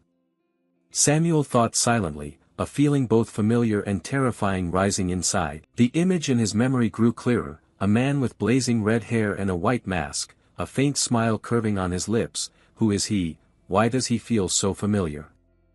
Samuel murmured, eyes wide with bewilderment. In an instant, the blue light erupted violently, two figures streaking through the air. Samuel briefly startled. Amid the lingering light, Adele bent down and caught Samuel, who had collapsed, his voice calm but deep. Still alive, looks like you're stubborn after all. A half-smile flickered beneath the mask. Adele sat down beside him, glancing at the long gash on Samuel's face. Even so, at this look you're probably close to death. Leon moved his lips, about to say something but only emitted a weak sigh. He gritted his teeth and forced himself up. Damn, why did you only show up now? Adele chuckled softly, I was only a little late. This patient sure complains a lot, his voice cold and mocking, yet his eyes hid an uncommon concern. Adele rose, red eyes glowing through the black mask. Now it's my turn, you rest, his voice cold as steel, followed by a fierce energy spreading everywhere. Opposite them, Tyrius stood frozen, squinting, his face mixed with surprise and tension. What the hell just happened? Where did that guy come from? Adele turned to look at his teammate lying on the ground, his gaze briefly worried. Be careful, Adele. Samuel's weak voice sounded. Adele nodded slightly and replied calmly, don't worry, I'll be right back. He clenched his fist, preparing to face the enemy ahead. Across from them, Tyrius stood between Sylvia and the threat, coldly ordering, step back. Sylvia, she swallowed, eyes full of tension as she felt the dense murderous aura engulfing the area. Adele activated his power, black smoke and purple energy coiling around him, creating a surreal scene. In his mind he thought, I talk tough, but to save Samuel I used the perfect invisibility technique. The price, losing all bodily sensation, yet he stood firm, eyes flashing with steely resolve. Adele vowed silently, this fragile hope must succeed. Tyrius lifted his hammer with a sneer of arrogance. Ha, the pests are twice as many now. Blue energy radiated powerfully from his body, making the space tremble. Adele stared at his opponent, his voice cold through the mask. This time, the one facing you, is me. Red light flashed in his eyes, dark energy overflowing his body. Prepare yourself, for I will show no mercy. Samuel lay on the ground, gasping as he watched the scene, murmuring in a daze, I don't know what he's using, but that feeling is completely different from before. Blood still trickled from the corner of his mouth, but a faint spark of hope shone in his eyes. The battle erupted. Tyrius shouted, I hope you're better than the last one. His giant hammer fell like thunder. Adele darted through the purple smoke, using a dagger imbued with black energy to meet him. The collision sent rocks flying, energies clashing lit up the cavern. A blinding blue flash burst when their weapons met. The blast's pressure made the air violently tremble. Adele gritted his teeth and held on, his whole body pushed back but not falling, both locked in a stalemate, blue and purple light merging into an energy storm. Tyrius let out a small laugh, surprise flickering across his face. You blocked that? His eyes widened, disdain replaced by a hint of excitement. He tilted his head, muscles tensing, ready to unleash the next strike. Nice, Tyrius roared, his eyes flashing ferociously. The two lunged at each other, blow after blow, hammer and blade clashing without pause, producing a series of Kong sounds echoing off the cliff walls. Using his arrogant eye while calculating, though he couldn't predict the hammer's trajectory, he could grasp the micro-muscle movements. A hope flickered. Adele steeled himself, he could strike. Suddenly Tyrius changed stance and punched Adele, a burst of icy wind sealing out. Adele took the unexpected blow, his mask torn and a spray of blood spouting. Glancing down, Adele saw his hand spurting blood as well. On the other side Tyrius taunted, why don't you freeze up? Regardless of the bleeding, having lost sensation, Adele felt nothing and readied his stance to continue fighting. He thought to himself, my hand is shredded but it doesn't hurt. On the contrary, that's even better. Tyrius remained very confident. Looking down on Adele, he grinned and leapt, channeling mana into his hammer, looking extremely valiant. Not letting him gloat long, Adele quickly used his signature ability, Swap 2, suddenly appearing in front of Tyrius and surprising him. In an instant, Adele's dagger filled with dark mana plunged into Tyrius's arm, making him grit his teeth in pain. veins bulging across his face. Hit by that, Adele inwardly rejoiced, struck, the dark blade. Suddenly Tyrio's hammer swung back and hit Adele, catching him off guard, which also allowed Adele's dagger to be pulled free from Tyrio's hand. Adele muttered a curse inwardly, damn, almost forgot. Looking at the hammer hovering by Tyrio's, he continued, that hammer is a unique item, a hacked ice affinity item, it returns to its owner even from a distance. Adele calmly maintained his balance and calculated inwardly. If so he couldn't swap onto his weapon. By now Tyrio's was truly angry, he swung the hammer charging mana, a cold energy radiating everywhere. Tyrio's swung the hammer back with both hands and leapt toward Adele to attack, shouting filthy vermin. He gritted his teeth, eyes flashing as he roared, how dare you startle me. A storm-like strike came down that forced Adele to brace and withstand, two sources of energy radiating and shaking the entire space. But the disadvantage still fell on Adele, his arm was mangled, blood spraying everywhere. Even so he felt no pain, truly a king of endurance. He only swore once, damn, my right arm is ruined. If that's the case then. A multitude of knives appeared from the void. He had used the skill, Dark Fong, Dark Blade Storm. Tyrio's wasn't just for show, he sneered with contempt, trivial tricks. Then he swung the hammer in a whirlwind, blasting away all the blade images Adele had created flying toward him. Not stopping there Adele continued to cast that skill once more. Tyrio's shouted, that leeching thing, then he launched an electric ice strike straight at Adele. Taking the full hit, Adele rolled away several times before coming to a stop. Tyrio's showed no mercy, his lightning power enveloping his whole body, then he growled, now it's over vermin. Lying on the ground unable to move Adele thought inwardly, could my bones be shattered all over, unable to move. He screamed at himself to stand up, I told you to stand up, but life isn't so simple. Meanwhile Tyrio's sheet of ice was steadily approaching him. He was like a butcher demanding a life, raising the hammer without mercy, shouting, I will crush your skull. Adele could only lie there and take it. He cursed inwardly once, damn, am I really going to die here? Suddenly a flash of light sparked. Adele suddenly appeared in another place. Looking at this unfamiliar space he was slightly surprised. He sat up dazed and asked, where is this, heaven? Beside him there was also a mirror. Looking at his face in the mirror Adele couldn't help but be skeptical, where did the mask go? Wait, more importantly the wound has healed. Suddenly the image in the mirror spoke, have you been well lately creator? This is the second time we've met directly. Witnessing this made Adele startle and step back. He asked again, Adele, are you alright? The other replied,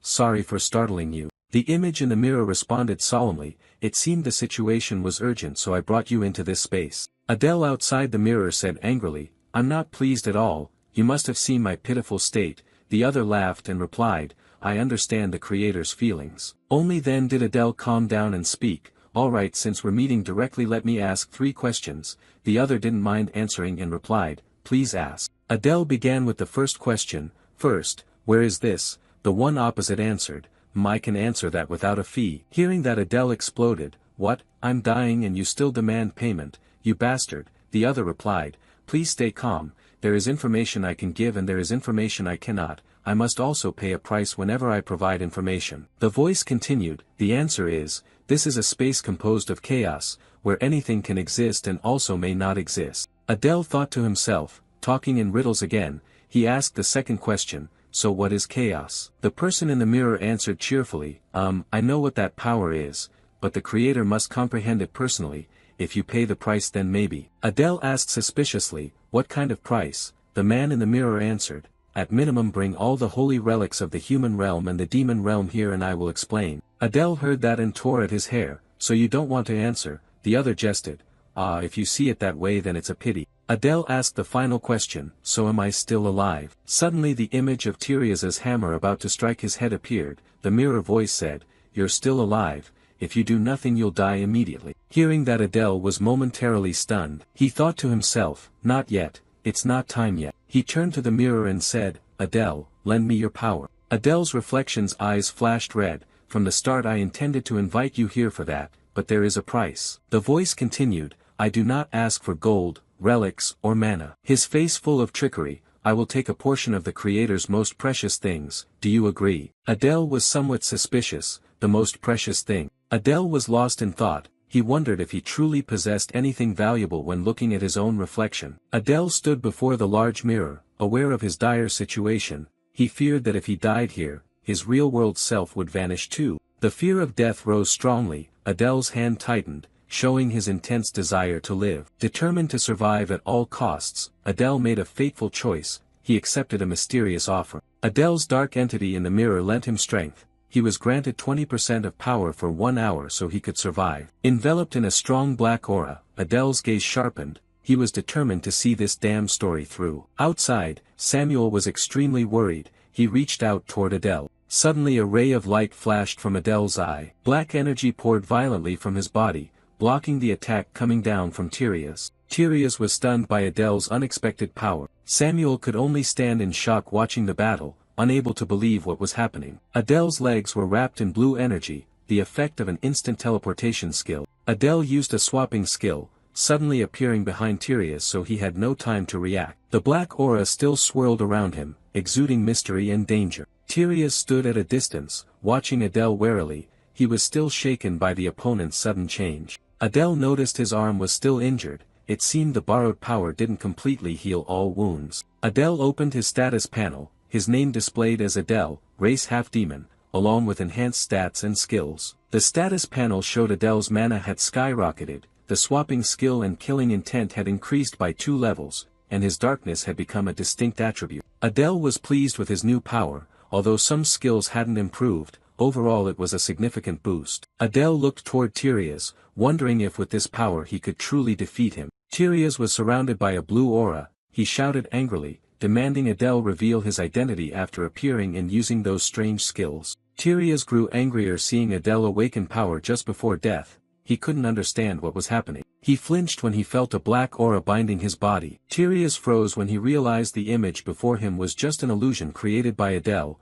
The illusion dissolved into darkness, leaving Tyrius more confused and furious. Suddenly, Adele appeared right beside him, wearing a half-mask. He calmly mocked, saying he didn't understand why Tyrius kept asking redundant questions when he already knew who Adele was. Tyrius roared in anger, refusing to accept that Adele knew him. He didn't understand what Adele was talking about. Adele, hidden behind the mask and black aura, mocked Tyrius, pointing out that Tyrius had repeated the insult, vermin, 3 times. Tyrius snorted, seeming to realize something. He had understood Adele was ridiculing him. With his hammer on his shoulder, Tyrius charged, declaring he would crush Adele to death once more. Tyrius unleashed a powerful attack, creating a blizzard with sharp ice crystals. Adele noted that Tyrius seemed serious now. The real fight was just beginning. Tyrius, eyes glowing, mocked Adele not to think he was the only one who could use tricks. Tyrius challenged Adele, asking if he wanted to see his true power, then swung his hammer to create a massive ice vortex. Adele recognized Tyrius's skill as a blizzard, a powerful wide-area attack. The blizzard crashed in. Adele only managed a startled cry at its terrifying force. To counter it, Adele unleashed his own skill, Black Fang, a rain of dark blades that produced countless shadowed edges. Adele's dark blades collided with Tyrius's blizzard, producing numerous small explosions. Adele activated another skill, Kinetic Chant, determined to weaken the attack's power. Thanks to the combination of the 2 skills, Adele successfully dispelled Tyrius's blizzard. Tyrius was astonished to see his strongest attack undone so easily. Tyrius pressed the assault, but Adele, with his eyes glowing red, quickly evaded. Tyrius angrily shouted, "Hello," as a taunt while Adele merely dodged. Tyrius swung his hammer down. A barrage of sharp ice spikes shot up toward Adele, forcing him to struggle to dodge. The clash sent rocks and earth flying everywhere. Adele continued to nimbly avoid Tyrius's attacks amid the hail of ice. Tyrius sneered,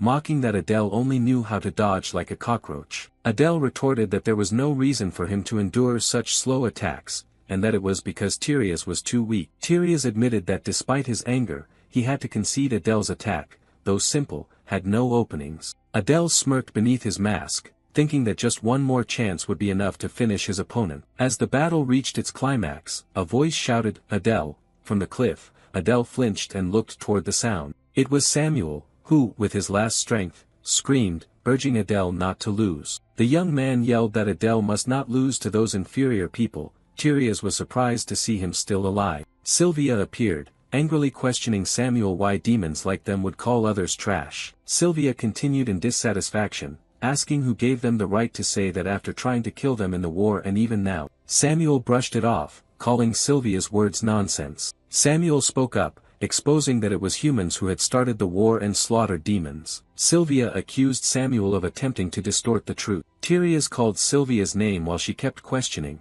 saying that in the Hagic territory, what you did remains exactly as it was. Samuel shouted in bitter grief, saying his family never invaded the human world, yet they massacred his entire family. With a face drenched in blood and sweat, Samuel screamed, asking why they did that. Adele laughed sarcastically, saying perhaps it was for profit. In short, it was a transaction. Sylvia was stunned, unable to believe that this brutal war was only for profit. Sylvia screamed in anger and agony, refusing to accept the truth that countless people died just for profit. Adele explained that from the human's perspective, the demon world was a treasure trove full of gold and elixirs. Adele pointed at Tyrius and said that especially the 6 great families he belonged to, and suggested asking him directly. Tyrius awkwardly brushed it off, saying Sylvia was talking nonsense. Adele, his eyes glowing red beneath the mask, realized there seemed to be something they still didn't know. Sylvia no longer wanted to listen, she urged Tyrius to act immediately. But before she could finish speaking,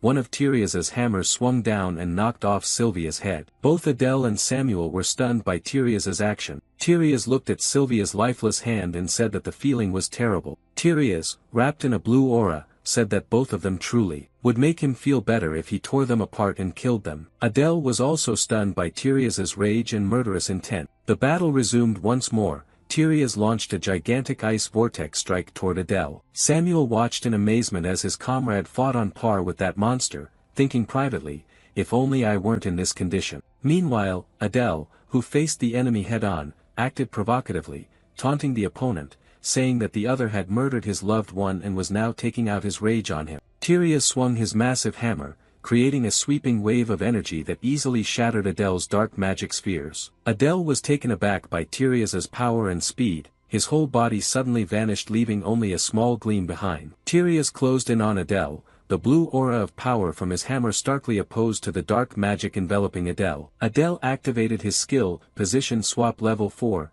Designate, a blinding flash signaling an imminent attack. Instantly, Adele appeared above Tyrius and delivered a thunderous kick with all his might. But Adele's attack was immediately countered by Tyrius with a back kick. Adele was stunned, he couldn't believe Tyrius could react and handle even the position swap skill. He realized his disadvantageous situation, his mana nearly depleted, unable to use his strongest skill, Dark Sword Rain, and his healing potions were gone. Seeing Tyrius the monster still raging over there, Adele resolved to think of a way even if it meant dying with him. Suddenly Samuel shouted loudly, "Adele, you're still okay," causing Adele to unconsciously turn his head to look. Looking at Samuel's battered state, Adele judged, okay what, with that body saying anything, planning to be bait. Adele remained silent, but in his mind he confirmed that using his body as bait would surely work. Adele turned to Samuel and said he would need Samuel's help, a bold plan forming. Tyrius, seeing the two of them plotting, became alert, wondering what scheme they had and prepared to unleash a wide freezing attack. As planned, Adele lifted the weakened Samuel in his arms,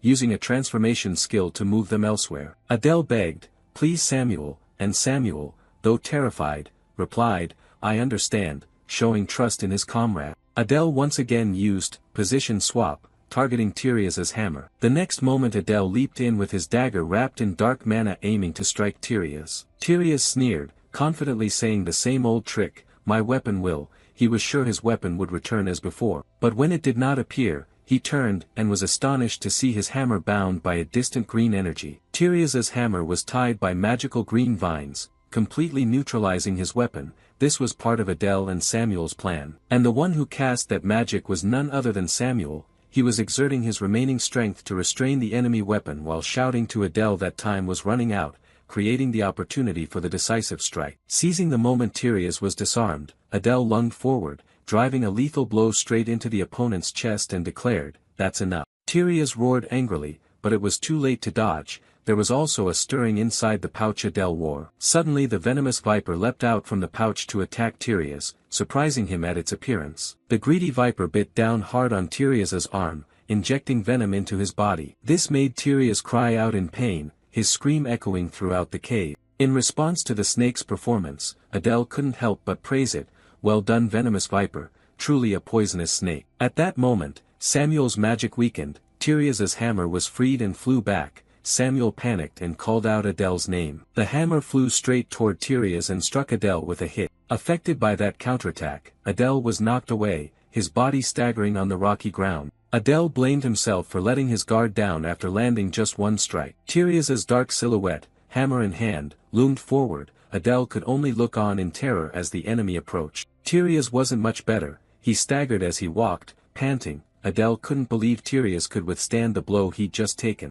Tyrius trembled as he advanced, growling through his teeth, "I'll kill you." But suddenly, Tyrius collapsed. Adele shouted up from below, asking how it tasted to be a bug. Tyrius gritted his teeth and endured, sweat pouring down, the poison ravaging his body, weakening him rapidly. Samuel, who had witnessed the whole scene, was left speechless in shock. Adele smiled enigmatically and said his farewell, "I hope we meet again." Tyrius, holding a magical item, perhaps a teleportation scroll, gritted his teeth and replied, I hope so too." Immediately after, Tyrius's body glowed and vanished. He had successfully escaped the battle. With the enemy gone, Adele could no longer hold on. He exhaled in relief and collapsed to the ground. Samuel hurried to Adele's side, anxiously asking if the fight was truly over. Adele confirmed that it was over. Samuel sighed in relief, thinking he had been lucky to survive. After a moment, Adele turned to ask Samuel why, in such terrible condition, he hadn't fled but stayed to fight alone. Samuel, his body battered and wounded,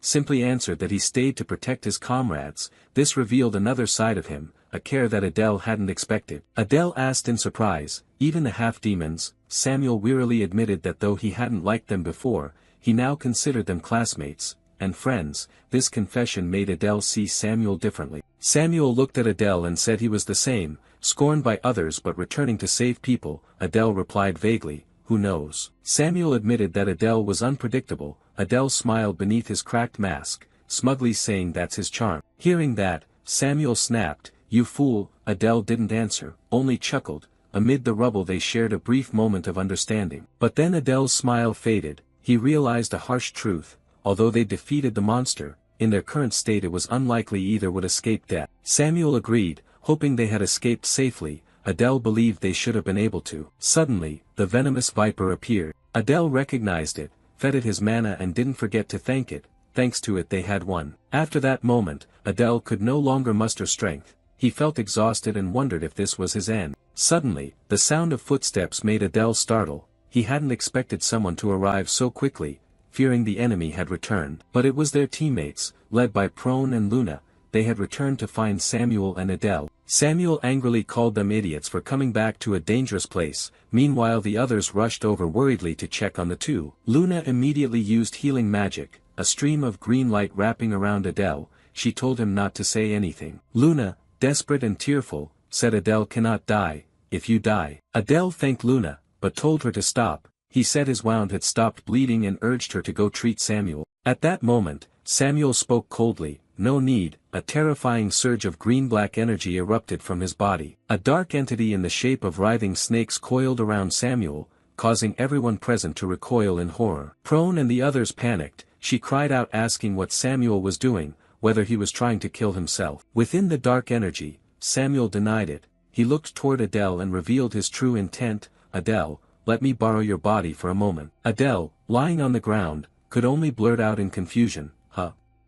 What are you talking about?" Samuel gave Adele no chance to react. He unilaterally declared, "Then I'll take that as permission." The dark entity immediately lunged at Adele. It lunged forward with its sharp, greedy teeth and bit Adele's hand. Slowly it coiled around Adele's arm making him flinch once. Prone also didn't understand what was happening and shouted, "What's this?" Luna, frightened, covered her face. Enveloped by that horrific energy, Adele realized in terror that this was the greed that had once swallowed Samuel. He panicked wondering if it intended to devour him alive. But strangely, Adele felt no pain at all. On the contrary, that energy began to crystallize, turning into sharp azure spikes around his body. In a moment, the whole mass of greedy energy contracted and absorbed into Adele's arm, leaving him astonished. Adele stared at his arm in shock. The greed had crawled into his arm leaving a sharp horn that made him wonder, what is this horn? Suddenly, a magical parchment appeared before Adele, emitting a mysterious purple glow. The contract announced that the price had exceeded the agreement by more than 20%,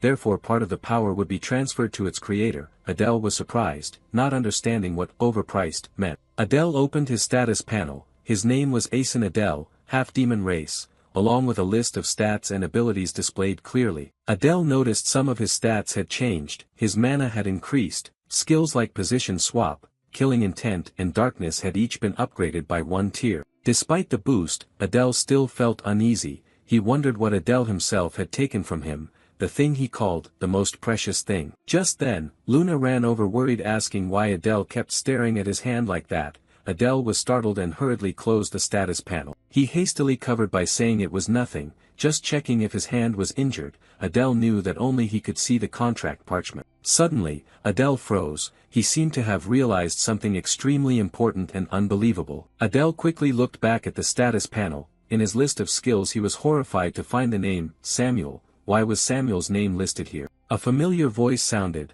I'm not dead yet. The group, including Prone and Luna, stared at Adele lying on the ground. Prone recognized Samuel's voice. She asked in surprise where the voice was coming from. The voice replied, right here, I'm in Adele's arm. It turned out the black horn on Adele's arm was Samuel. Adele asked in shock if it was really Samuel. Samuel confirmed and said he would have to rely on Adele's right arm for a while. Samuel, now a parasitic entity, explained that being exhausted, even if healed he would die. This was the only way for him to survive. He added that this form consumed the least energy, and in just a few months like this he would be able to return to his original body. Adele, still shocked and a bit annoyed, asked why Samuel chose to parasite on his arm. Samuel casually explained that to regenerate his body he had to consume a fixed amount of mana daily, and Adele had a lot of mana, so he had no other choice. Adele immediately retorted that Prone and Luna both had more abundant mana than him. Hit on the weak point, Samuel stammered, unable to find a reasonable explanation.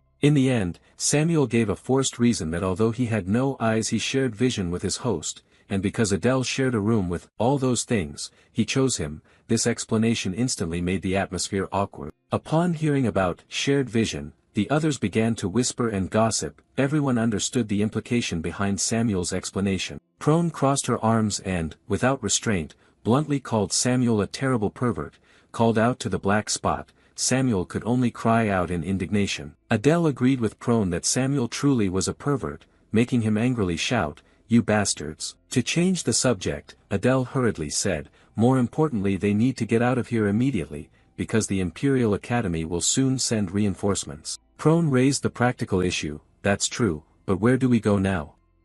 The return gate doesn't open until tomorrow, does it? Adele revealed that he knew of a hideout the human lecturer had used. That place could help them hold out for about a day. Prone agreed immediately and prepared to leave, but Samuel stopped them, saying wait a moment. Samuel made a gruesome proposal. He said that eating the corpses of the dead would help him recover faster. Luna was horrified. She asked about the students who had fallen. She wanted at least to be able to bury them nearby. Adele coldly brushed it off, saying there was no time for that. Luna then suggested at least letting Samuel take their bodies away. Samuel transformed into his gruesome parasitic form and replied cruelly, I can eat them, but I have no way to carry them off. The answer left Prone and Luna stunned. Luna lowered her head, utterly devastated and disappointed. She mourned deeply for the fallen comrades. Though heartbroken, Luna understood they had no other choice. She accepted the brutal reality and agreed to leave the dead behind. Prone turned to ask Adele, who was still on the ground, if he could stand up. At that moment Ryuk, another teammate, spoke up offering to support Adele because he was the least injured. Prone was surprised but agreed that it would help. Ryuk helped Adele up and awkwardly said that he was the one who had behaved improperly toward Adele and Luna earlier. Adele thanked him and said Ryuk must have suffered greatly in the dining hall then. Ryuk hurriedly said no, he was the one who should thank Adele and Luna. Ryuk admitted he had judged them unfairly, and now he realized both of them could have been victims. Adele was glad Ryuk thought that way. Seeing Ryuk's change, Adele didn't expect him to be so willing to help. At that moment Samuel seemed to notice something. Suddenly a beep sounded, and a familiar bird darted quickly toward Adele. Adele was overjoyed to recognize it as Seijo, his spirit beast. He breathed a sigh of relief to see it was safe. Adele smiled and praised Seijo for hiding so well. Samuel, seeing it, was also surprised and exclaimed, nice hiding job. After Ryuk helped Adele up and everyone had gathered, Adele informed Prone that they could set off. Prone nodded in agreement. Having agreed, the group hurriedly left the ravaged battlefield, rushing to the hideout before the academy reinforcements arrived. Meanwhile, in a completely different place, the scene shifted to the Imperial Academy. a majestic castle floating among the clouds. Inside the main hall of the Imperial Academy, footsteps echoed, announcing the arrival of an important figure. A woman with purple hair strode forward. She wondered what on earth had happened to make Tyria's return in such a pitiful state. It was Madeline, a lecturer of the Imperial Academy. With a stern expression she ordered the gathered students to get out of the way. Madeline approached Tyrias, who was badly wounded, and demanded to know what had happened. Tyrias, with a face full of pain and rage, reported that during the secret raid they had been attacked by demons. Many students, including Sylvia, had been killed. Worse, Tyrias said that lecturer Bisaha also appeared to have been killed. The news left Madeline stunned. The students around were also in panic, unable to believe a powerful lecturer like Bisaha could be killed. Madeline raised her hand, ordered everyone to be silent, quickly stabilizing the situation. She judged that the demons must have sent an assassin with skill equivalent to a full lecturer, but Tyrias coughed and denied that. Tyrias said that only 2 of them had lecturer-level skills. One was very strong, but still weaker than him. Tyrias was oddly confident that there was no need for other lecturers to intervene, just summoning his teammates would suffice. Suddenly, a surge of dark chi erupted from Tyrias's body, hurling away a student who was trying to heal him. Healing magic seemed useless against the dark chi. Tyrias cried out for help in despair. The terrifying dark chi began to corrode Tyrias's arm, deforming it grotesquely. Tyrias screamed in unbearable pain as the dark chi enveloped his body, seemingly tearing him apart. His arm was engulfed by the dark chi and completely severed from Tyrias's body. Everyone, including Madeline, was horrified to witness Tyrias being tormented by the curse. Despite the pain, Tyrias gritted his teeth and endured, his eyes flashing with a blue, hateful light. He cursed the damned worm that caused this. In his fury, Tyrias slammed his fist into the floor, creating an ice explosion, vowing to personally kill the one who wronged him. Despite his condition, Tyrias begged Madeline, "Instructor, 1 arm is enough, send me out there," but Madeline remained silent. With a resolute expression, Madeline ordered Tyrias to be taken to the medical facility immediately. And then, she issued the final command, a command that showed how serious the situation was. Summon Ninai Hamel and his teammates. A blonde-haired young man with sharp eyes appeared, signaling a battle about to erupt. Cut to the Magic Academy, where an emergency meeting is about to take place. Madeline is sitting and waiting, while a group of elite students enters. Ninai Hamel leads the group and asks, "You called for us, Professor." The female instructor, Madeline, confirms, "You have arrived," the teammates Tyrias mention. This is the Student Council, the assembly of the Academy's finest talents, who will lead the Empire in the future. And their leader is Ninai Hamel, son of the Holy Sword Cell and the future head of the Ninai family. A female council member named Cicela questions,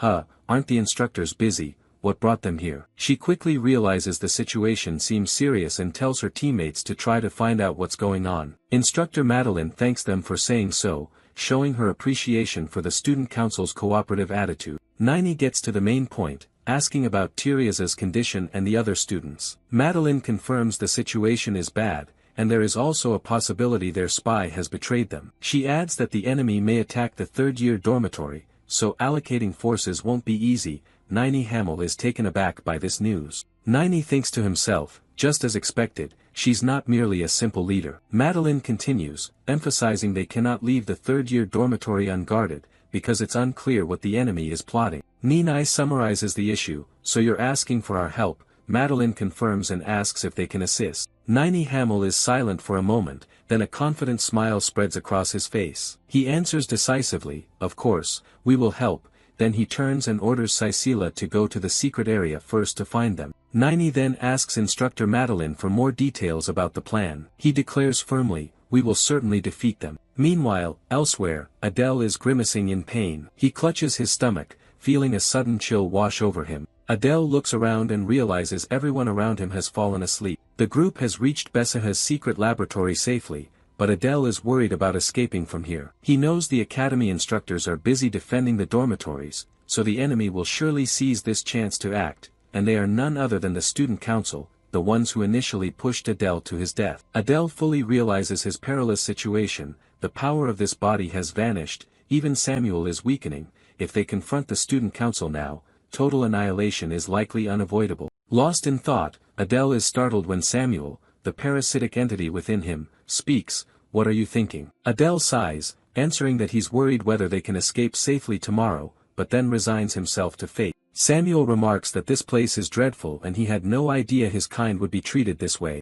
Adele makes a chilling request of Samuel, to eat the corpses here. Samuel is shocked. What, you want me to eat my own kind? Adele explains he's concerned the bodies will rot and sicken the other students. He adds that if their bodies are used to protect the demon realm, they'd probably be at peace with it. Hearing this, Samuel transforms into a larger form and admits he dislikes it, but they cannot risk a plague spreading. Adele agrees it's the right decision. Adele thinks to himself that perhaps facing death together has helped them communicate better. After a while, only white skeletons remained on the table. Samuel announced he had finished eating, and Adele thanked him for his effort. Samuel said it was exhausted and needed to sleep, telling Adele to channel a little mana into the flame to wake it. After dealing with the disturbing task, Adele thought he should go to sleep, but soon after, he realized he probably wouldn't be able to sleep after what had just happened. Just then, a soft voice called his name, Adele, surprising him. The caller was Luna. She asked worriedly, "Adele, are you okay? You don't look well."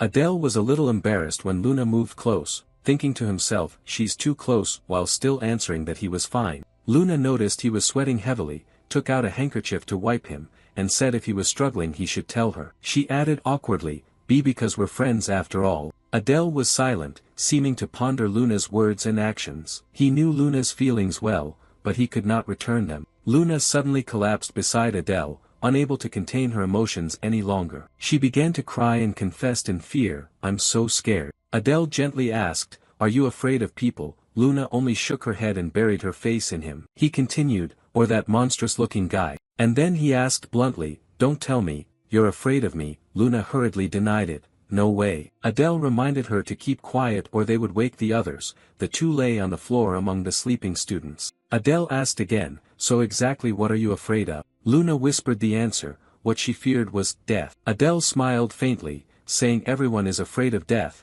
Luna replied that of course she feared her own death, but something more terrifying was the moment she saw Adele bleeding and collapsing. She admitted her greatest fear was those connected to her dying. Losing someone she cared about horrified her. Adele was silent for a while listening to Luna continue, "I tried my best." Luna sobbed, saying she didn't want anyone to die. She wanted to save everyone but couldn't. She desperately asked Adele what to do now. She believed Adele was smart and that he would surely know the answer. But Adele's answer was brutal. He said many more friends would die from now on. Maybe tomorrow it'd be Prone's turn. Luna was stunned by that statement. He asked if she intended to cry every time it happened and advised that sometimes one must accept leaving regrets behind. Luna was surprised. Leave regrets behind. Adele explained that this didn't mean she shouldn't feel guilty for failing to save someone. Instead, use that guilt as fuel to harden her heart. If she wanted to save everyone she must improve her healing and train her magic more. He encouraged her not to forget the feelings of today and to grow from them.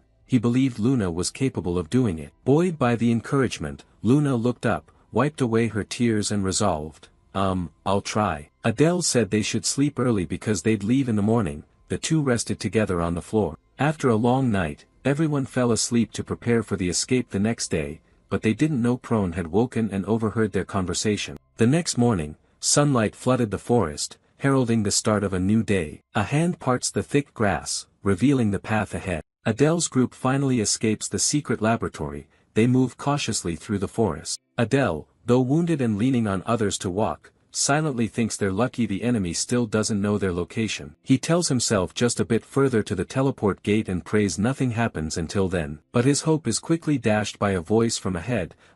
Finally decided to come out then. Cicela appears, raising a bow glowing with golden light. He calls them filthy vermin and arrogantly declares he will wipe them out with a single strike. At that moment everyone stepped outside, being alert to their surroundings. Adele turned to ask Prone about the situation. Prone reported that she couldn't sense any ripples of mana, meaning the gate they were waiting for had not opened yet. Adele breathed a sigh of relief. Luckily they were not late. Prone then asked what the next plan was. Adele ordered everyone to hide thoroughly. He himself would climb a tree to scout the area. The parasite Samuel on Adele's hand was worried, thinking Adele's movement now was too risky, but Adele insisted it was necessary. He explained that there might be foes as strong as Tyria's nearby. Samuel was terrified when he heard that. Samuel was stunned, asking again if there was more than one enemy. Adele hurriedly signaled him to be quiet because his voice was too loud. There seemed to be suspicion within the group. Samuel angrily questioned Adele whether he had known about the danger here from the start. Adele thought to himself that he couldn't reveal the truth that he had come for the elixir. Samuel was truly feeling pressured and afraid,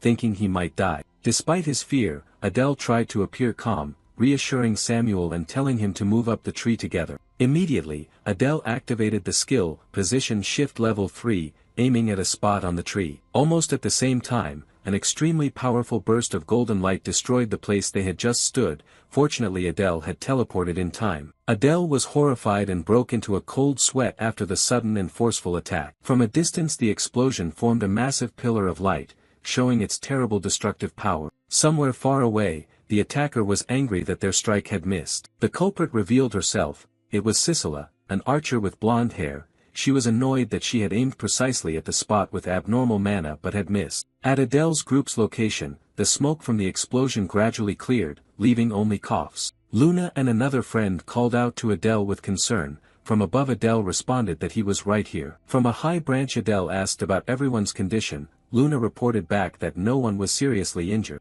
Adele looked down at the ground and froze when he saw a golden arrow stuck where he had just stood. He realized it was an attack from a sniper. Immediately, Adele ordered everyone to scatter, hide, and be ready to run as soon as the gate opened without looking back. Adele tried to analyze the situation. He continuously checked the mana flow around but couldn't determine the sniper's position, only that it came from a very long distance. He turned to ask Samuel if he could locate the sniper. Samuel answered no, because the distance was far beyond expectations. With no other choice, Samuel decided to try once. A stream of greenish air began to emanate to probe the surroundings. While searching, Adele silently prayed that the enemy wasn't those people. He knew that if they encountered them here, everyone would die. After a while, Samuel picked up a signal. He confirmed he had found them, but distance remained a major problem. Samuel identified the enemy's position on a small hill about 5 kilometers to the north. He couldn't believe anyone could shoot from such a distance. Hearing that, Adele's expression became extremely tense.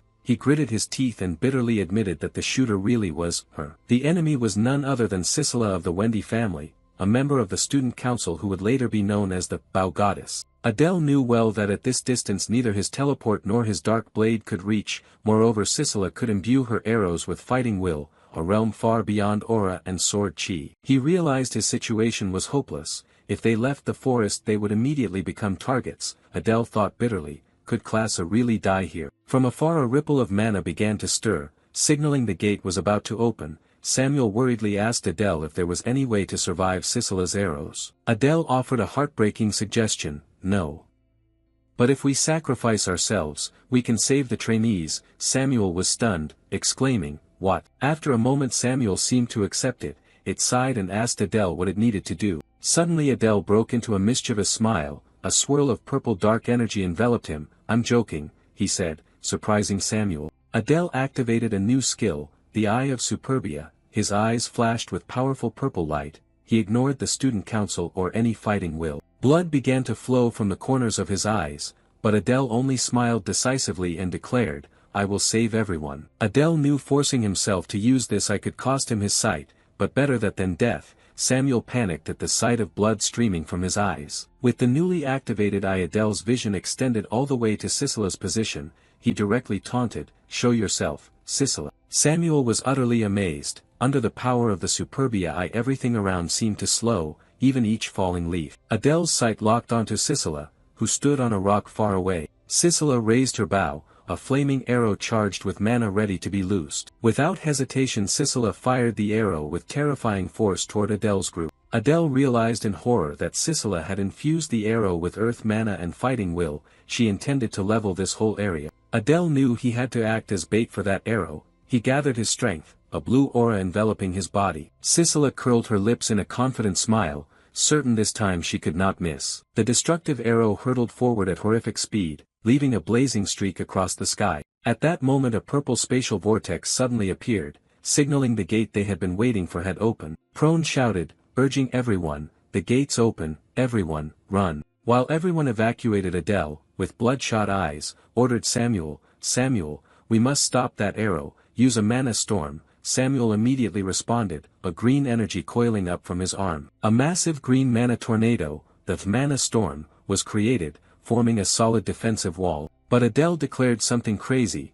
now we have to go into that storm," Samuel screamed in astonishment. Without hesitation Adele plunged straight into the center of the mana storm. "You're crazy," Samuel yelled in despair. Inside the storm Adele continued to activate another skill, darkness, a stream of black energy enveloping his arm. The dark energy merged with the mana storm, turning it pitch black. Adele confidently said, "It's successful." Samuel could not believe his eyes. The storm had completely turned black. This combination of power was beyond his expectations. At that moment Sisela's destructive arrow slammed violently into the dark storm. Adele screamed in pain as he strained to withstand the arrow's tremendous force. "It's coming," he shouted. The blazing golden arrow pounded relentlessly, trying to pierce Adele's defenses. Samuel also cried out from the immense pressure. The power of this attack was truly unbelievable. From the gate Luna and Prone looked back in horror. Luna shouted Adele and Samuel's names while Prone urged everyone to leave quickly. Sisela's arrow had begun to pierce the storm, cracks appearing on the dark shield. Adele gritted his teeth and endured, telling himself to hold on a little longer as the arrow was about to completely break his defense. In the desperate moment Adele played his final trump card, object teleportation. He poured all his strength and hope into this move. Sisela's arrow collided with the mana storm and suddenly began to tremble violently. Unbelievably, the teleportation technique completely diverted Sisela's destructive arrow. Sisela froze. She couldn't believe what she had just witnessed. Her strongest attack had been nullified. After successfully diverting the arrow, Adele quickly dashed toward the gate to escape. Prone and Luna shouted loudly, urging Adele to hurry because the gate was closing. Sisela was furious to the point of boiling blood. She gritted her teeth and cursed, "Filthy vermin." In her rage Sisela launched one final attack, faster and more lethal, shouting, "Die." The attack charged straight at the running Adele. Seeing this Adele could only curse once, "Damn."